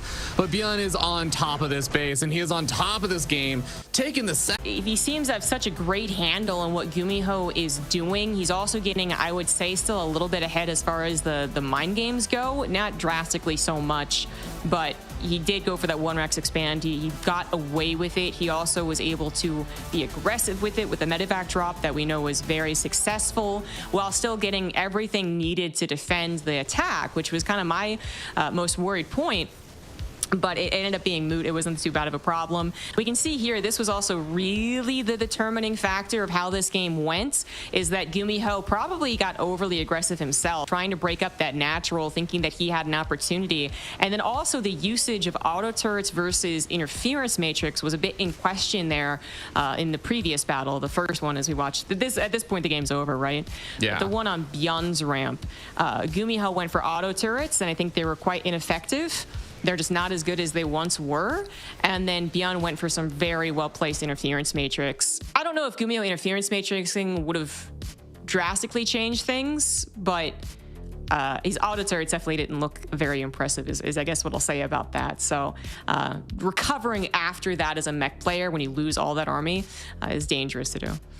Yeah, really, really tough. I was under the impression also that with that big attack coming in on Bjorn's natural, I actually thought that was going to be a bit more effective because Bjorn had been committing a lot of these random marine drops and stuff to get worker damage or find little bits and pieces of damage, and he was ended up still losing a lot of those units in exchange for damage he definitely got done, but it's, economic damage and things like that. And there were still drops that were returning back home. So I was thinking like, oh, maybe there's an opportunity here. But man, like you said, just the choice of what you use the Raven energy on and everything else in that little micro really made the difference there and put this man up here on the top left-hand side of the map into a really good position that last game. Let's see if he can do it one more time to close this series out. He is Shopify Rebellion's Bjorn. In the bottom right, this is his last life for this best of 5, but he does have some lower brackets to look forward to. If he can't pull this one out, he is Gumiho. Uh-oh. Indeed. Okay. Not as far of a proxy as you oftentimes see there from Gumiho. just on the low ground of his main. What is Beyond's SCV? Yeah, I was going to say, this is a 2 racks versus 1 rack scenario again. Oh, okay. Proxied. Yeah, I wanted to talk more about that last game because I do think you were also correct to point out just how much Beyond's army was missing, but I think maybe the fact that he was on siege could have been beneficial. We don't have time to deep dive into that engagement. Yeah. We need to talk about, once again, the 2 racks from Beyond versus the 1 racks of Gumiho, and I really... So this is because Gumiho's trying to get Beyond to SCV scout and then go, oh no, and you know, defend. You know, are you gonna try 1 racks expand? You're gonna think I'm 2 racksing you and you can't do it. But Beyond isn't SCV scouting. I'm not even sure he did last game, right? And worse, he's again 2 racksing versus 1 rack. So Gumiho, I mean, he's closer to home. His Reaper has very easy access to just go and be like, oh, okay, defend, defend, defend, and I think that would be fine. But it does really depend on where the Reapers go. Does Gumiho go aggressive again like he did in that first game? Does he decide to play it safe and keep it at home? His SCV is scouting around, thank goodness, and actually, is he really going to find it? He's on the pathway for it for now, but he darts south instead of north. He is going to miss it, but he is pulling back with his Reaper, and I think that's a very important thing. Like you were saying, the position of where these Reapers decide to go is going to decide so much, but Beyond is geared up. He's got both of his Reapers together. He's going to be able to find and jump on top of one of these Reapers. Will it be able to get away successfully? I mean, the fact that it got away at all is already so important to Gumiho's defense. If that died, it is actually game over. With it alive, he might be able to micro this out. So far, so good. Tucking that Reaper that's reinforcing behind the SCVs. That's nicely done. And now he's got his Hellion. It's crazy to think about that 1 Reaper was life or death. And Gumiho, well, he's alive so far, but again, the Reaper micro of Beyond's going to be shown. Yep, Hellion already taking quite a bit of damage over there. That is the 1 unit in these armies that is not going to heal up. SCV abandons the low ground command center for now, realizing there is no way it is going to be able to survive over there. And Gumiho, I'm actually really impressed that Gumiho has been able to get his Reapers up into his main base safely, knowing that they have to go through the center of the map basically a little bit. Right. Yeah. The reinforcing Reaper that went back onto its own high ground was in danger, and that's why I was sure to point out that Gumiho microed that very quickly. Gumiho's response, his emergency response, has been A+ so far, and it does look like he's going to save his command center, which is absolutely the most important thing. With that many building units, the command center was still in trouble, but hold on, Reaper micro once again being shown. More Reapers for Beyond, but they're injured. Now suddenly less Reapers, and okay, nothing's going to go completely topsy-turvy here. Yeah, and it's worth noting that Gumiho did manage to get SCVs starting to build that command center yet again during all of those little trades and skirmishes. He did end up losing another one of those SCVs, but don't let the health bar confuse you. It's about the progress bar. It's a nearly finished command center, and that is actually a nice little W there, especially since he has a 3rd CC on the way as well. Yeah, he's going to try and get away with that, which I think is actually a very good move. I don't know if it's the exact same timing as the first game, but he also was able to fit a 3rd CC fairly fast there, and that helped him recover from what was more damage, more trades. Actually, in this game, what they traded was a lot of army, an army that is ultimately unimportant as we do go into 2 and 3 bases. So that's, I would say this is better for Gumiho. He should be maybe in his best situation so far, but then last game it really got screwed up when the medevac came in, so Beyond not going for medevac this time, I guess that's not possible. And then Gumiho's maybe overly aggressive attack, so Beyond still has some units that can do damage, but Gumiho, I mean, after being down 0-2, you gotta feel nice that you didn't just immediately die, right? You actually have a pretty good chance in this game. I mean, I'd argue this is probably one of the better starts that Gumiho's had in the series so far, so I am very curious to see how this first attack is going to go for Beyond, as the Liberator is going to be the first unit out of that starport to pop on out, and we'll be able to put on a little bit of pressure here. Stim also starts up there for Beyond. I think no one's super surprised that Beyond is going to stick with that good old Bioforce. No, Bjorn should be always the one going bio. I think maybe he's done a mech build. I'm sure. But bio it is for him. Gumiho is the one that's really swapping it up. At one point, I would say that his bio was worse, but I'm talking years ago. You know, I'm talking analysis of Gumiho in 2015.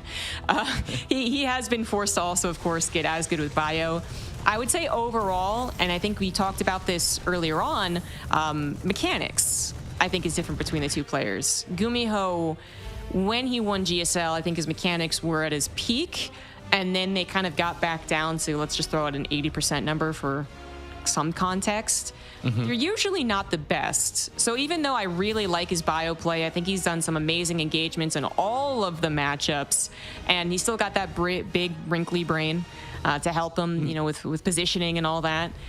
I am worried that he won't be able to keep up with Bjorn. Yeah, I will say, like, I think Katowice, I was really impressed with how well mechanically Gumiho was playing, but I think it is still, when you're comparing it against someone like Bjorn, who I think it's not just something that Bjorn is, like, good at, it's Bjorn's forte is, I think, his speed, his aggression, his ability to seize those kind of opportunities and moments and stuff. It is difficult when you just go head-to-head comparison against someone that is strongest in this category, and you're kind of just saying like, oh yeah, I'm like, I've caught up to the standard level. Yeah, and now that we've kind of touched on that, we can bring up their history. So you were right to point out that Gumiho's Katowice performance was really good. He was looking really strong. His mechanics, I had no qualms with them, basically. But historically, between these two, they don't play each other, despite both being online warriors. Somehow they managed to dodge. So they played, you know, once this year. And Bjorn won that. But then before that, it was Gumiho. Before that, it was Bjorn twice. They do go back and forth.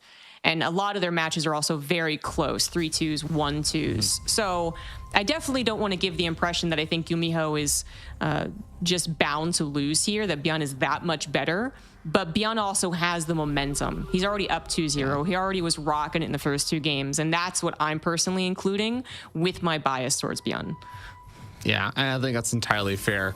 Now, we do have Bjorn getting set up over here, and it is going to get spotted at a small little cost there of the Reapers and Hellions, units that are not going to have as much value as the game goes on. So I think he's probably well and fine creating a bit of that information for those units, and is going to be able to resituate himself a bit. He, very interestingly, was he just sending all of his Ravens across the map? Is he going to need those in a moment? Well, we are kind of reaching that point where Ravens, I guess you could say, don't make or break a defense. But it is very risky, you know, absolutely. They could have died. First of all, they could die. And then second of all, yeah, auto turrets are, they're just not as effective against, well, a lot of stuff, but the marine reinforcements are so perfectly timed that the auto turrets would have been devastating if it was only a tank. But this ended up being a waste of, well, energy, which isn't too bad, but might be able to find a single tank over here if the repair isn't good enough. Another one of the Ravens. I mean, truly all of the energy for these Ravens of Gumiho is just absolutely being utilized immediately. And finding a couple of workers over here is nice, but also losing a refinery of his own. Hasn't really felt safe establishing his third command center or anything. It does feel like I don't know. I do wonder if the Ravens would have been useful for dislodging this a little faster, but this is a very nice jump on. Whoa, Bjorn just wasn't expecting that. He just didn't think that Gumiho was ready to pounce on him. And Gumiho did that without combat shields. I was just about to point out that their upgrades had evened up after Gumiho had gotten ahead, but then Gumiho was still behind on stim and combat shields, and he jumped on Bjorn. He was right to do so. His reinforcements, of course, coming out faster when he's the defender, so he eventually just had the firepower.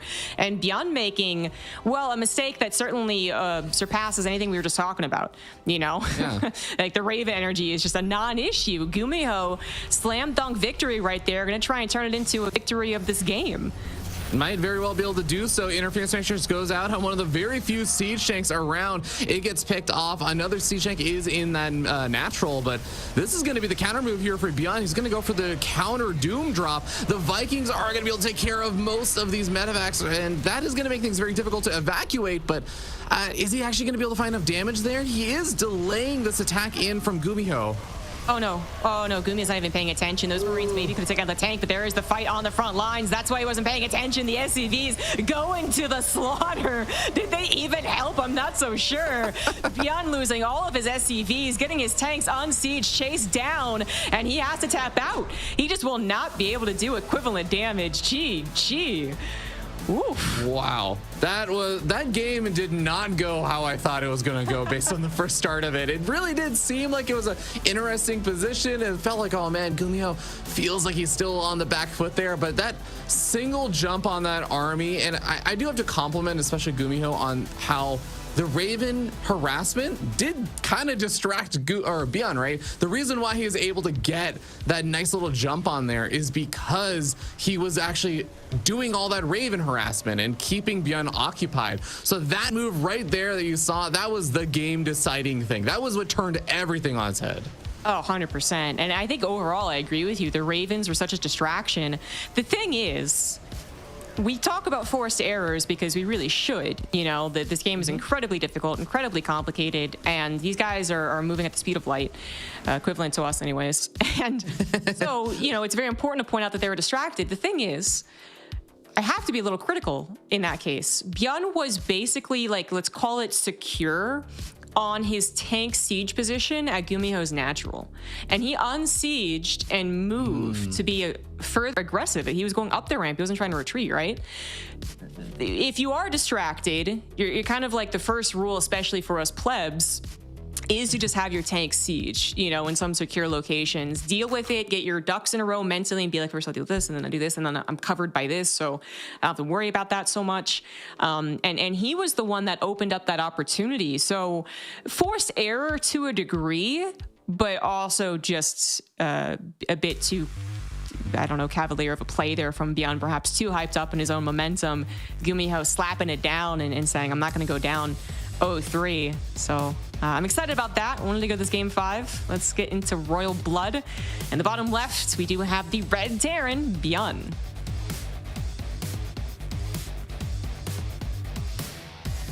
And up in the top right-hand side of the map, the Blue Terran player who just put his first map victory on the board. It is Gumiho. I think that's such a fair point, though, actually. You know, when you see all of those units just getting jumped on, it like didn't even register to me. It's like, wait, that means that they were not siege up. That they weren't in the position that they were before. So Bjorn was clearly, you're absolutely right. He was trying to move him around and stuff, and that is a dangerous play if you are distracted and everything. So I think it's a really, really good point that you bring up there, as maybe Bjorn just getting a little too caught up with his own kind of movements and everything, and maybe overestimating how many actions he had available to deal with the Raven harassment while also moving his army around. Yeah, it's like playing a online strategy game, right? You ran out of actions, you didn't notice it. Yeah. I mean, it is the third resource of StarCraft, right? People always talk about that. There's minerals, there's Vespian gas, and there's actions, like available attention span. Yep. Yeah. And also, I kind of pointed out there, he might have just been additionally very optimistic about his chances that Gumiho wouldn't pounce on him or wouldn't win the fight, because Gumiho still didn't have combat shields. But, you know, that's it's arguably another reason to keep those tanks sieged, because without combat shields, you do get that one shot if they stim. So even if you are saying, if you're thinking that Gumiho would have eventually broken out anyways, if Beyond had stayed sieged up in that pocket that he was in, but Gumiho was going to break it because he just had more reinforcements, right? He's on his side of the map. Yeah, but it would have been a much messier trade, 100%. So don't be giving any benefit to that, especially without those combat shields in play. Gumiho was not in a position to break siege tanks, but unsieged tanks, while their DPS is okay, they are no match for Marines. So yeah, just the one moment to really ruin that game for Beyond. Yeah. Interesting series so far. I mean, we've now been able to witness 3 different games from these players who've seen a surprising number of those kind of like proxy racks ideas or like build orders and stuff coming out from both these players. We've seen the really strange commitment to the hyperflight rotors from Gumiho in game number 1 and stuff. But I think all of these games have, for the most part, ended in that kind of early part of the mid game or like maybe like the middle-ish part of the mid game, we haven't really seen either one of these players get into like the later stages where they really do get to big maxed out armies kind of colliding with each other, setting up the big sensor tower defensive placements and everything. I think there was like maybe one game we got close to it, but just a little bit shy of it. So I am curious if this is going to maybe be the game where we get to that stage, or if it's going to be yet again one of these players, most likely Bjorn, getting up in his opponent's face and kind of driving the game a little bit into a shoehorned victory for one of the players a little bit earlier on. We certainly haven't gotten anywhere close to the late game decision of 8 racks versus 3 starport. Nowhere close to that. As you said, we barely even made it to third base sensor towers. So I do think that'll be a stark contrast between the two. As far as that mid-game play, Marine Tank versus Marine Tank, they both kind of have to be active. So it would look a lot like that last game, I say. But then we might actually head into a very late game in which Gumiho would probably end up going a little bit more passive, 4 base, 5 base with Ravens and Vikings. And then Bjorn has just shown repeatedly that he just prefers the 8 racks. He's constantly facing Maru, who's a master of the 3 starport and still occasionally wins versus him. The openings could have turned out aggressive, by the way, as they both went into some reactored Reapers, but some. So it wasn't 5 Reapers, 3 Hellions, just enough to probably defend if their opponent did. Oh, Bjorn's going 2 starport. Okay, so Gumiho is going to be the first aggressor, but he won't find 2 Cyclones as well. Let's see if he finds some damage, and also if he scouts that second starport.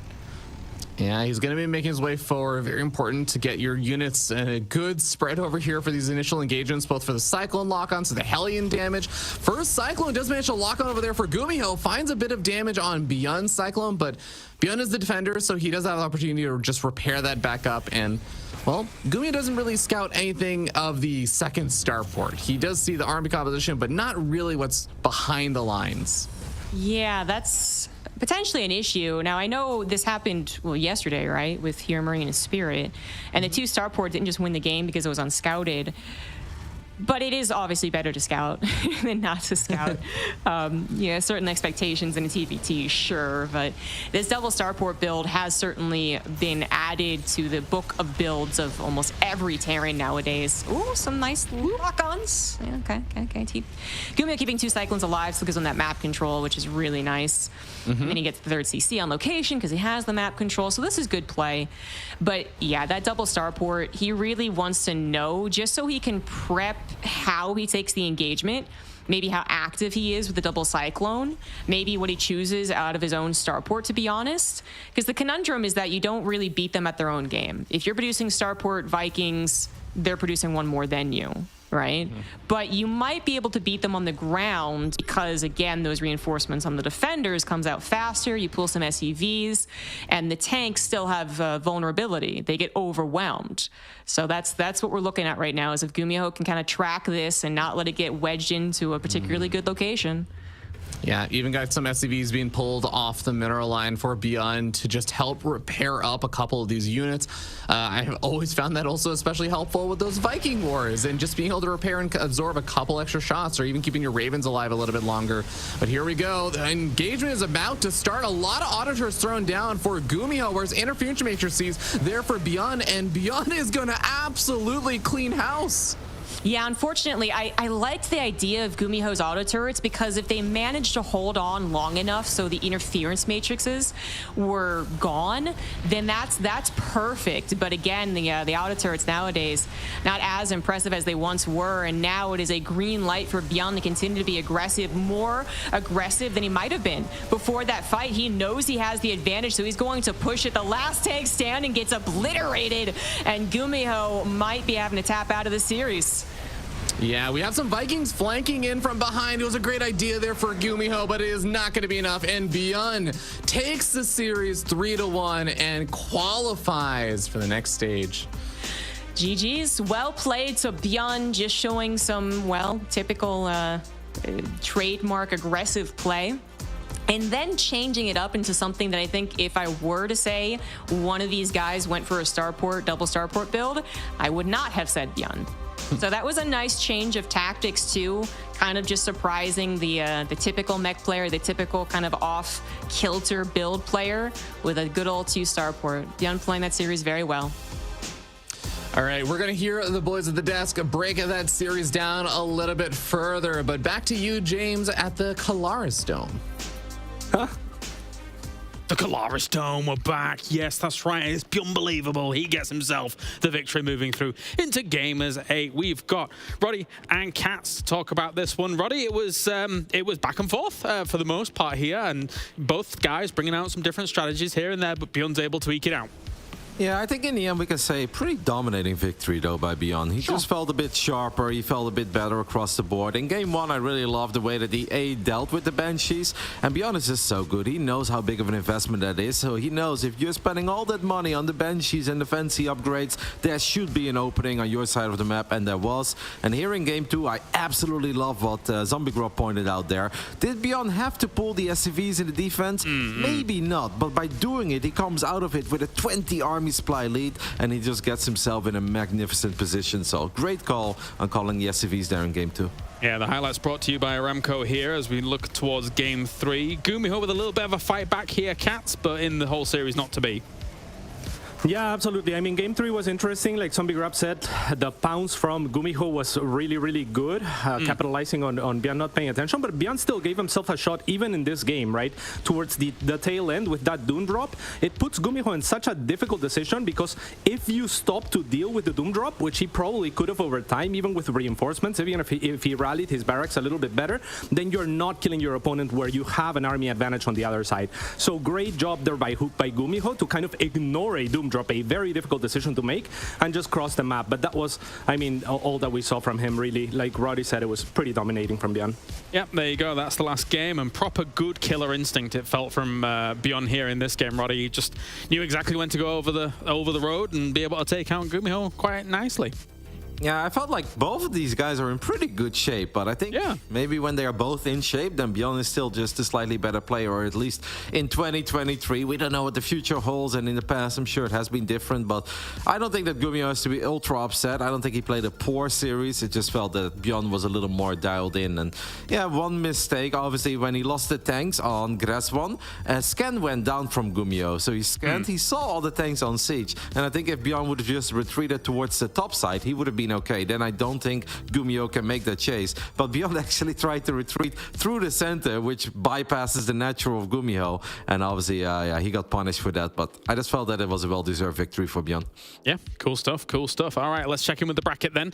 Here, as now we have our second player moving through into Gamers 8. Solar and Beyond are the two to make it here in the upper bracket. I think, Katz, if you'd have given me this bracket earlier than the tournament beginning, which we did get it, I suppose, I don't think I'd have bet on these two names to be able to take those top 2 spots.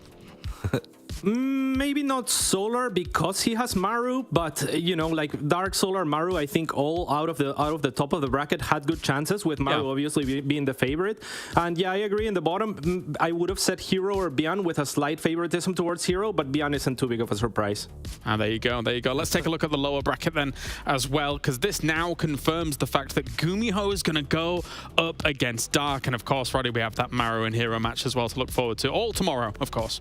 Yeah, Maru Hero. I don't want to build it up too much because sometimes you get a whole bunch of 8-9 minute games, SCV pools, and 2 base blink stalker all-ins. But on paper, Maru Hero is an absolute banger. And Gumiho Dark, I actually think is very interesting as well. Like, I feel like if I have to predict one best of 5 to go on for a very long time, I feel like we should be locked in for an hour for that one at the bare minimum, potentially an hour and a half. There you go. I mean, we're speed running today, so give us a bit more StarCraft. That will be fantastic. And for Gumiho, he's got the ultimate test really going on. He had to be a Protoss, play against a Terra. Now he's got a very powerful Zerg to go up against in that lower bracket. Thank you, gentlemen. Time to go to a break. When we return, we are getting the EPT bracket ramped back up here as we got 2 more best of 5s for qualification to Gamers 8.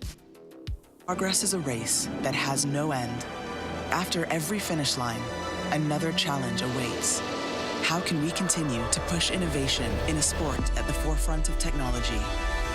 This is how.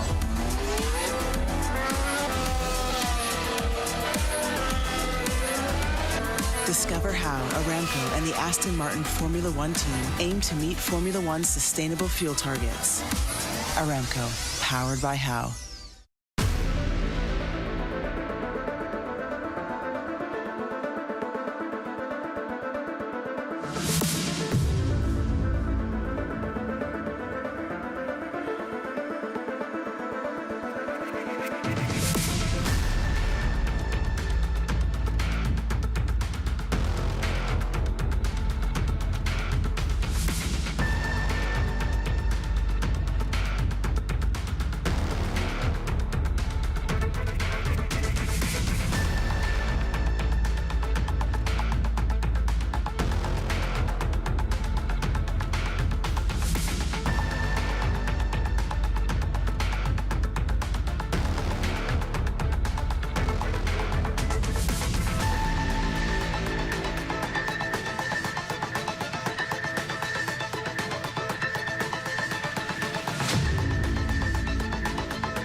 Welcome back to Gamers Without Borders. We have 2 more series coming at you today. Both best of 5s, both qualifying players on into Gamers 8 here at Gamers Without Borders.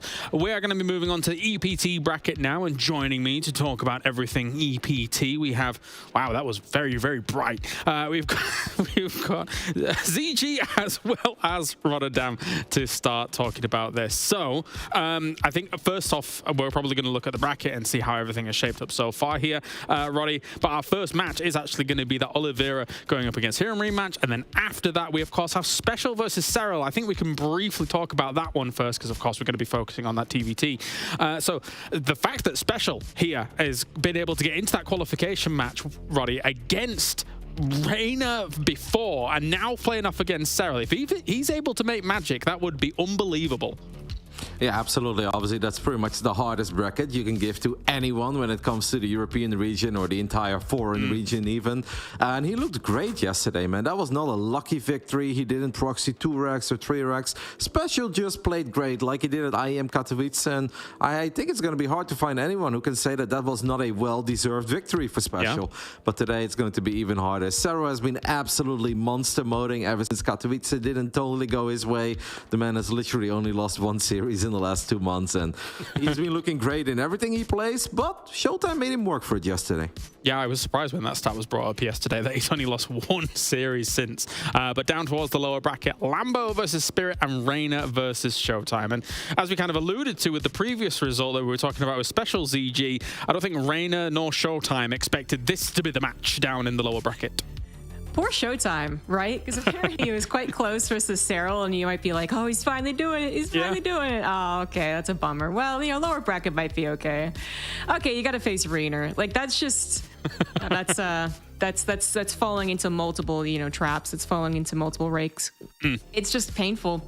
But I guess what we can say is that he did show some very good PvZ, and Rainer is apparently a bit off. Special played great, but he's kind of the expected winner. Sure. And so Showtime might cause one of the biggest upsets, which is just, actually defeating Rainer and kind of knock him out of this particular chance. Yeah, can you imagine? That would be wild. But, I mean, we've seen already very interesting things go down in these brackets so far. So now let's focus in here on our first match for the EPT bracket. It is going to be the world champion, Oliveira, going up against Hiram. And, Roddy, to start with you, if you'd have told me maybe 2 years ago, you looked at Katowice runs and thinking to yourself, Hiram, he's made a top 4. Maybe he's one of the guys to be able to eventually get to that Katowice final and maybe take it all. But Oliveira went zooming past him last year, of course, to be able to make that very emotional World Championship run. Yep, but I think you're wrong, Claras. Is it on this one? Switch things up, and that's not your fault, mate, because it would make sense that we do the TVT first, but somehow, I guess one of the players couldn't make it to the earlier slot or couldn't make it into the later slot. So we have swapped things around, and it's actually the TVZ that we are going to be previewing here. But we'll talk more about that TVT with you later, Claras, in your little dome, don't you worry. But the TVZ it is. You already touched upon this briefly, so you're still nailing it. Special versus Cyril. I think there are many reasons to be very hyped for this one. Do you believe, Zombie Grub, that Special can bring out the same magic as he did yesterday against Rainer? Well, I think he can play up to that performance. I think the problem would be just that as far as styles and kind of the expectations, Rainer and Cyril do play differently in the matchup. So I think it looks solid. I always believe Special is going to look solid. So I'm going to say the same thing I've said for the past 2 years, which is that I'm going to be really amazed at how Special plays. But then he's just going to get maybe a little unlucky or one bad micro mistake, and then Cyril is going to pounce on it and obliterate him. So. And he has less time, I guess, to prepare for this as well.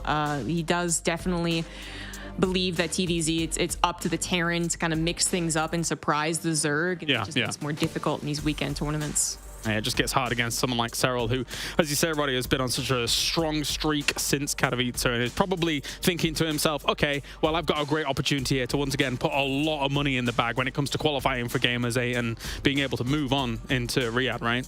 Yeah, but whether this prize pool is as big as it is or would have been a whole lot smaller, if Cyril signs up, he signs up to perform, to deliver. The man just does not like losing. So for some players, you can definitely say, like, yeah, they step it up in the bigger tournaments. I feel that Yona pretty much always steps it up if he decides to participate. And yeah, the numbers don't lie. Special did great against Cyril once upon a time, but that was before Cyril became Cyril. The first 3 times that these two ever played against each other, Special won all 3, but that was all prior to 2017. Since 2017, Cyril is on a 9-0 win streak against Special. He just kind of has his number. All right, well, thank you very much, guys. Not only have I been bamboozled by the schedule, but hopefully maybe Special can bamboozle Cyril here in this best of 5. Again, the winner will move on to Gamers 8. So without further ado, let's head over to the commentators. Another great TVZ headed our way with Special versus Cyril. I'm Fear Dragon, joined here by Cats. And Cats, I know that you were looking a little bit into this series, and I know that they were talking on the desk about this, the history between these two players. And I want to get your take on it, man. Like, what's the hopium? What's the copium on this? Well, that's pretty much, yeah, what they brought up, right? Like, Special is playing great right now. That is the hope for him, right? He just defeated Reynor. That's a lot of momentum. That shows a class of playership that if he can bring it here and make it a series against Cyril, if he can somehow win this, it's a best of 5, not even a best of 3, then, you know, fantastic. And we have to start talking about Special in a different light, I think, in this matchup. But realistically, I mean, the odds are lower even than they were against Reynor. The stats are even worse for Special than they were yesterday. So we'll see what happens, but it's going to be tough for sure. All right, well, we're going to start down here at the bottom right-hand side of the map. Atop the red Terran player representing Psystorm Gaming. He is the Reynor player, Special. Whoa. A pause. Quick pause here. Not much to be concerned about. No, we don't usually get paused in the intros. Now his picture is kind of frozen there. Yeah. And we are back here in just a small portion of Calaris's massive dome. I loved how Roddy was like your little dome, and Calaris looked around.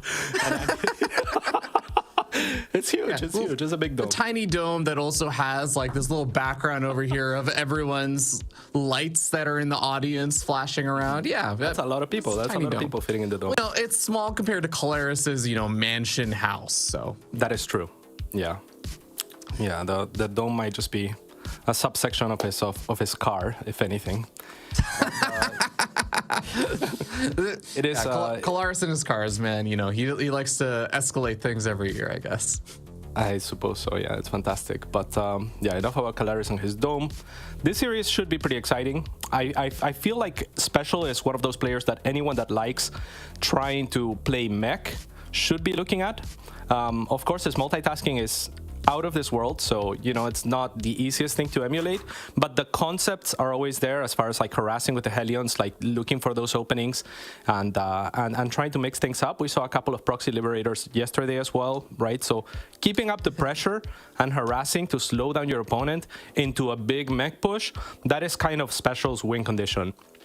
At the same time, we saw how Reynor almost dealt with it while being miles behind, and that was super impressive, right? When he got up to like 8-9 Vipers, even though he had so few Hydras, just Reynor and his incredible execution as well, right? Like we saw yesterday, pulling the tanks into a clamped up spot, then laying blinding clouds. But he really kind of showed how effective he can be, because he was so far behind that realistically in an even game you could have twice that army that Reynor had.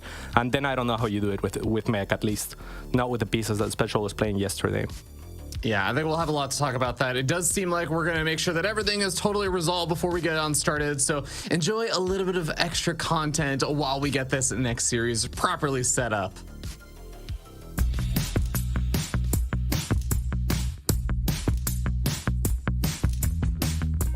외국 선수들과 한국 선수들의 차이점을 보자면은 예전에 협회 시절에는 사실 이렇게 선수들이 다 같이 모여가지고 전략도 토론하고 서로 커스텀 게임도 많이 하면서 준비를 했었는데, 지금은 협회가 사라지면서 다 개인 연습을 하거든요. 그 점에서 솔직히 한국 시장이 안 좋아졌다고 생각하고 다른 건 다 똑같지만 외국 선수들이 커스텀 게임을 조금 더 많이 하는 것 같고 한국 선수들은 레더 위주로 준비하는 편인 것 같아요. Well, I think the main difference between Korean and European players, or I guess foreigners in general, is that I feel like foreigners have more of the perfection in approach. We kind of want to play the game the way it's kind of supposed to be. I mean, there's no supposed to be the way to be played, but I kind of feel like the Europeans and foreigners in general always aim for that, try to do like optimized strategies and that kind of stuff. But Koreans in general are a bit more free there. They're a bit more willing to freestyle, and in general just use a little bit crazier strategies, crazier moves in general, and that's not something we like to do as much. There are a lot of things I take from the Korean players. I mean, I take stuff from all the players. It doesn't really matter if it's a low-ranked player even. I think everyone can have good ideas and ways to play the game that I can learn from, and I'm not necessarily gonna copy everything the Koreans do, but I do take ideas from there all the time and then just kind of take them to my own play, but not exactly the same way as they do it. 일단은 외국 선수들이랑 했을 때 배울 점이라고 생각하는 거는 좀 침착함이라고 생각해요. 생각하는 플레이를 많이 하는 것 같고 생각을 하기 때문에 그 침착함이 플레이에서 묻어나오는 것 같아서 그 부분이 많이 배울 점이라고 생각하고 아쉬운 점은 한 가지 빌드에 너무 의지하는 경향이 있기 때문에 그 부분이 조금 아쉽다고 생각합니다.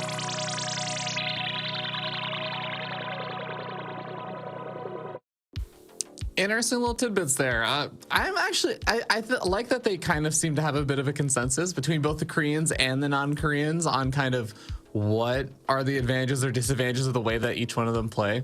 But I think it's also very interesting to bring all that stuff up as, to some degree, Special, while he is one of the non-Koreans, kind of just spends so much time in Korea that I kind of consider him almost Korean, like the half Korean of the non-Koreans. Yeah, I mean, Special, I've known the guy for like 15 years or something, and ever since Brood War, he has been copying Koreans, and then lately coming into his own in the last few years, where he is someone that you know understands the game at such a level that he is the one coming up with strategies as well, whereas before his mentors, you could say TY, Supernova at some point, right, people that he has modeled himself and his play after, have been big inspirations, but now he is his own man and someone to copy. But I agree, very Korean-like style, as we haven't seen the intro for the bottom right-hand side player. Hello? We're doing the top left first. Wait, we already did. But they've moved, so when the AI comes in and has to analyze this game, we need to reestablish where the spawns are. All right, well, top left-hand side, the man we're talking about right now, going for a forward barracks, it is Juan Carlos Tena Lopez, Special for Sidestorm Gaming. And down here on the bottom right-hand side of the map, representing Basilisk, he is none other than your king, Cyril. We were talking about Special's inspirations in Supernova and Duai, but also his mom's name is Maru, so make of that what you will. I'm not even kidding, that's cool, huh? That is fascinating. But is he... Oh, okay. I wanted to ask more about is he inspired by Maru and all that stuff, but let's quickly talk about probably twice over probably, here from Cyril. Yeah, it's just a safety early pool. Cyril likes to do stuff like this on this map. I've even seen him proxy hatch Clem not too long ago, so I was kind of hoping for that, but not happening this time around. It's just gonna be a safe opening from Cyril. Mm-hmm. Yeah. I'm trying to remember which of the TVZs we saw this in. Was it actually Raynor versus Special? I think yesterday, one of the Zerg players kept opening up with like these early pools a little bit, playing a bit safer against their turn opponent. I think it may have been Raynor versus Special, which makes me think, is Special a little bit notorious for going for some of those more like proxy builds or something like that, a bit more aggressive lately? maybe it's just an underdog, overdog type mentality, right? Like Serral probably feels like he's very favored, especially going into the first game of a series. It's like, I'm gonna take minimum risk, and then, you know, if I can beat you with this, then, you know, I'll just keep doing it type thing. So it's kind of, I think, up to Special to force respect. I will say, out of these openers, really cool thing from Special is he didn't scout with an SCV, and he doesn't need to scout with an SCV with this barracks at the front, which I love, because you know, because you have a wall off. So if the Lynx snuck on by the Reaper, they would just meet a wall, whereas normally they would have a chance to deny or delay the CC on the low ground. So very cool detail there. So Special not only gets the faster Reaper out on the map, but also gets away without that SCV scout, so saves a little bit of money, and every little bit counts in StarCraft. There's, you know, a lot of compounding. Oh, but these got side somehow. Well, yeah, I guess he had the depot down, but it's also interesting because he has Reactor Reapers coming at it as well. A second SCV going down. Oh man, that was really not supposed to happen. Really not supposed to happen, and that really hurts. I mean, 2 SCVs this early on is a pretty big deal, especially when you are already the underdog going up against someone like Serral. It really hurts. Okay, I want to get your thoughts, Cats, on the fact that he's still producing Reactor Reapers. That's pretty unusual, right? Absolutely. I mean, difficult to swap with the 2 Lynx around, right? Like, they would have spotted the swap. So I don't know if this was planned or if it is something that he is doing now as a result of Serral checking. Now he goes for the swap, and maybe he wanted to do this 1 round of production earlier. I really don't know. But he's gonna do it right now. And still, Hellion and Reaper, I mean, this is almost TVT-like opening, but it should be pretty good up until the Roaches are out, right? Like, against Lynx, they should fare pretty well. Yeah, it's also very interesting because he did then add on additional barracks, is getting up stim and everything, but does he even have a starport? Like, it seems like this is a very interesting and catered build for this particular thing. And yeah, no starport, just hanging around the 3 barracks, just the factory, pumping out bio units, and is looking to put on some early pressure over here. I'm just so interested. Is this going to hit with stim, and that's like the big timing to move out, or what? Yeah, but Serral's being Serral, and he's gonna get an amazing scout right now. So he confirms 3 barracks all day, confirms what you were talking about. If there is this many barracks this early on, and the production that we have seen from Special, very unlikely to get starport. Special looking for a queen, not gonna be able to find it as some more Lynx pop out. And now 6 Roaches on the way. That should be kind of the end of this aggression from Special, who is still making Marines, mind you. So there's not really a Marauder opening that capitalizes off of or covers for the weaknesses of the Hellions come the Roaches. So yeah, it's gonna be difficult unless Special can find some damage here, perhaps. Not quite.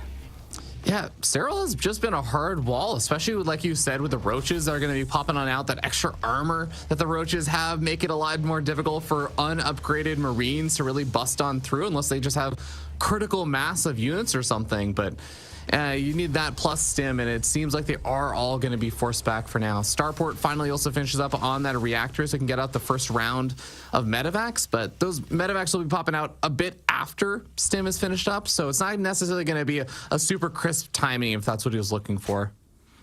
Yeah, I mean, it's going to be a pretty massive attack from Special when it happens. It's effectively going to be an all-in. As Special's still posturing with his units, the Roaches are looking for a surround, I believe, so Special has no way out through the back. He has to slid on past this Queen's trying to make an opening with a Hellion Grenade. He will be successful in that, but now the Lynx are ready from Serral. 3 layers from the finish.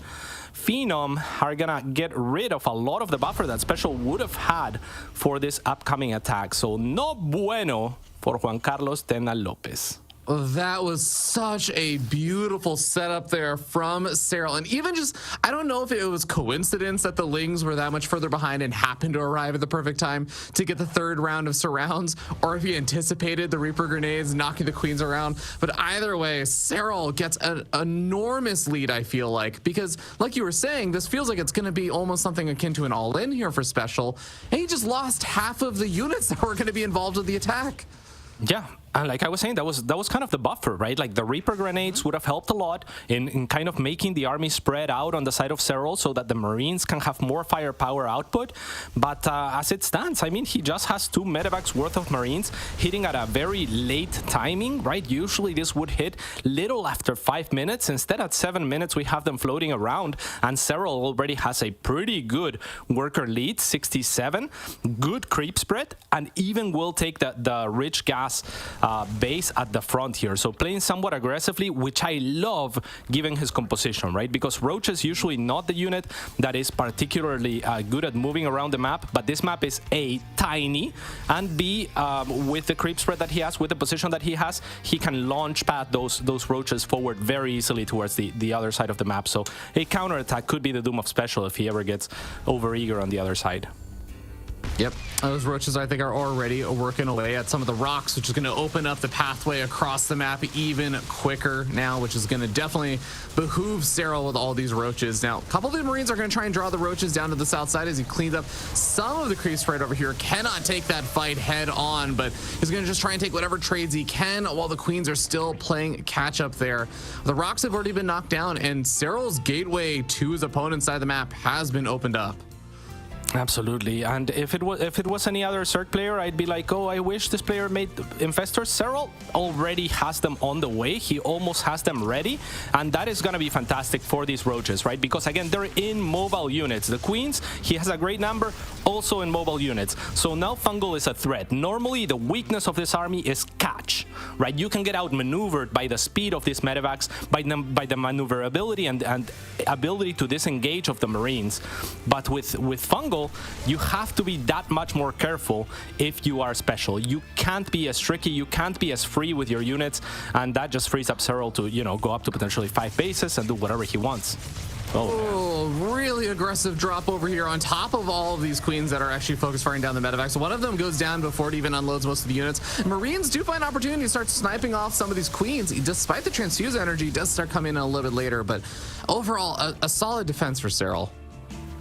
Yeah, solid indeed. I mean, one of those Queens, unlucky, was barely out of creep, so unable to output its transfuse, and loses 2 Queens in the process, but still an advantage in that situation. So Special might be able to get a deny here, but he has to be fast to it. The problem is the medevac is not done healing the Marines, so he wanted to wait a little bit longer, but in that process he has been spotted by Serral and now displaced. So yeah, all things looking Serral here. I'm wondering where those Infestors are, because I know that they were made earlier. I know that you were bringing them up and everything. I haven't quite seen them around on the map, and it looks like there they are on the front lines with these Roaches. We got Lurkers, 8 of them being morphed in as well. If these Infestors find 1 fungal growth on those Marines, I actually feel like that could just be enough to swing Serral into like going for a big attack, because he's got most of the army and all of the power units that he's looking for to go for a big attack with. Absolutely. Now adding Lurkers as well, so he is becoming even more impenetrable. 3 Ravagers or 4 Ravagers here. You need 3 to kill the tanks. So we'll pounce on that opportunity, Serral, as soon as one of those tanks gets out of position. On the other side, there's plenty of Roaches to hold off the very few Marines that Special can spare from his main army. And now Special kind of has to turtle, right? If you're in this position, if you're Special, there's no way you're breaking through Serral at this point. He's already maxed, so I would say just chill, but instead he's gonna stim on forward and try to bite for this position, as he really wants that forward base himself. Yeah, I also like the idea of him trying to hold just that high ground location, everything with the siege tanks. It's going to be more difficult for Serral to find a good angle, but his little Roach counterattack is going to draw a lot of the army back. And is Serral going to use the opportunity? Yes, he moves up the ramp in the center of the map as these Roaches buy the space and time. So now Serral knocks out those siege tanks in the center. He has opened up the doorways, and he is able to put some pressure on now. Yeah, and this is very important grounds for Serral to gain, because it delays the expansion of Special further. It is very clear his intention is to expand forward onto that rich Vespin Geyser base, and now he will be allowed finally.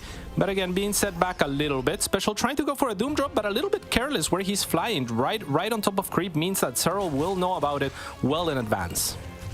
I almost wonder if this somewhat intentional. It's definitely not going to be intentional if you're flying straight in over the Queens and into the Spores, so a bit aggressive there, and he will eventually clean up these Queens, but a lot of the Marines went down before they even unloaded over here, so Serral should have next to no issues actually cleaning this up, especially with a couple of fungal growths being thrown down. But I guess the one minor advantage, I can't even call it an advantage there.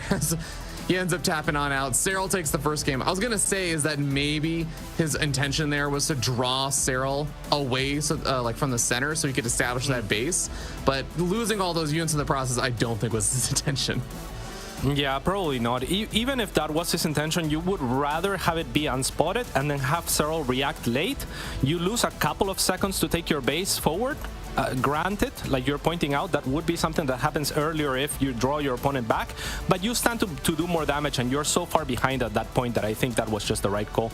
Maybe, I mean, the one thing that you can say for that last drop is that maybe Special felt like I have to go as quickly as possible, and that is the fastest path, is not avoiding the hatchery and the potential creep. The other thing is maybe he didn't know about the creep being as far forward as it was, so maybe he thought, you know, I'll get spotted by the hatchery later on, and I'll boost right there and then, but get spotted by the creep a little bit earlier than he would have wanted. Regardless, I mean, he was pretty dead. Yeah. Really, really solid defenses there from Serral. I mean, from the get-go, it really did seem like Serral was able to deal with the kind of odd opening there from Special, whether it was forced by like Lings that were forcing the additional Reapers to be made, the scouting information that he got about the additional barracks and everything being thrown down, as well as just like the delay of the starport. But everything just in the early game seemed like Special was not really finding the mark with that build that he was going for.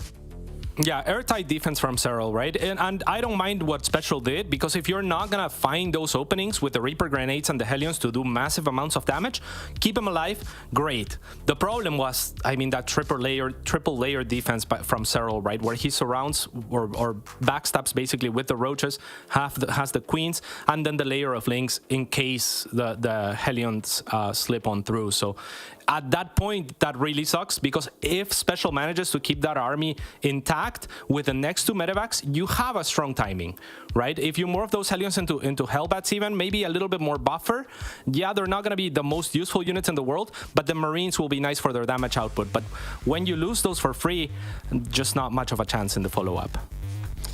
Definitely makes it difficult, but we are going to be heading into game number 2 as we start up here on the top left-hand side of Grezvan. Top of the red Terran player from Psystorm Gaming. He is Special. He really is.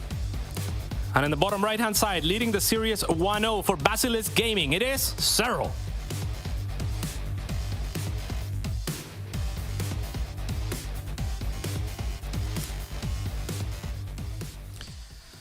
Alrighty, well, we have yet again another one of these kind of low ground walls. I know I've been seeing this more and more lately from more Terran players, but specifically it feels like Special really enjoys doing these. Yeah, and I don't mind it. I haven't seen it punished really in today or yesterday, and it is very difficult in my experience to punish this. There is one player in NA that basically goes this every game, and what I do sometimes against it is pull drones, but that is reckless, that is crazy, and it is a huge risk, right? So I don't mind it. I really don't mind it. Of course, it's going to be a little bit less beneficial in the sense that your add-ons are going to be exposed on the top of the map rather than on the bottom, where your add-ons would be tucked into your own base if you are Special. But yeah, I don't think that Serral's going to look for a punish. I mean, he's certainly capable, but I don't think that he will. Yeah.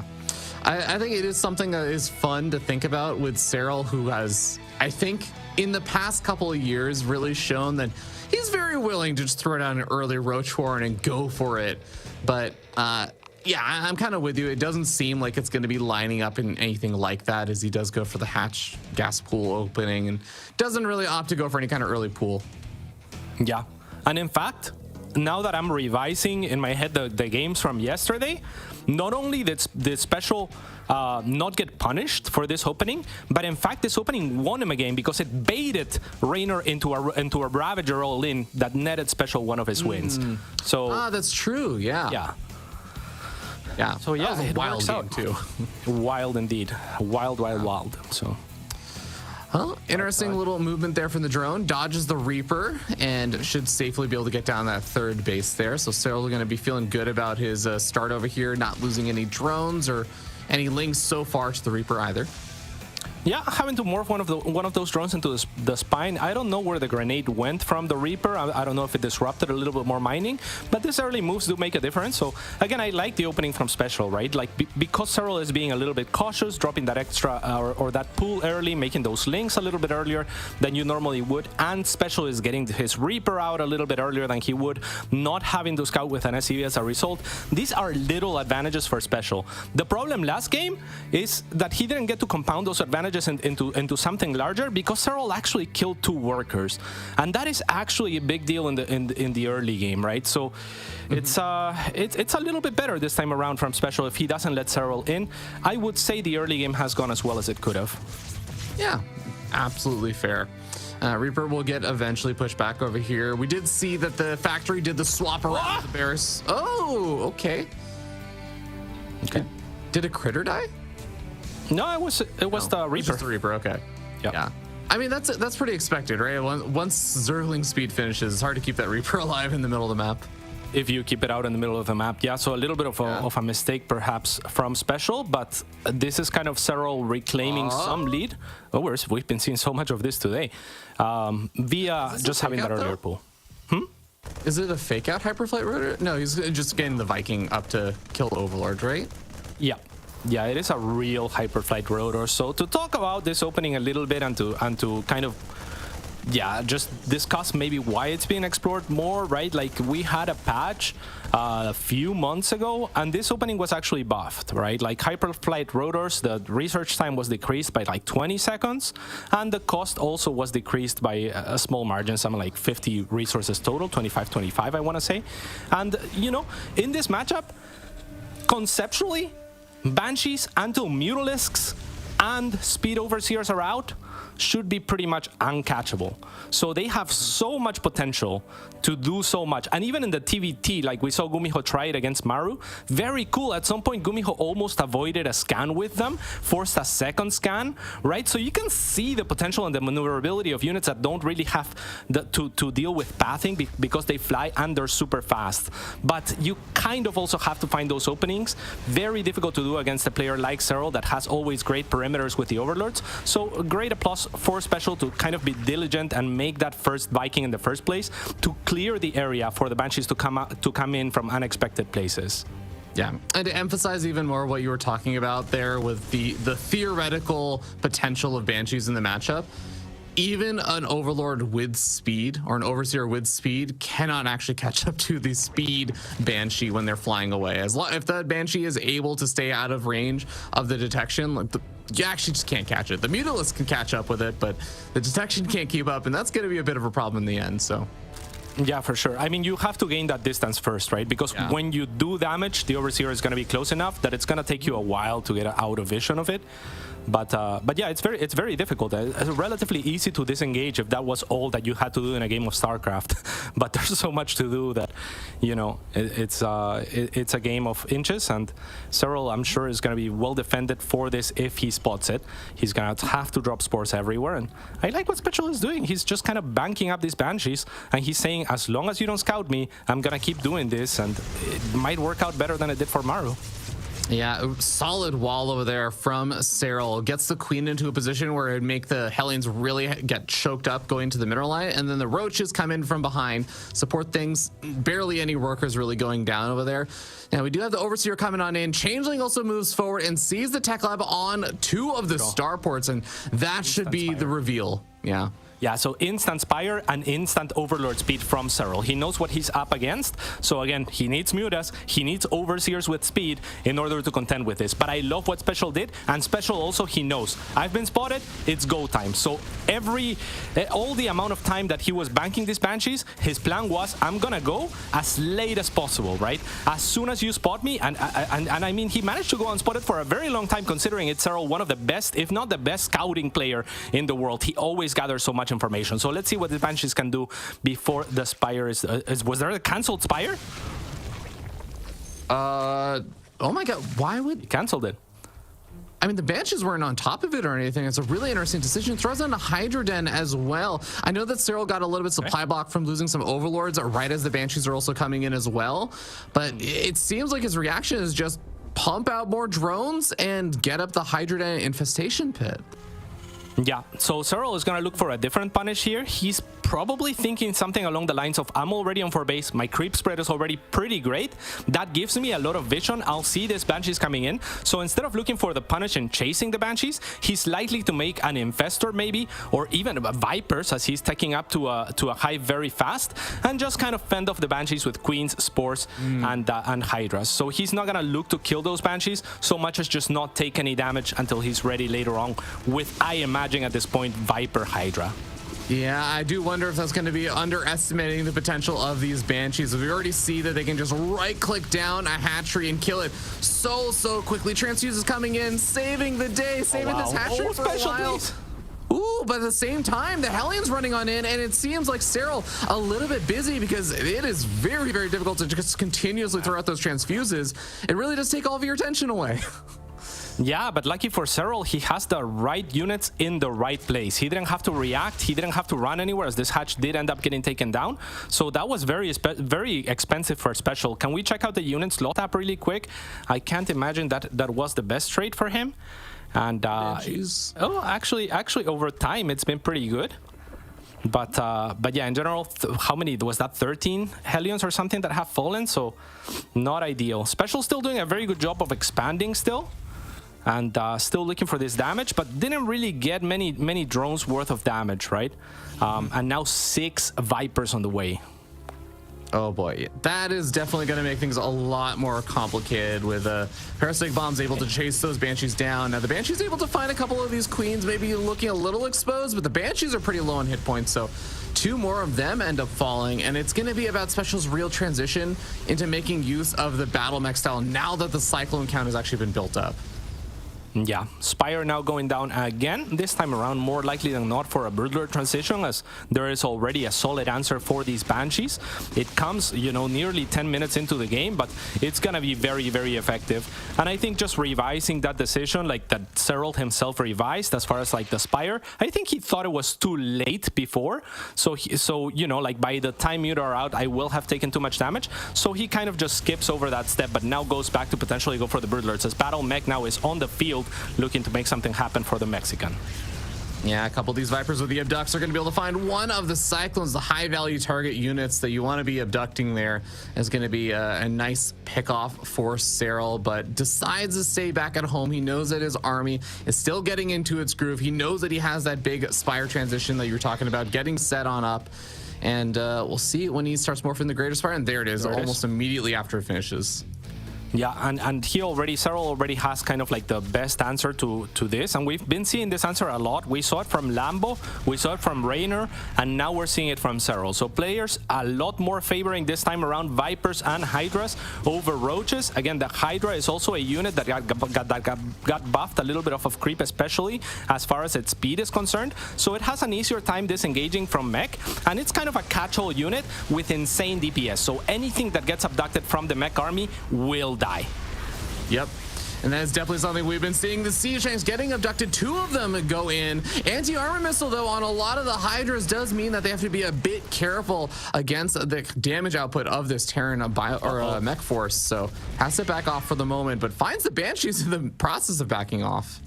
Yeah, not enough energy for a Parasitic Bomb there to you know, punish them as much as possible. Could have abducted a couple more, perhaps, but not opting to do so this time around. Cyril is just going to regroup his army and get ready for the next transition, which is going to be full on air. A second Spire goes down, so we're going to be seeing double upgrades go up. We see the Baneling speed also being researched, so Cyril is going to have that very supply efficient Banelings potentially if things were to get out of control, or if he gets, you know, a little bit too close to max. It's always good to have a very good mineral and a gas dump there. Yeah, Cyril needs to trade out a little bit of supply in order to make use of the Greater Spire. So he's going to try and find an angle to attack into, just where he can trade out versus some of these Siege Tanks, trade out versus some of the other units. He's going to be losing quite a few Roaches and Hydras over here. Has to be careful not to lose too much, but he is able to take care of most of the Banshees. Actually, all of the Banshees go down. Yeah, That was still surprising. That was very surprising from Cyril because there was a clump of 3 tanks that could have been negated by a single blinding cloud, and then there would have been just 2 that you could have abducted or even charged into. But he didn't see the backline of tanks, so difficult to blame him for not wanting to commit. Instead, goes for the abducts. But I mean, I have to say and give credit to Raynor because he was so fantastic at this. Not quite as quickly doing the abducts into the center with the combo of the blinding cloud to follow, right? So it takes a couple of those volleys that we saw Raynor avoid yesterday so effectively, and the army doesn't trade as well as it could have. Still in a dominating position is Cyril, I think. Yeah, now that the Broodlords are all morphing on in, 11 of them on the way, all he has to do is make sure that he buys enough time that he doesn't really take any damage from this kind of push out over here from Special. And then I think that Special should probably be caught very off guard by this. He has started some of that Viking production, as we do see some of those in the air, but Raven getting throwing out some interference matrices. It disappeared so fast, I thought that the Viper was the Raven, actually. I was confused why I was still alive. But Broodlords come on in, and there's nothing here. Nothing here. If Special had known about this, Thor would most likely be the option there, as we now see Thor started. But yeah, these Broodlords are gonna have a free time here against the tanks. Cyril is free to continue to push. I would love to see some Corruptors maybe for reinforcements in case there is those Vikings. But I guess he has still a decent number of Hydras on the ground and still a couple of Vipers that could deal with the Vikings somewhat effectively. So yeah, Cyril again in a dominant position. This would be his opportunity to maybe continue to spread that creep a little bit on forward, as Special is going to look for a counterattack, and this is the right move for Special. You cannot engage this army with tanks, and you need to trade supply in order to make an army that can actually fight with it. So he's going to go sacrifice this army, look for a couple of hatches in the process, and thus manage to find the space, as the very slow Broodlords are going to be slow to react indeed. And Cyril doesn't push on forward, actually. Going to go for the defense. Yeah, I mean, he is going to be able to find Special's army in the middle of creep, which means that those Hydras can jump in on this army very, very quickly. The Broodlords coming in to reinforce and defend. Raven's coming in from behind, but auto turrets, are they actually going to be enough to deal with this? I'm not so sure. Yeah, no chance Jose here for Special, I think. Or no chance Juan in this case. Does get a hatchery for his trouble, so that's something. And economically, I mean, he's well situated, right? If he can somehow hold on for a little bit longer, if the Thors can come online, that will be wonderful. But if we look at that forward 4th base position for Special, it's very vulnerable to this sort of army from Cyril. The good thing for Special, though, is that in this attack, a lot of the creep that would serve as a launch pad to siege the forward 4th base from Special from behind has been taken out. And that will make it more difficult for Cyril to kind of like maneuver around that area, but it's still the prime location, and that's exactly where Cyril's gonna go.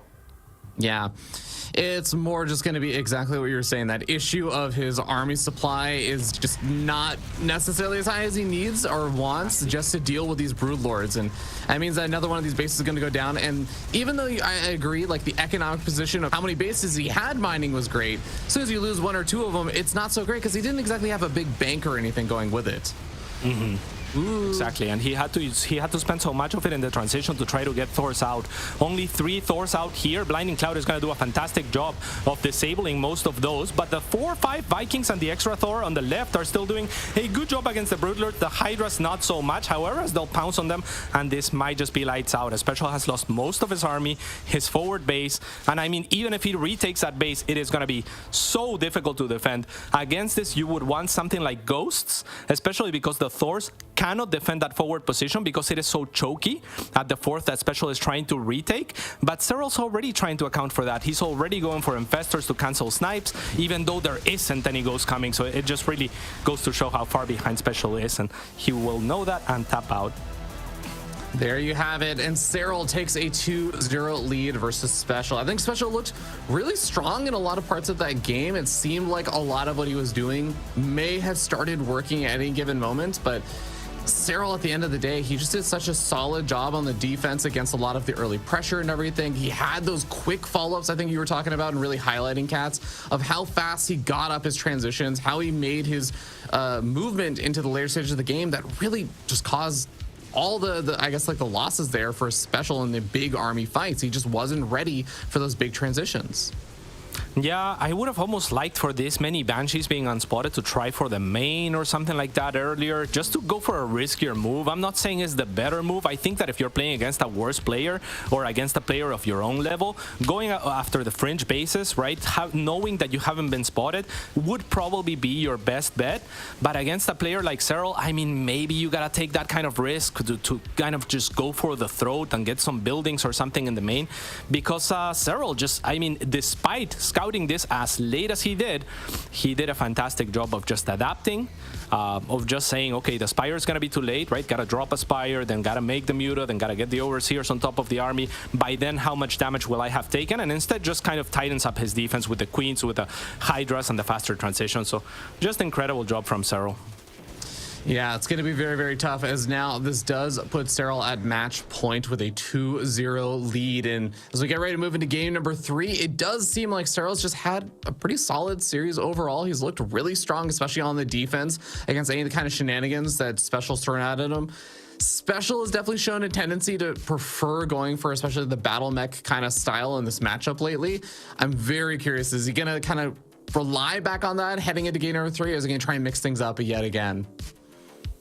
Yeah, I'm not sure, but the thing in my mind, Special is one of the best mech players in the world, and I don't know that he's one of the best. You know, I don't know that he can compete with, say, Maru's bio to the same degree that he can play mech at a very high level. And mech is kind of sneaky in its own right because it's not super played, though it's seeing a little bit more play here and there. I mean, I like it. I like the chances of a Special with mech just simply because it's something that Serral has to be a little bit less practice with, and we know how good he is against bio. But yeah, he has to mix something up for sure.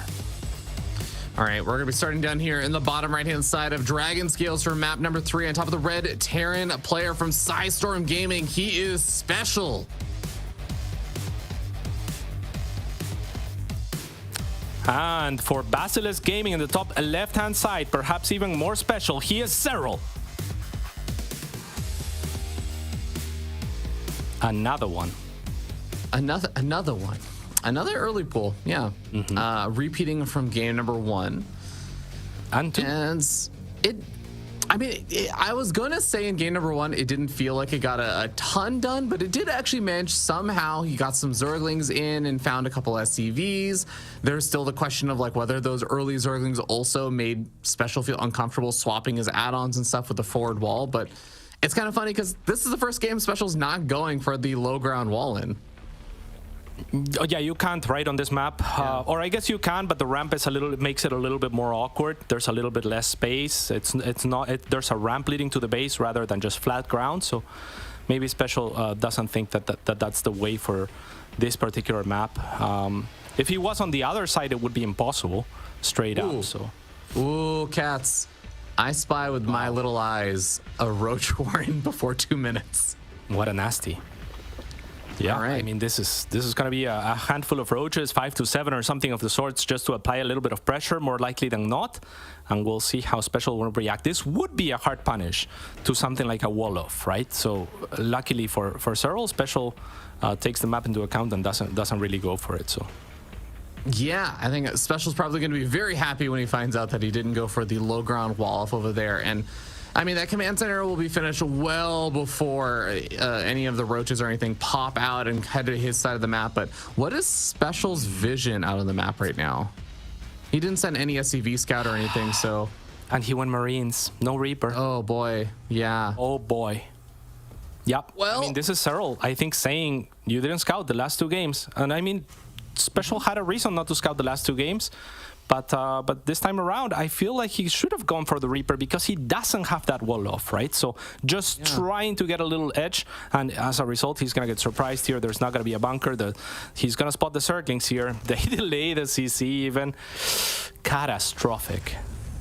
This could very well be a very fast game unless Special makes some absolute magic happen over here and is able to react to this, because he still doesn't know about the roaches. I think he may just be catching wind of something soon as the Hellion is going to make its way forward. He sees the roaches now, needs to start thinking about throwing out bunkers and everything up on that high ground. That command center can finish up on the low ground, but it's desperation mode. Yep. I'm gonna have to close his wall off here. At least he will get the CC finished. But Guadalajara, we have a problem. He's got to be calling out because, yeah, this is not looking too good. Yeah, gonna be losing a couple of these Marines to the Roaches, and as these Roaches get target fired down, Cyril's doing a great job morphing them into Ravagers, target firing down that reactor. Is he gonna be able to actually get it? I think with the Corrosive Bile, he should, and there it is.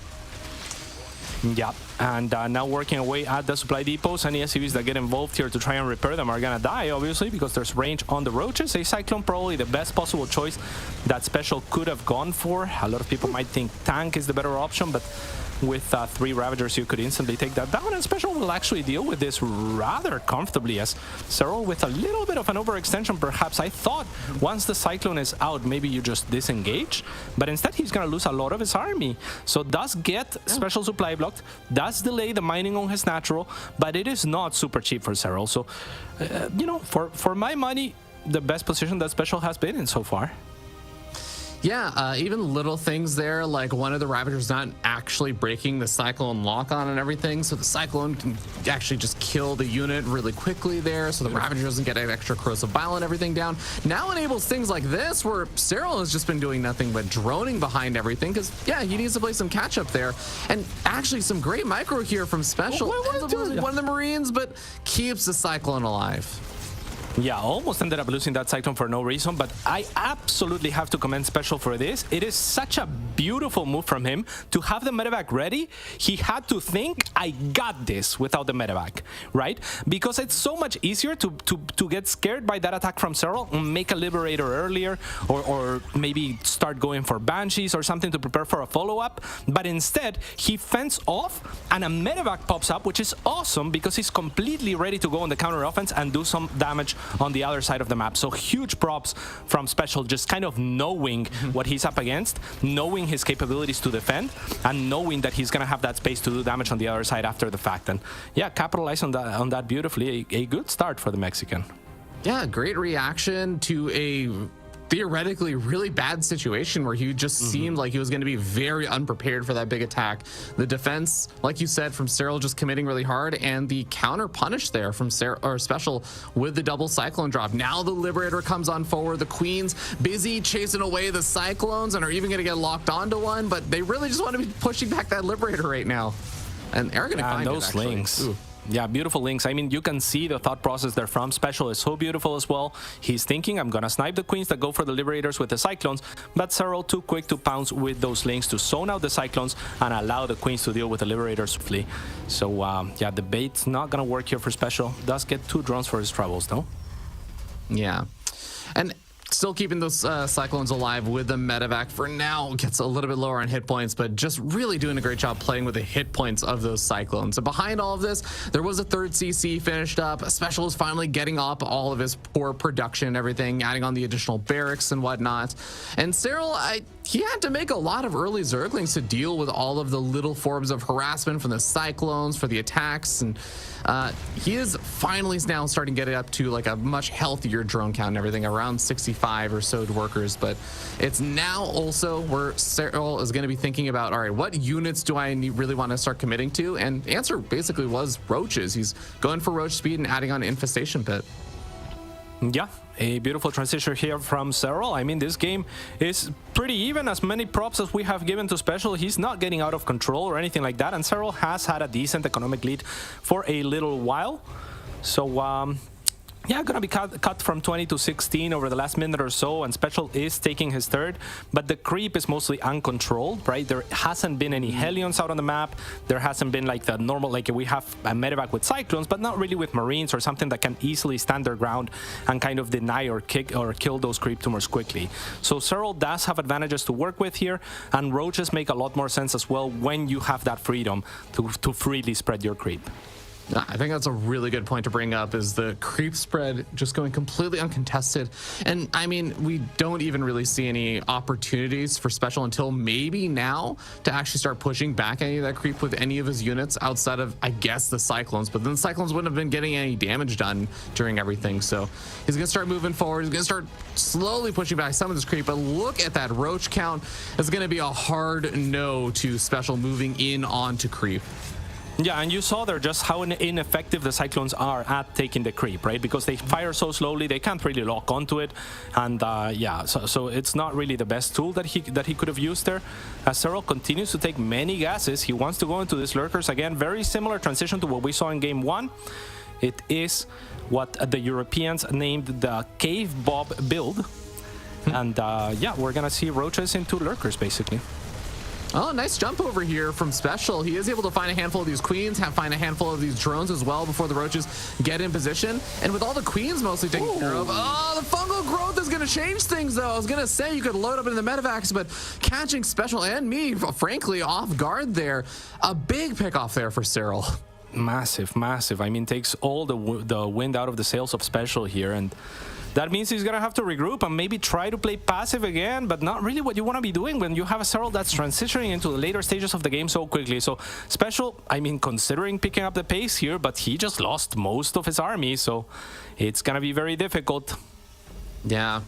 With the Lurker Den, I believe, now finished up as well, the potential of those Lurkers coming on out is going to be there, and Special is going to have to worry about just getting caught out of position to be defending in the right places at every given moment. It is going to be such a tough situation for Special moving forward in the next couple stages of this game. Infestor is also potentially looking for another big fungal growth, so he really has to pay attention to this army. Yeah, Special at least holding a very powerful choke here, so it's going to be difficult for Cyril to kind of like engage this army, right? So as long as Special can crawl here towards him, it will be or potentially okay. Cyril's kind of poking and prodding with his very small army and will actually find one of these buildings building here, so that is nice. And he also spots, okay, there's no Wolof over here. That is an opening that Cyril can test later to cut reinforcements as well, right? Still, I love how Special is hugging kind of like the right side of this choke. It will be difficult for Cyril to dislodge, but yeah, he will get rid of one of the forward tanks, so that's a good start. And army-wise, I mean, he's pretty far ahead too. So yeah, also cutting off reinforcements and everything. And I think one of the difficulties there for Special is that it was hard to move up that choke point now. And now he has to deal with his army come bombarding in on his position. Fungal growth's also coming out on top of the medevacs. And you can see Special's in between a rock and a hard place. Literally a rock on the north side and the hard place being the rest of the roaches and ravagers. Yeah, for sure. I mean, only one tank remaining, but again, this position has yielded fruits for Special. It was beautiful that he was hugging the right side, because that makes it very difficult to flank from the bottom, as we just saw an ineffective trade from Cyril. I think Cyril didn't need to take that trade. I think he probably could have just gone for Vipers and then easily gotten rid of those tanks with Blinding Clouds or Abducts and then taken a better trade, but he is in a very good spot regardless. So now Special has been dislodged from this position, might look to expand. Actually, I was gonna say south, but he's gone towards Cyril once again. So Cyril can now break this rock to the north, I would imagine, and just continue to spread creep towards Special to look for a close. Yeah, and then meanwhile, he's also going to be doing this little attack with the roaches. I don't think he'll be able to break on through over here, although 2-2 are really paying huge dividends there. Okay. One Sport Crawler almost finds, it does find that one medevac, and that's a nice pick off, but he needs to get the rest of his units over here. Roach Hydra is not exactly the most mobile composition in this case.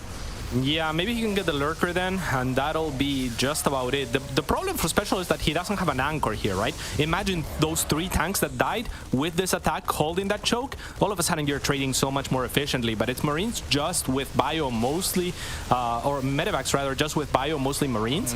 So not gonna work out too well. Does get rid of the Lurker then and slows down those upgrades for Cyril, who instantly drops another one. Even before it died, I think he dropped it because it's almost done.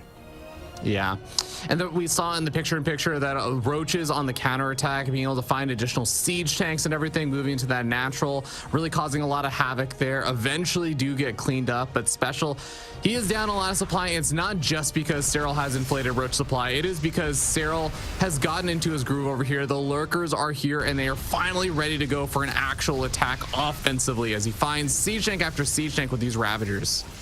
Yeah, I mean, these lurkers don't have the upgrades, but Serral is maxed out. So I think he's just trying to trade some army. If it doesn't go too well, he's going to be okay retreating and trying again later. If it goes well, he'll obviously just end the game. But yeah, I mean, this is not an ideal attack for Serral in the sense that he only has 2 lurkers. But I mean, testing the waters will get rid of a very important forward factory there. And 5 more lurkers on the way. Those upgrades now restarting with the Talons. I think he already finished the range earlier, and that is the more important upgrade, arguably, in this composition. And special, yeah, this is fungal growth plus lurkers, not where SCVs really want to be, but I think that this may just be a bit too much.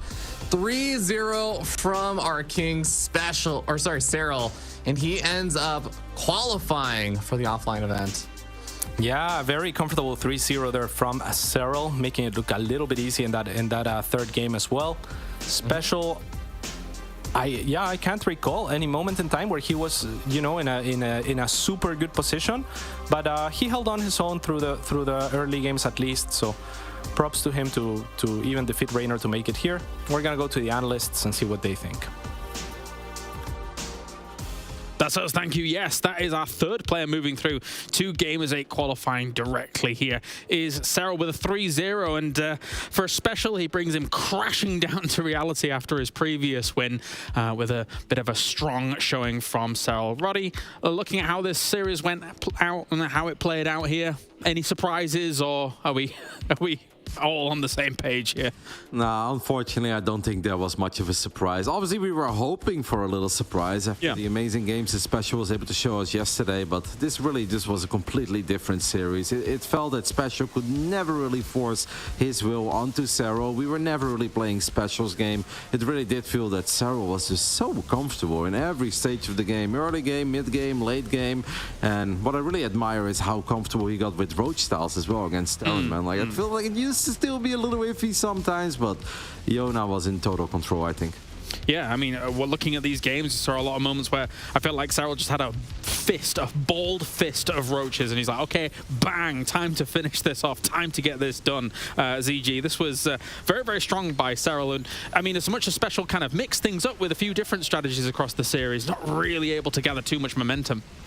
I think Roddy put it very well. He wasn't able to kind of force his will onto Serral, whether that's just kind of showcasing an overwhelming amount of skill that kind of catches Serral off guard, or, of course, going with a very odd build to catch him off guard. The builds didn't really work out. They were certainly interesting, but I'm not even sure exactly what the plan, for instance, in game number 1 was. And then perhaps because, you know, Serral was going for the Roach styles, it might have also taken some of the wind out of the sails of Special's perceived moment of attack, like moment of favoritism, which would be like mid-game bio pushes. Roach Ravager kind of, you know, you have to respect that a little bit more than the bullying that happens with Lane Baneling, and perhaps Special just really wasn't having a good time against the new and improved Serral Roach style. Yeah, and it felt like in game 3 as well, a bit more of an oppressive situation when it came to the fungal growth. Every single time they were able to land here, Roddy, Special was just constantly losing more and more and more. I mean, I think we're all traumatized from beautiful fungals, so it's not something you really want to highlight, but I'll give it to him. There were some beautiful fungals there on Dragon Skills in the top right, in the main, on the SCVs as well, towards the tail end of that game. Yona is just incredibly good at every single thing in StarCraft 2, and that is why his records are so impressive, and that's why the man wins as many tournaments as he does. There you go, and he moves through to Gamers 8. We can probably check in with the bracket as well. Those were the highlights brought to you by Aramco, so thank you very much for them to join us here for Gamers Without Borders. And that means now we have our first player moving through here from the EPT bracket. It will be Serral. I was bamboozled. I thought the TVT was coming up, but not to be. That's the next one on the way. Unfortunate for Special to go out, bow out 3-0 in this, but he does have another life here, Jess, of course. He's going to be going down to the lower bracket, and who is he playing? We're about to find out, I guess.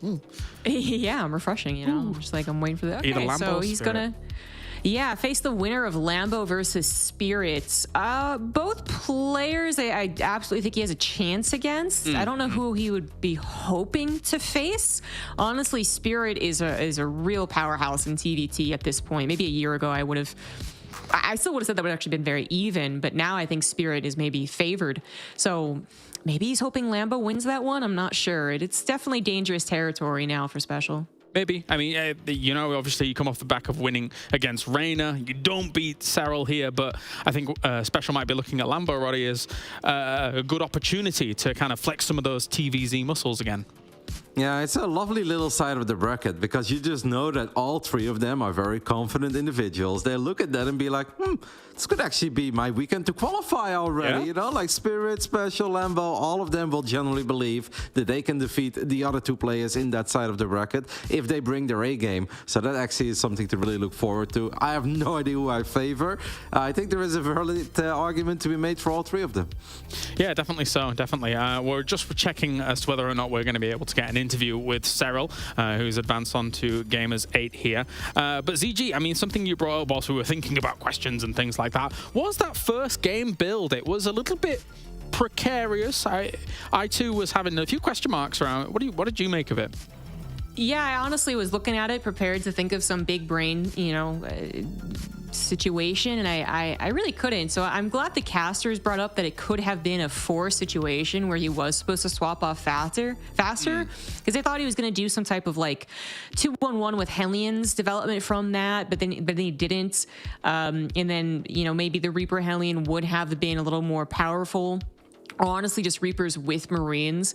There's a couple of combinations that I know that Special would be the first one to experiment with, but then it just kind of turned into, Hellion Reaper harassment, which I don't think adding on too many Reapers really changes the dynamic for Zerg players. Not to mention that completely awesome surround that Serral eventually got. So certainly didn't throw him off if that was the intention. Roddy, any thoughts?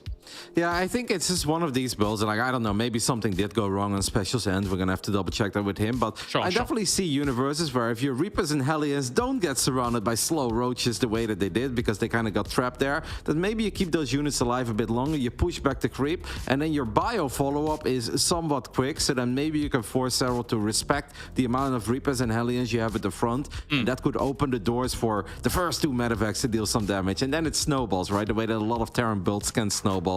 Maybe that's the idea behind it. I don't know. But obviously, the moment we lose our Reaper Hellion, it just becomes way too easy for Serral to then get ready for that bio follow-up. All right. Well, I'm getting word that the interview is ready. So let's get this going. Thank you, guys. As we now agree on the man advancing to Gamers 8 here from the qualification is, of course, Serral. Ah, okay. First things first. Serral, can you hear me? I can.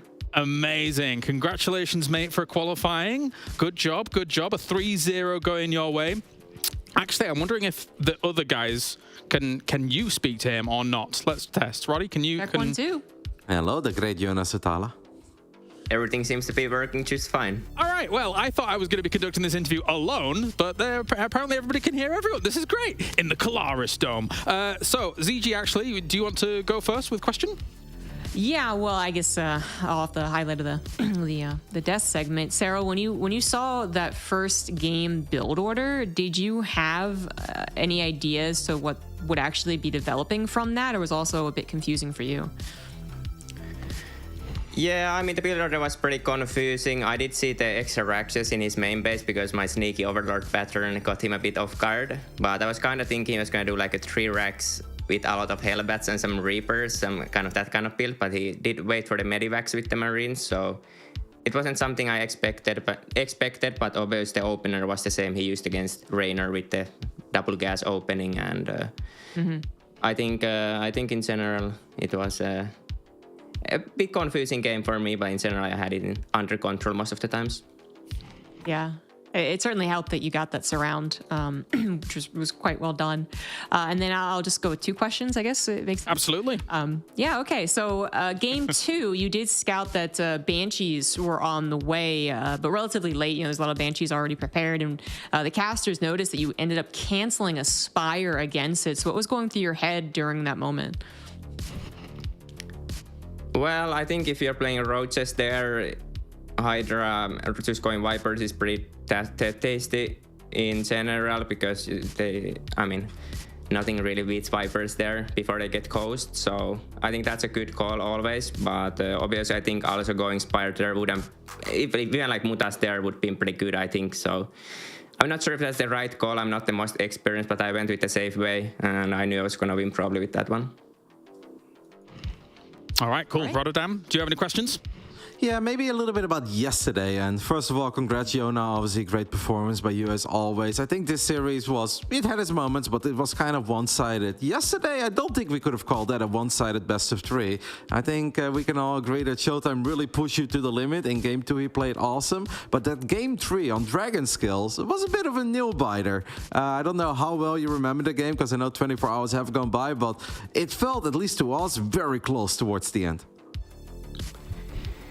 Yeah, I mean, the start wasn't great in that game because, the start was actually pretty good, but I kind of messed up a lot against the adepts there. I lost a lot of links and that kind of stuff, so I wasn't too happy how it was going. And but I mean, it was okay, I feel like. But then he got my army off guard in the middle, and I thought I just lost the game there. I didn't expect him to beat her at all, and he kind of found me off guard. But luckily, I managed to barely hold the attack there. I think he could have waited a bit longer. I didn't really have any big threats coming, like no Spire, no Lurkers, nothing. So I think if he just waited for 1 minute more, got a lot more Archons, he probably goes through me there. But I mean, he thought he had an opportunity with how much of my army he killed there before. All right, then I have 2 more very tiny quick questions. Was it Showtime just playing incredibly good yesterday, or did you feel that maybe you didn't necessarily bring your A game? And second question, were you a little bit sad not to have a best of 5 with Raynor here today? I think Showtime played very well yesterday. I actually feel like I was playing pretty good in general. Like the second game, for example, I didn't do any major mistakes in my opinion, except for the 2 Oracles killing so much. But it was a pretty good game, and all of those games were actually pretty good by my side. But I think Showtime is just... I have a really good win rate against him, but I do think his style it's very hard to play against, and I think when pros plays like that, it's always tough. I feel like my best chance is always to go straight into late game, but obviously I can't do that every game. But yeah, I think he played pretty well. And I mean, I'm a little sad for Raynor, but at the same time, I'm happy I didn't play him, I guess. Oh. Okay, fair enough. Thank you, Yona. All right, well, I mean, basically, I have no more questions to be asked here, to be honest with you. Cyril, any final words, shout-outs for your team and fans before we let you go? Yeah, just shout out to Basilisk for all the support they have gave us, and obviously thanks for organizing the event. It brightened a lot of people's year, I think. Yeah, absolutely. Well, thank you very much, Cyril. Congratulations for qualifying, and we'll see you at Gamers 8. Bye-bye. Bye-bye. Awesome stuff. I genuinely did think I was conducting that completely alone, so it's awesome that we were able to get the cross-dialogue going here, guys. That was good job, and now it's good to hear from him in high spirits here, Roddy, looking good going into the main tournament itself. Yeah, just another day at the office for Yona, I feel like. He just has a relatively empty calendar because he doesn't play and everything, but this is just one of these things. He's like, oh, 2 important days, a little circle around it, shows up, does his thing. Yesterday, had to work for it very hard. Today, it just felt like he was a bit more on point than Special was, and job well done, and now he can go back into hiding until the next big thing is that he wants to play. There you go. All right, from one world champion, prior world champion, qualifying into Gamers 8 now, as we're going to go to a break and go to yet another world champion here for, I almost said the Intel Extreme Masters, but no, it's Gamers Without Borders. It's too programmed into me, all right? It's too programmed into me. We're going to go to a break, and when we return, we've got more StarCraft on the way. Progress is a race that has no end. After every finish line, another challenge awaits. How can we continue to push innovation in a sport at the forefront of technology? This is how.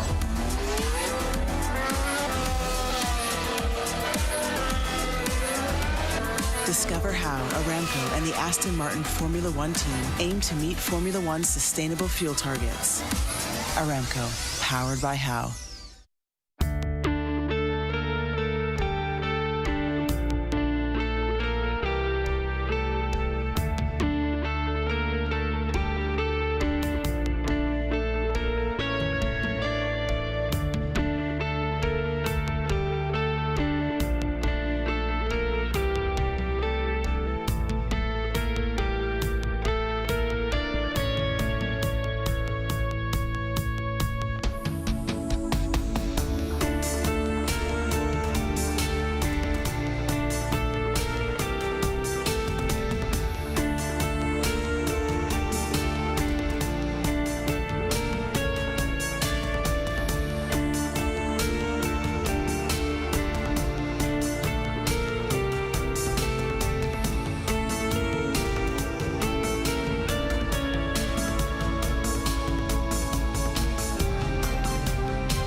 All right, apparently we are still speed running this thing here at Games Without Borders for day number 2 because we only have one series left, and it is another qualifying match to move a player straight on towards Gamers 8 later on down the line. Joining me to now talk about actually the TVT, phew, sweat off the brow, we've got Fear Dragon as well as Cats. As Cats looks into the distance, so there is always that moment where I'm worried that he doesn't hear me, but he does because he's just memeing me. I am just admiring the Calaris Dome. The Calaris, thank you. Thank you. Rotterdam called it small. You guys defended it. I appreciate that, man.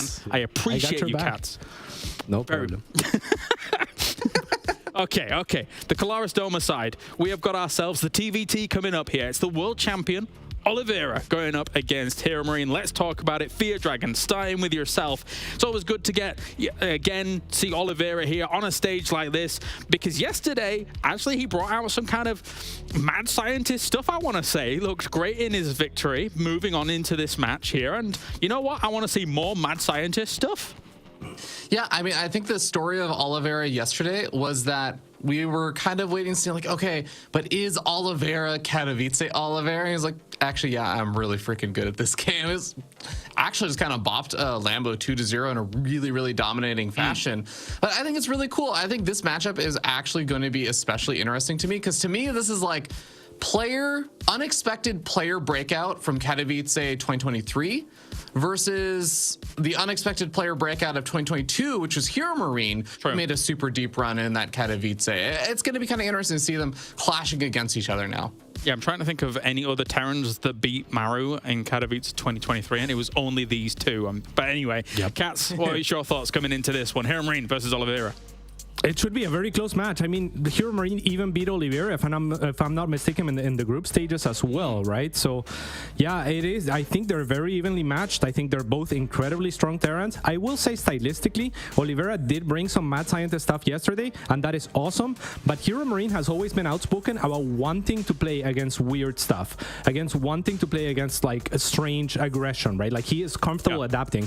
Whereas Lambo, yeah, he's comfortable adapting to some degree, but I think his greatest strength is in preparation and just kind of understanding very methodically how to break down a build and how to exactly respond, and you know, working with very exact thresholds and such, which a build like Oliveira did yesterday doesn't really leave him any time to really study and figure out those thresholds, right? So I think Hero Marine will be a little bit better prepared for any shenanigans that Oliveira might bring, but that's not to say that he will necessarily win, because Oliveira is capable of a perfectly standard game and doing great at it. And also, I mean, on the flip side of that, I don't think Hero Marine is completely, it's not out of his wheelhouse as well to maybe throw in a spanner in the works as well. We've seen him kind of mix it up a little bit more recently compared to sometimes when it was just very formulaic from Hero Marine. But anyway, gentlemen, thank you. I'm getting word that the players are ready because we had a long interview. They were ready to go. We're getting into things. So without further ado, it's the final series of the day here. It is going to be our TVT, the world champion Oliveira, going up against Hero Marine. Welcome, everyone, to the final match. Oliveira versus Hero Marine, another great best-of-5 TVT. I am casting alongside Roddy for this one. What are your thoughts, Roddy? My thoughts are fireworks, Zombie Grow, because I think yesterday we all got spoiled a little bit, where almost every single series delivered. Today is maybe a little bit of a reality check for all of us that not every single series of StarCraft can always be fantastic, but hopefully we saved the best for last. I think on paper it's a very interesting match. We saw Gabe play TVT yesterday versus Spirit, and I'm sure it wasn't an easy win, but it was a very impressive win because he was in a couple of very gnarly positions, and especially game 2 on Gresvan, I actually unmuted myself. I was like, this game is about to end, I'm gonna do some analysis, but he actually brought it back, won with 3 bases against 5 bases, so I'm excited for it. I think it's going to be good, and I also know that Gabe, even before that amazing IEM Katowice victory, already had Oliveira in very high regards. Like, I never forget, I made a power ranking once of the foreign scene, just for fun. I had too much time on my hands, and I think I put him at like rank 7 in the entire foreign scene, and before Katowice I thought that's pretty high, and then Gabe looked at it and he's like, oh, it's pretty good ranking, but time is way better than that. Back then he was still time, so he kind of knew, I hate to say it, but Gabe kind of knew that that man was capable of magic. Yeah, something that I alluded to, in fact, yesterday, I believe, that, you know, it's Oliveira post Katowice Championship, sure, but it's also just Oliveira, who's always been highly ranked. But let's get into this best of 5, starting off on Royal Blood. In the bottom left for Team Mouse, he is Hero Marine.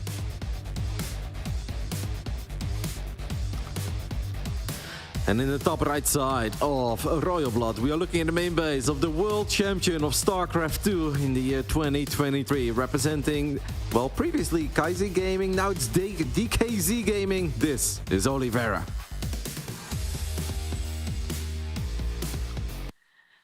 New and improved, comboed up team, very scary for team leagues, but just him on his own, 1v1 here, Marine.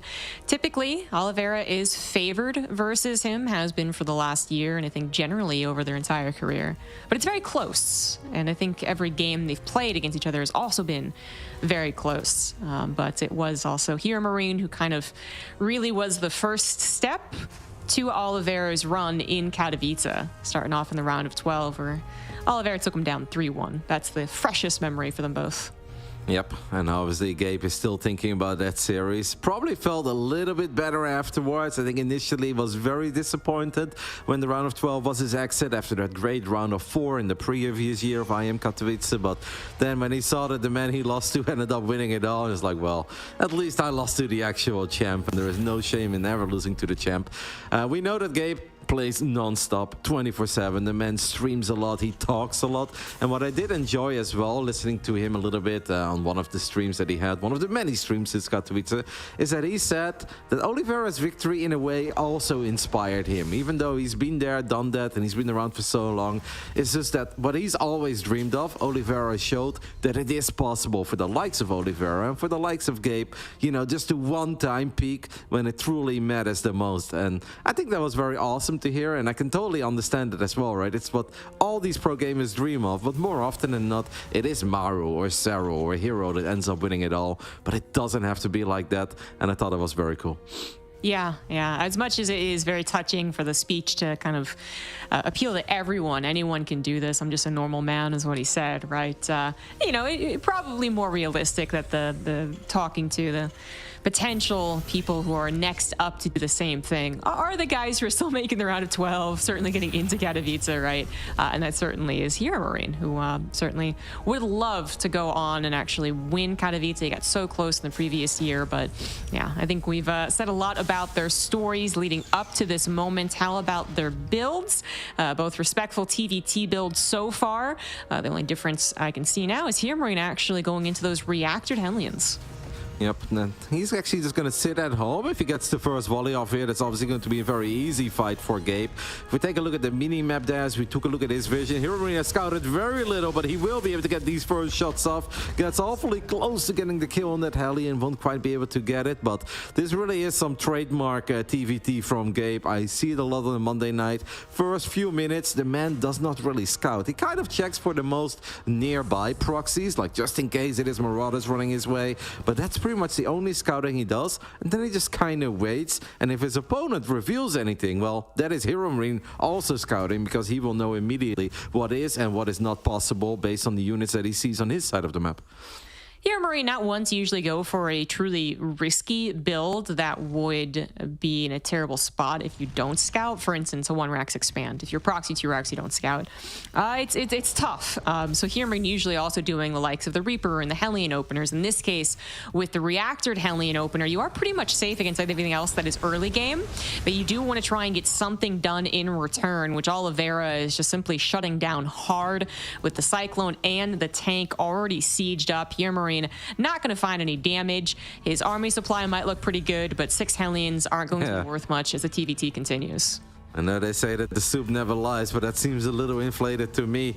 I have a hard time believing that Gabe is very happy with all the Hellions he made at this point, but of course you don't just have to throw them away. At this point, he's probably just going to wait, use them for a bit of map control, a little bit of map presence, and if there is ever an opening for these Hellions to go for it, he will still send it, but at this point, it's pointless to run into a Cyclone and a tank. You just, at the very best, you're going to get one of those units, but even that is kind of unlikely. Yeah. So wait a little while later, and maybe you can slip in and kill, 10 SEVs, and even if it's 3 bases, that's still a decent amount.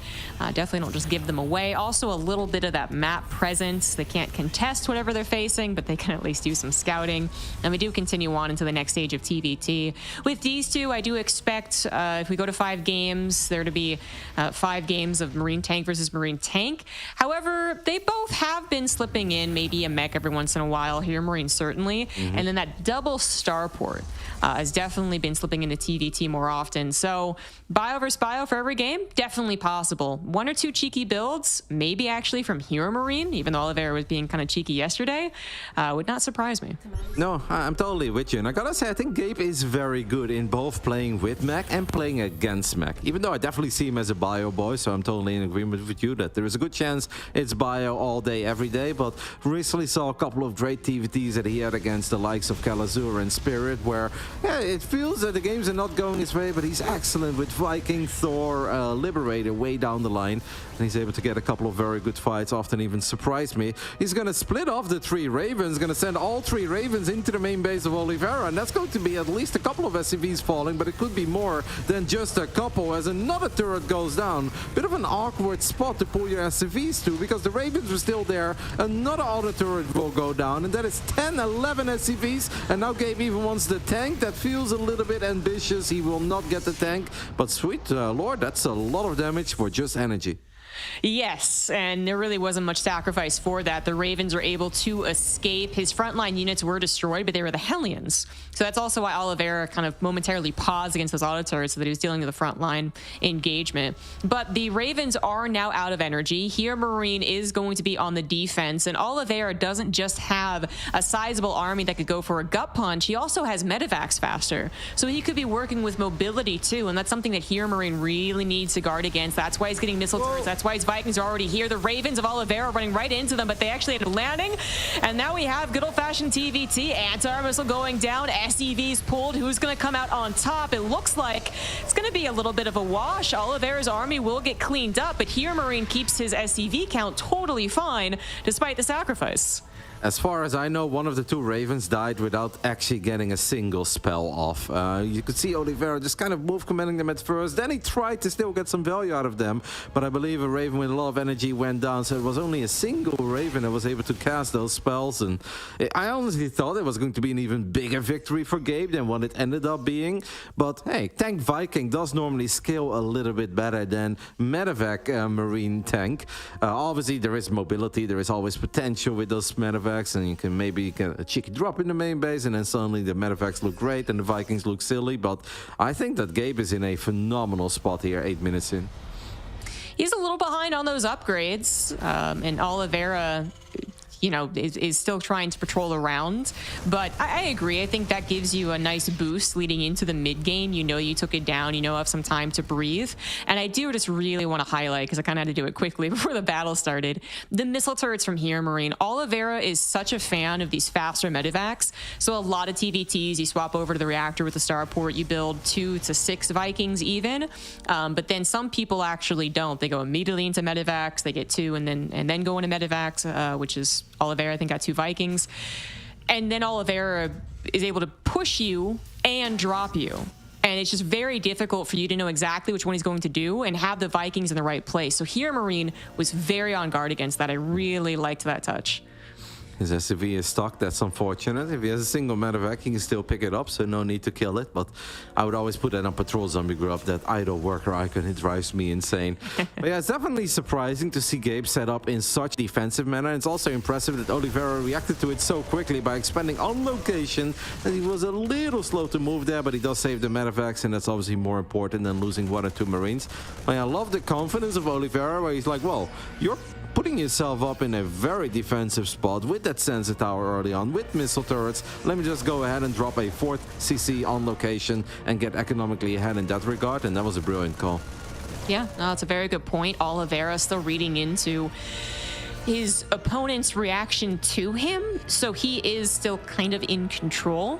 But here, Marine isn't doing anything wrong to be the defender in TVT. As long as you're not playing scared, you're just playing confident, and you understand the matchup, which here Marine certainly does. It's totally fine. You're going to get into the late game. That's kind of a guarantee at this point. Oliveira might have a bigger bank because of his control of the situation, but then it'll be a lot about how even the fights are. Ooh, the armies are actually missing each other in the center of the map. Oliveira's not aware of it. Hero Marine is not aware of it. This is going to be quite something. Obviously, with Stim and all these medevacs in the mix, here we go. Oliveira is not one to hesitate. He's going to go forward immediately. Kind of ignored the tank there for a split second, but in the end, he gets the command center. Hero Marine doing the same thing on the other side of the map. The defensive liberators could be amazing there for Hero Marine, as he also has 1 or 2 tanks in the main. This is going to get crazy, Zombie Grub. Yeah, absolutely. I love it. Thinking it's going to the late game, and then they just miss each other's armies, forcing the base trade. Both of them trying to get to that high ground on top of production, which is the death sentence of the Terrans. It is going to be Oliveira getting into Hero Marine's base faster, and Oliveira has actually been able to build up quite the main base force. He's going to try and push down the ramp, though. No. That's not going to work out. And we do have ourselves basically a full-on base trade. Interference Matrix will take away Oliveira's main defensive tank, allowing that freedom of Hero Marine to get into his main, and up the buildings have to go. Yep, Hero Marine definitely needs to get forward and get on top of that tank ASAP. He finds it. There is one more tank that's going to siege up in the corner. Gets 1, if not 2 good shots off, but in the end it will fall. The army supplies are dangerously close to each other. That makes me wonder. We have 5 Vikings left. Obviously, if all the orbitals die, you normally think that Vikings are amazing. Both of them will be able to siege from the main base onto the middle line of the triangle base. This is wild. Hero Marine has a lot of money, so if he's able to land just a couple of these production facilities, he's actually going to be able to rebuild a somewhat decent army rather quickly. And I don't think that planetary is going to live long enough for Oliveira to make it back home, but it seems like he wants to try. Yeah, the planetary is excellent in these base trades. You know, it usually slows things down. And if they don't have a high tank number, then it's almost invulnerable. You don't want to combat that with Marines. But yeah, in this case, Hero Marine got fast to it, tears it down, and Oliveira is just going to have to be chasing up behind him. Yeah, eventually, yeah, there you go. SCVs are targeted. Now the planetary falls. There it is. Oliveira going to be looking for a better fight, but he's down 20 army supplies, so how is that supposed to happen? And he's also going to be the one that's going to be forced to run into Hero Marine, most likely, because Hero Marine has a mining base on the left side. It's going to take a very long time before Oliveira has it. So all that Hero Marine really needs to do is get these tanks siege up. The tanks are not siege up immediately. This is probably the only chance for Oliveira. I don't think it's going to work out. Hero Marine picks up a couple of Marines immediately, drops them on top of the tanks, and it seems that our German Terran will be able to take the 1-0 lead here over the world champion of StarCraft 2. Well done, kind of funny. I was with you, Zombie Grub. It felt like this was going to be a long one, but yeah, then they both move out at the same moment, and they somehow miss each other. Yeah, you could argue it's a big mistake on both sides, or an understandable mistake on both sides, however you want to put it. I would say that Oliveira, he was kind of the one more in the aggressive position. He certainly wasn't expecting it from Hero Marine, and Hero Marine, well, I actually thought was going to be worse off because he only had that 1 tank sieged up, but he ended up just being able to have a better unit retention overall, I guess, and of course taking that end fight was the deal maker. But what a funky game. Base races seem to be more common lately. I don't know what it is, but Hero Marine recently played against old Oliveira, who I think was like XY or someone on his stream, and it was a crazy base race as well. So they've been all getting practice in this. It actually felt that at first Oliveira was getting a better start to the base trade, right? Because yeah, he had that tank siege up there in the bank. He had a lot of Marines, but then he was even thinking about going to the low ground. And as you said, no, that is a mistake. And in the end, Gabe just did a very good job in evacuating the main base, get the base up and running at 9 o'clock, and he just kind of came out of it with a 15 to 20 army supply lead. And of course, in TVT, having that many Vikings, if your opponent has no Vikings, that's just almost impossible to play for Oliveira, because every time the armies get in range, the Vikings will fire, and there is nothing that he can do about it. So he's up with his back up against the wall, and he needs to make something happen, and couldn't make it happen in time. Yeah. It is so fascinating to think about how that base race turned out the way that it was so favorable to Hero Marine. And I guess what happened was that because Oliveira could build so many units back at home, that was initially the army supply that looked fine for him, that of course got destroyed eventually. So yeah, Hero Marine couldn't produce units as long, but he also wasn't sacrificing as many units, I suppose. And that's why there was a 20 army supply lead towards the end of it. But you know, base races are always fascinating, the woulda, coulda, shouldas. But now we're on to Gressvon for a fresh start in this TVT. Now up 1. In the top left, he is Hero Marine. In the bottom right side, we are looking at the main base of the Chinese Terran. He is down 0-1. Can he turn things around on Gresbon, the map where he played a couple of marvelous TVTs at IM Katowice? This is Oliveira.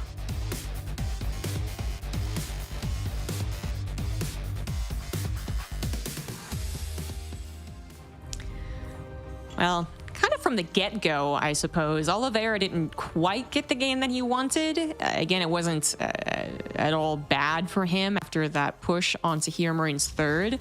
But I do think that Oliveira at his strongest, he does that same push, and then he just constantly threatens those medevacs in the main.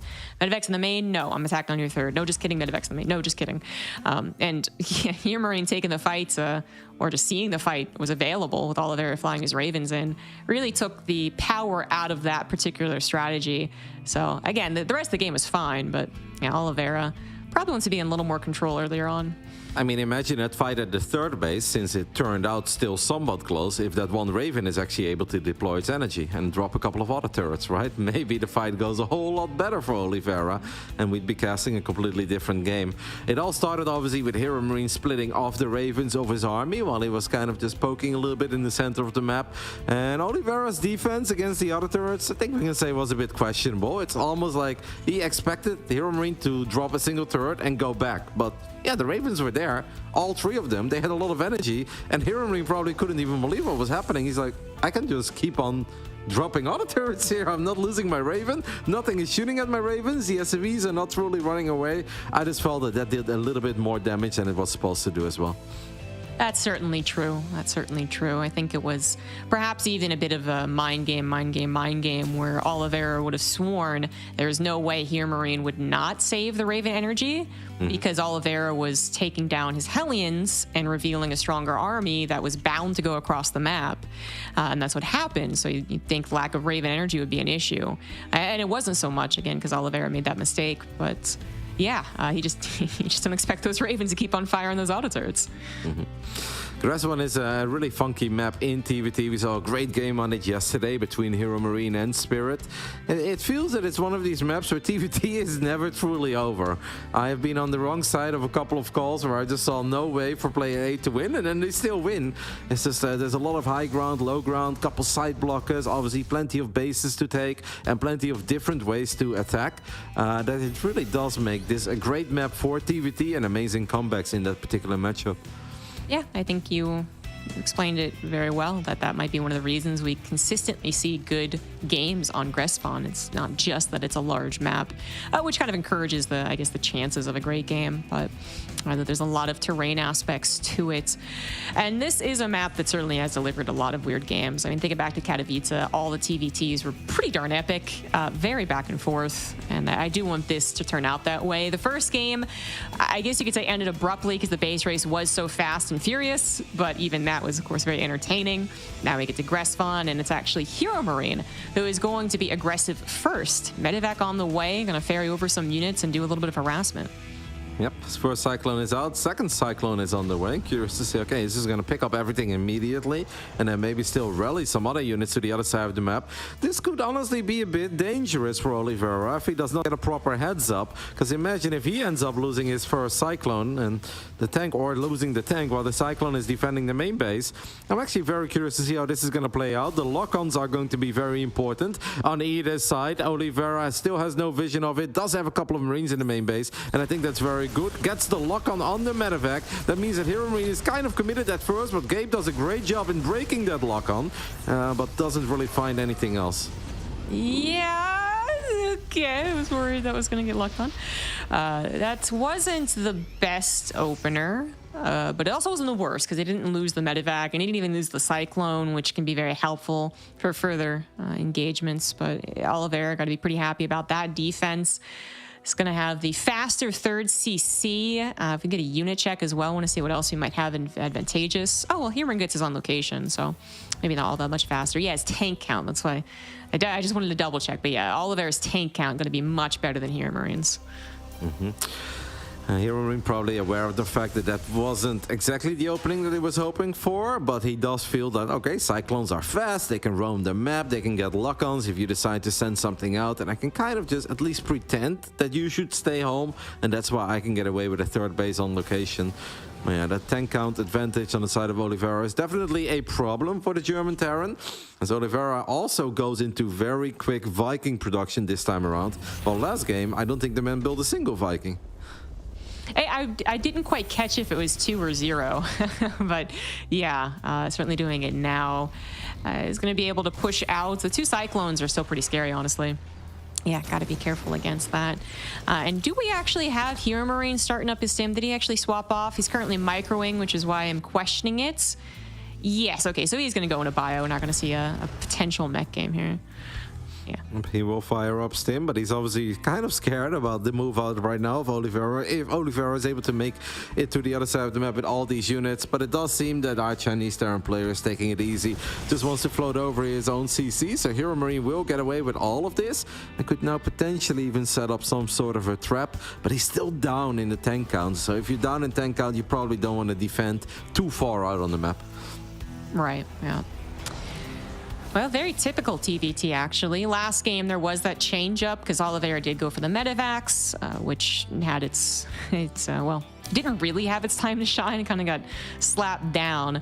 But otherwise, very similar in all of the upgrades and the production timing and the actual composition with those Vikings on the way. Oliveira currently with the big lead of Stim. That's a fair distance away from Hero Marines, and also combat shields will be favorable to the Chinese Terran. It's worth noting, but I don't know if it's going to make or break this defense or this attack, I should say. Oliveira decides he wants to go for it, but I'm not sure that was prime. Yeah, Hero Marines handling this super well. Yeah, but that was an even more disastrous attack than we saw on Royal Blood there. Oliveira maybe underestimating the amount of tanks Hero Marine had. Like something like that could have worked if all he needed to do was disable 2 tanks. But that fight was a straight up disaster for our Chinese Terran player. Did not get a single of the tanks there of Hero Marine. Ended up losing his Ravens.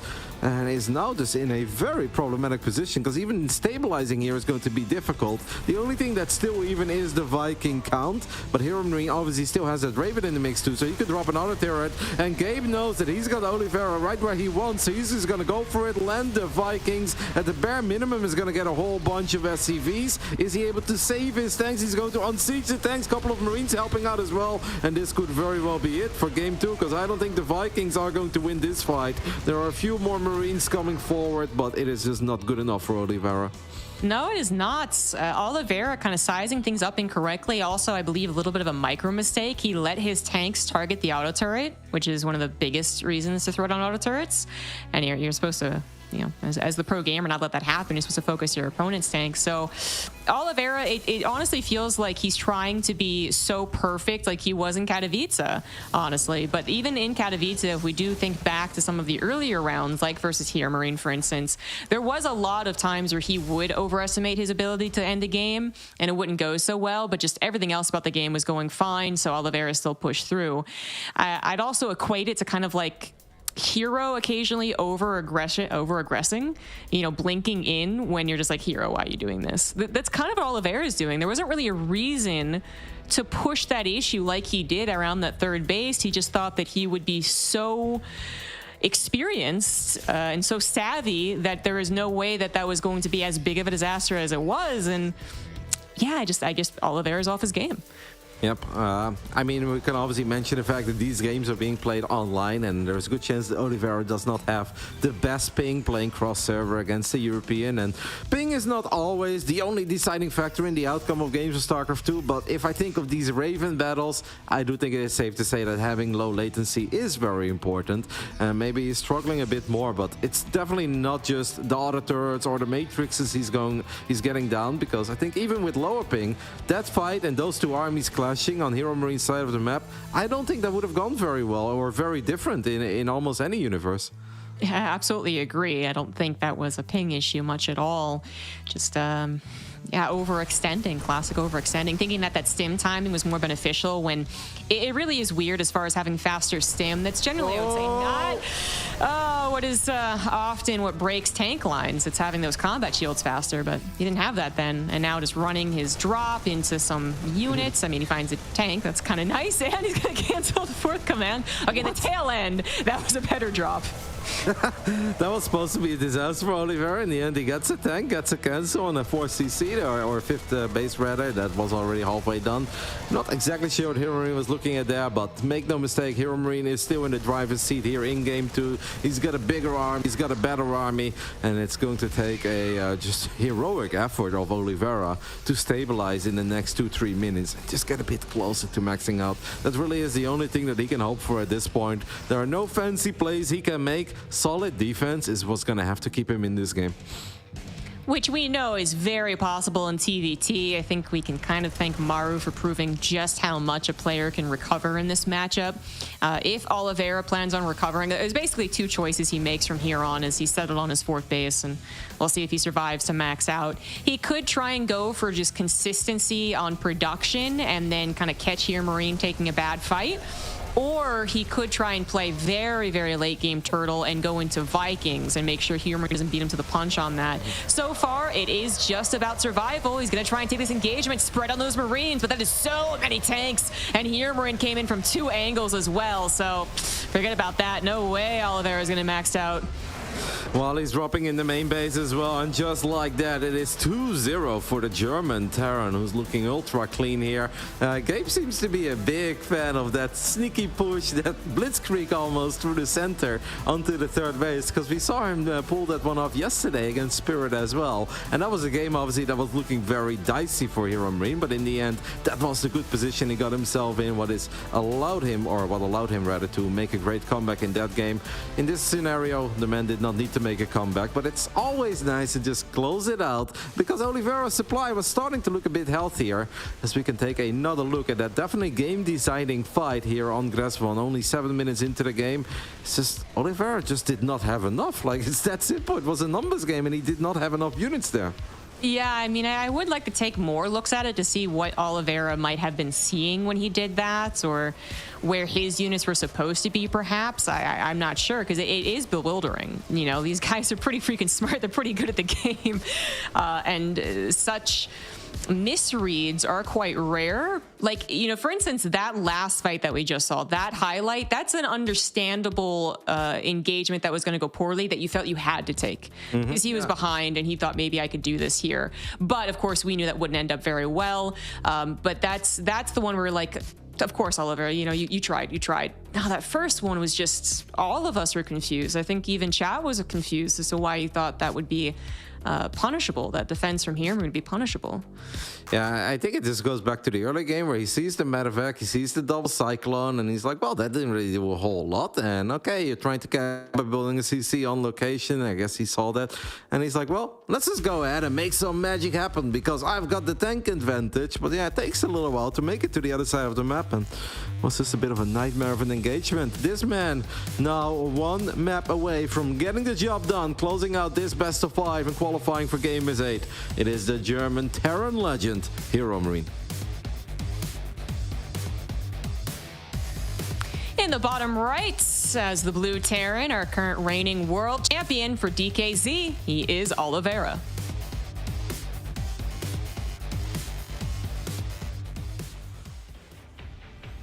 One of the roughest series I've seen of Oliveira after IEM Katowice, because we've obviously seen him in the WTL playoffs and we saw him at a few other occasions, not too many, but even some of the series where you thought it was going to be difficult for him, for instance in the Pigsty, I think he had a pretty decent showing. He's just been looking good. This is so far not his day. Like, it's probably the least impressive Oliveira I've seen since that big W. I'm gonna agree. I feel bad. I feel timid. I'm just like, he's like not playing well. I don't know. But that's kind of what's happening here. Marine is not even playing exceptional, I would say. The base race was very good decision making and good reads and all that stuff, but he's playing as to the standard we would expect from him, which is kind of a Hero Marine thing. I feel like he's very consistently at 90% and can, you know, kind of pushes towards 100 to make it to the round of 4 of Katowice sometimes, right? I would say Oliveira is typically consistent too, but I guess when I do think sometimes of his previous matches all over the last 2 years, I guess I would expect him to sometimes dip a little bit more, down to 70 or 60% even, when you do consider the cross-server ping issues as well as just having a bad day or a bad schedule. So we were just hoping, I think, that they would both be matching each other, you know, on their potential here today, since yesterday especially had so many great games. But you just got to be frank, it's not happening for Oliveira today. Nope. I mentioned the Big Side tournament, and then obviously he did lose against Maru in a very one-sided best-of-7. But A, that's Maru, and B, I still felt that in those games there were some things at least going Oliveira's way. So far in both Game 1 and Game 2, very little has gone his way, other than, I guess, the Medevac Cyclone defense on Gressbond. But yeah, I mean, he had the right amount of units for that. I hope that he can turn it around. We know that he's capable of it. Of course, if he doesn't win here, there is no need to picnic yet. There is a good chance that he gets the job done tomorrow then, and if that wouldn't work out, he's got another shot the following week. So we don't need to panic about losing the world champ early, but I can't imagine that he's very happy with how this best of 5 is going so far. So I hope that things will start clicking for him. Yeah, I think it might just be time. Honestly, I think if he does the first game build again and he does it the way that he likes to do it, which is gaining a little more control over the early mid game with those medevacs, kind of being the spooky player, the one that could stab you in the back at any point, I think he'll have a good time. It just, you know, it's unfortunate that turned into a base race, and well, that second game he was clearly just misreading the situation. I think basically things that he could fix, and he could find himself back in the comfort zone if Here Marine also plays somewhat standard, and so far Here Marine is. Yes. I mean, Gabe is just doing Gabe things here on Babylon. We had the Widowmine opening from Oliveira. Maybe he was concerned about Hero Marine opening over a bunch of Hellions once more, just like he did on Royal Blood, and he will feel that opening over the mine is going to keep him safe. How do you like the Widowmine in TVT? Something wrong. How do I like it? Yeah, are you a fan? I almost never make it, but that's, you know, I'm bad, so it is interesting because we see it made, and it is that stopgap for later pushes. Combined with the ramp, I feel like Oliveira could have even been kind of greedy behind it. Yeah, now he's using it almost. He's going to just try and catch something off guard. Fair enough, but continuing my train of thought, maybe you could have tried to be like greedy off of it, right? High ground ramp, Widowmine is going to either cause them to stop or lose a unit that's very pivotal. But it's actually Here Marine who's kind of, I feel like, getting away with a little bit more, certainly going into Marines very quickly, getting his Ravens out and then swapping immediately as well. I mean, Oliveira is certainly safe at home, and it's good to feel safe, and it's CVT, and it's still relatively even, but the Widowmine doesn't do a It'll be lot. a short one, though, with the double starport going down in the main base of Hero Marine. He was indeed swapping the starport, but now he's making Vikings while he's building another starport. So 2 base is special once more from Big Gabriel himself. And I feel like, you know, not to bring out another meme from the past, but I rarely see this build lose. It's a tough one. No, this is exactly what I was thinking of too when I said as long as Here Marine is playing normal. And, you know, up till that point he was, but that's because he hadn't made the choice to throw in the starport as well as all 4 gases. So yeah, this is exactly what I'm scared of. And I in turn love that Here Marine is doing it. If I can take away my bias for wanting to see more games or wanting to see the Oliveira do better, this is an excellent way to capitalize on a 2-0 momentum lead, especially when your opponent has shown some severe misreads, because you gotta read these situations so well against the 2 starport, when to pull the SCVs, where to hold the attack, how to hold the attack, and it's so likely it's not going to be scouted, so it is going to be coming down to those split-second decisions. Yep, and I also feel that Gabe doesn't even necessarily truly have to push in. Like, you can just get an amazing setup going and get a very strong contain, and then you can always maybe transition out of it yourself. But at first, obviously, Hero Marine is going to try to get some value out of all these Vikings and the extra tanks that he has. Oliveira is moving a little bit towards the bottom, is now moving the units back in, so it seems that he wants to defend at the bottom of his ramp at first, but obviously this is not something he can do forever. There are 6 Vikings out for Hero Marine and 0 Vikings on the map for Oliveira, and I love that one very early Liberator. I think this is a great build by Hero Marine. He does land his Vikings rather quickly, and all hell is about to break loose.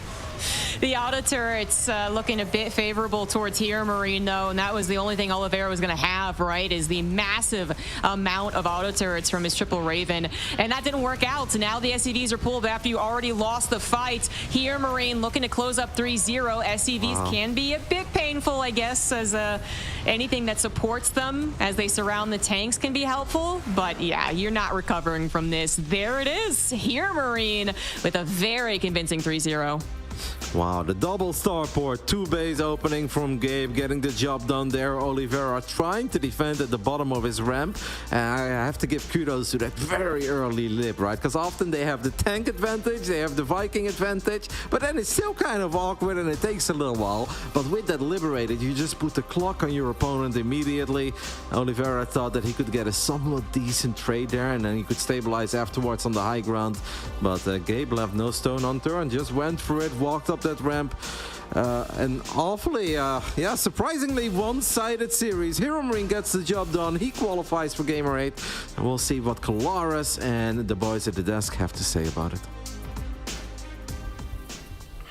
Thank you. Yes, I'm a little bit shocked here. A very swift 3-0. Hero Marine being able to qualify, as Rotterdam mentioned. Fear Dragon, Cats joining me. Fear Dragon, I mean, where do we begin? Hero Marine looked great in this series. He was really crossing all his T's and dotting all of his I's. Yeah, I really like what they were saying toward the end of that last game, where it really just feel like Hero Marine was able to capitalize not only on the momentum in that last game, but also just the fact that Oliveira seemed to be getting a lot of misreads. And I think that's actually a really good strength of Hero Marine. When he plays, he's really good at identifying like the right build orders to pick for particular players, particular matchups, particular days and everything. I don't know how he does it, but he just seems to have, you know, alongside that massive body comes an even bigger brain, and he just really was able to utilize it that series. One sec. Yeah, Cats, what do you think about that game? Any thoughts regarding that? Yeah, I mean, Big Gabe looked gargantuan in this matchup. Titanic, some would say. Well, you cannot fit him even in the Kalaris dome, which is massive. So, yeah, he looked amazing. And, I mean, that third game was so very cool on the execution as well. We saw him try a build like that one in the third game yesterday, and I don't think he had as much success. But this time around, like Roddy said, incorporating the Liberator makes a lot of sense because you're going to guarantee air control, and the best thing to do, especially early on with air control, it's gonna be that Liberator to displace the tanks from position and potentially to kill the tanks even. But what I loved even more is that Big Gabe saw, okay, there's only 2 Vikings, you're not biting for air control, so I'm just gonna land everything, right? Yeah. And I thought that was a beautiful decision for him because just identifying the flexibility of his build, it's not the type of build where, okay, I committed too much to air and now you're gonna have a greater ground army. No, these guys can actually land, and he is ready to make that decision right away and pounce on his opponent, and he looked clean as can be. Yeah, the second look over towards game 3 as well. I mean, Fear Dragon, this triggered double starport reaction coming out from Hero Marine, and from there on, looked pretty clean cut. Did we lose Fear Dragon? We lost Fear Dragon. Okay, Cats, talk to me about this game. Yeah. No, I could actually hear Fear Dragon. We lost the super Fear Dragon. Oh. I could hear normal Fear Dragon. I can't hear him. No, Really? I can't hear him. Not presently, no. Oh, it's probably because he fixed his... It's because we made fun of it, the deep Fear Dragon. Yeah, so he had to fix it. Now we're back to normal Fear Dragon. You should have just left it, and he would have just been deep the whole segment. Seriously. I screwed up. I'm so sorry, guys. I'm so sorry. I can hear Ravi. Look, can I hear Ravi as the guy? He's gone. Well, no, apparently no, I can't. So, but I mean, again, you know, it's surprising to me, Cats, that Oliveira goes down 3-0 in this. Yes, Hero Marine is an excellent TVT player. We even saw that yesterday against Spirit. We've seen it in multiple occasions, constantly, because he's always playing. But yeah, I expected a little bit more of a fight coming out from Oliveira. No doubt. But like Roddy said, maybe there's some ping issues. Maybe he's not in his best form today, right? I think if they replay this tomorrow, I would still think that this is a more or less 50-50 matchup. But sometimes 50-50 matchups can just sway in the favor of the player gaining momentum over the first couple of games. So just great job by Big Gabe here. And yeah, unfortunate for Oliveira. Yeah, definitely. I'm sure we back? can look at the... Oh, I can hear Fear Dragon. Oh my God. Have I finished my puberty? Well, I mean, it depends which way you're going. But yeah, yes, I can hear you, Fear Dragon, so that's good stuff. Fear Dragon, do you have any thoughts regarding this series? I thought it was a really great series, and hopefully production can hear me because apparently. Okay, yeah, we're back. Hello. I just thought it was a really. I kind of talked about it before, but I thought it was a masterclass by Hero Marine. Just his decision making of when, like, to just go for it across the map and find those little windows, the small little windows of opportunity, the build order choice and everything. Really impressive from Hero Marine. Even though it was a 3-0 there for Hero Marine, I still think Oliveira's playing really well this event, so I do want to give some credit to him as like the last note that I have on that. All right, well, let's take a look at the bracket then here, gentlemen, and break down what we've seen here today. Not technically the Korean bracket, that's already been done and dusted. However, we now have 2 players from the EPT bracket moving on. Cyril earlier in a 3-0 and Hero Marine in a 3-0. Honestly, guys, I thought I was going to get home maybe at about 10 or 11 p.m. It's currently not even 8 cats. What is going on? We speed ran today quite quickly at Gamers Without Borders. Yeah, I mean, today was not a great day for StarCraft, to be honest. Yesterday it was fantastic, but today the game's overwhelming on one side, on the winner side of things. So a little bit disappointing, but I think tomorrow, if we can get what we got yesterday, continue to tune in because it's been fantastic StarCraft yesterday. Today, sometimes you gotta take the loss. Yeah, the ebbs and flows of it. I think, I'm hopeful for tomorrow. Let's take a look at that lower bracket as well, because Oliveira will be going up against either Reina or Showtime, and of course, Special will go up against either Lambo or Spirit here, Fear Dragon. So some good fixtures to come, I think. No, absolutely. I'm really interested to see how that Showtime versus Raynor match is going to go. I think a lot of people still favor Raynor coming into that. But Showtime, even though he ended up losing to Cyril, showed some really great PvZ against Cyril. It was just that Cyril played like freaking Cyril, so it's hard to make a whole lot happen. And then I think it's going to be kind of a redemption arc there for Lambo to showcase that he can, in fact, play up. And it was just a little bit of a rough start that day. Whereas Spirit, I think Special, both of them really impressed me, both yesterday and today. All right, well, there you go. And those are the matches that we're going to see tomorrow. We only have 2 series left in the Korean bracket, and then we will have 4 series left here in the EPT bracket. But so far, so good today, Cats. I mean, as we say, some quite one-sided games, but still some interesting StarCraft. We do have Hero Marine, I'm getting word, so we can probably head on over to that interview here and ask him a few questions here and there, and then I can also check if you guys can hear him and I can hear him. So let's see how this goes. Hello, Hero Marine, can you hear me? Good start. Uh-oh. Can Hero Marine hear Cats or Fear Dragon? Let's test. Hello. Can you hear me, Gabriel? Hello? None of us. Nice. All right, we're skipping. Good job, Hero Marine. That was a sick interview. Did you kick his camera out? That's amazing. That was incredibly timed. There is no mercy in the Kalaris Dome, okay? Let's put it that way. If we can't hear us, we should drop him from under you. You know how there's that little opening there? I know. The camera should be dropped there. Yeah. Would have been cool. Yeah. Rough stuff. Great stuff from Hero Marine. Thank you for. I mean, actions speak louder than words. Ultimately, 3-0 against the world champion. We'll take it. All right, guys. Final thoughts on the day, Fear Dragon. It's been a quick day.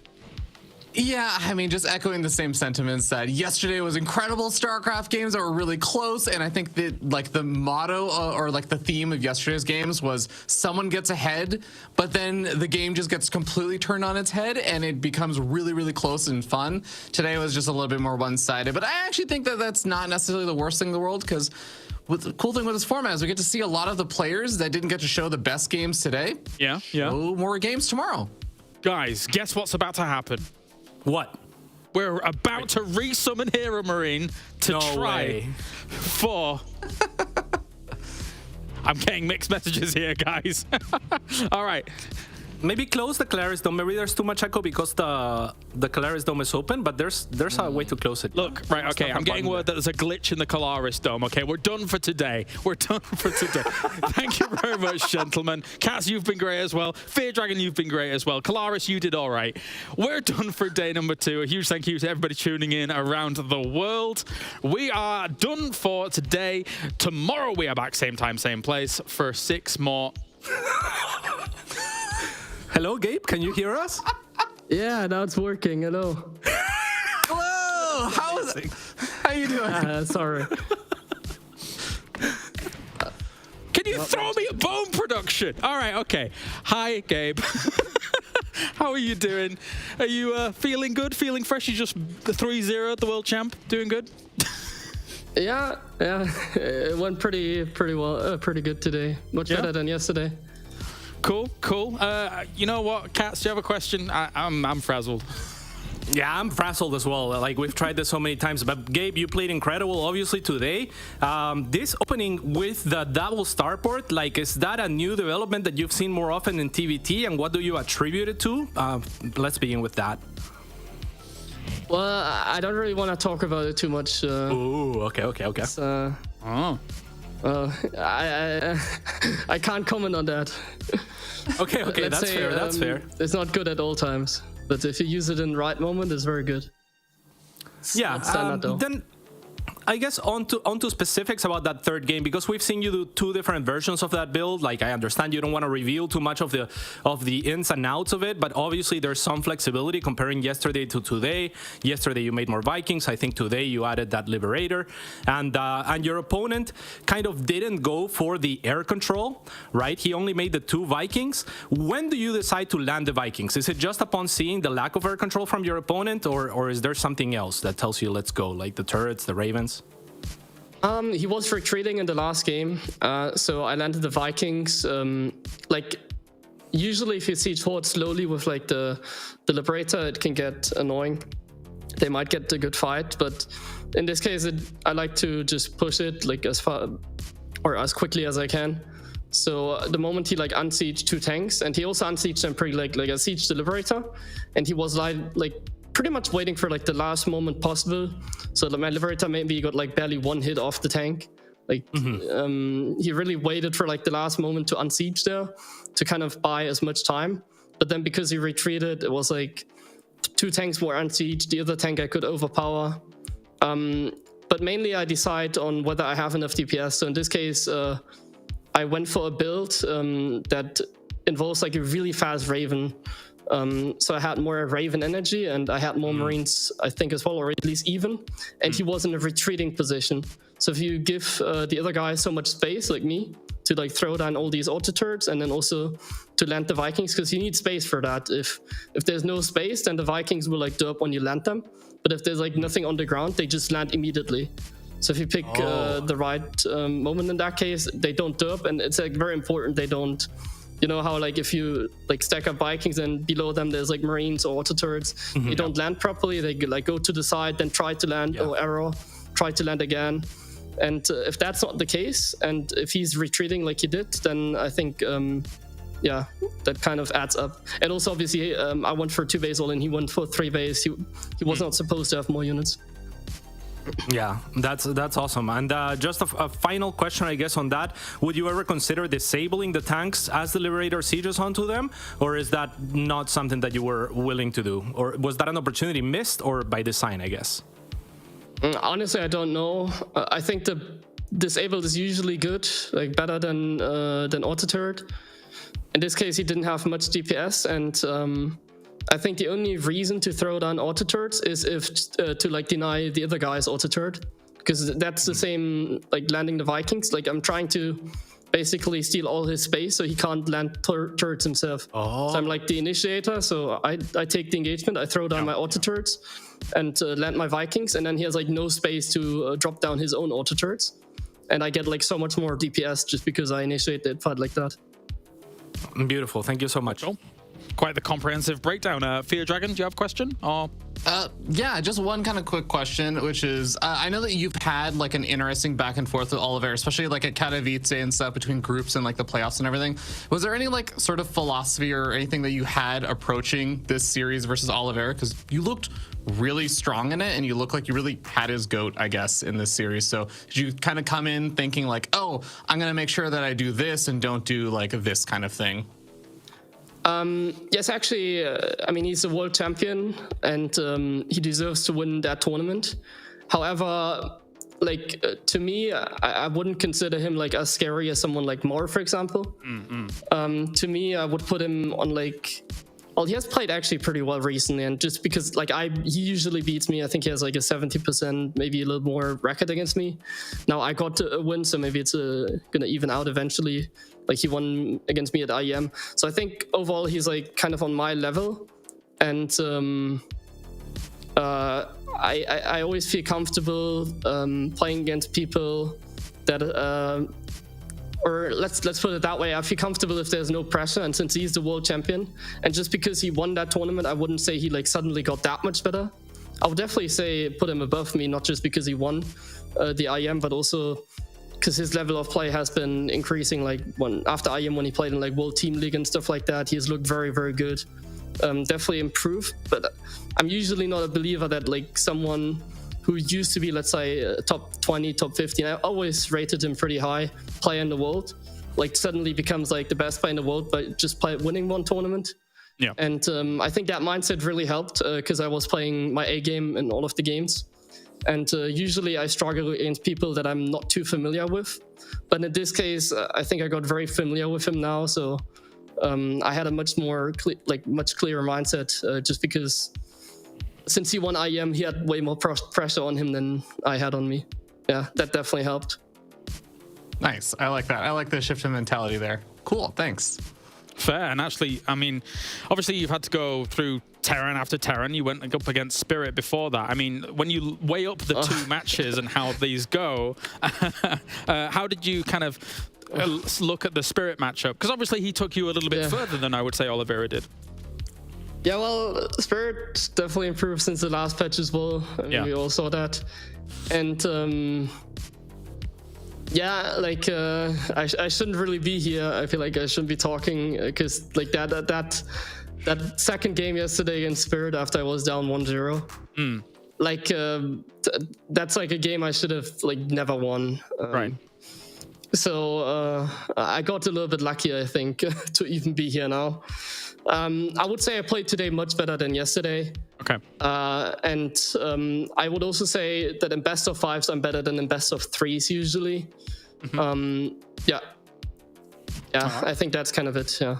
Fair play. Well, thank you very much for joining us here, Marine. Do you have any final words or shout-outs to give to your team, fans, etc.? Yeah, I mean, in general, I'm just happy to be able to play in a tournament that's, I mean, obviously shout out to my team. They're always there for me. Yeah. And I'm happy for this tournament because not only my team, but also these kind of tournaments give me an opportunity to play StarCraft full time and make it worth it now that I qualify. I will travel to the offline event, and since the offline event will be pretty much prize pool wise as big as IEM Katowice, it will be another opportunity for me to win one of the bigger events. And in the last IEMs it looked pretty good whenever I had time to prepare and I was really motivated. I feel like that's going to be the same for this one. Absolutely. Yeah, I think we're hearing similar things from players moving on to the tournament itself. So thank you very much, Marine, for joining us. Congratulations for qualifying. We'll see you in Riyadh. See you. Awesome stuff. All right. After 3 attempts, we got there. Somehow, some way. All right, gentlemen, that does it for today. I'm done. You're done. We managed to get a screen in the Calaris Dome big enough for Mr. Hero Marine, and that is everything. Thank you guys for tuning in to day number 2 of Gamers Without Borders. Tomorrow we're back same time, same place. 6 more best of 3s or 5s, depending on which ones we're covering, and it is done. We'll see you tomorrow for more StarCraft action. Bye for now.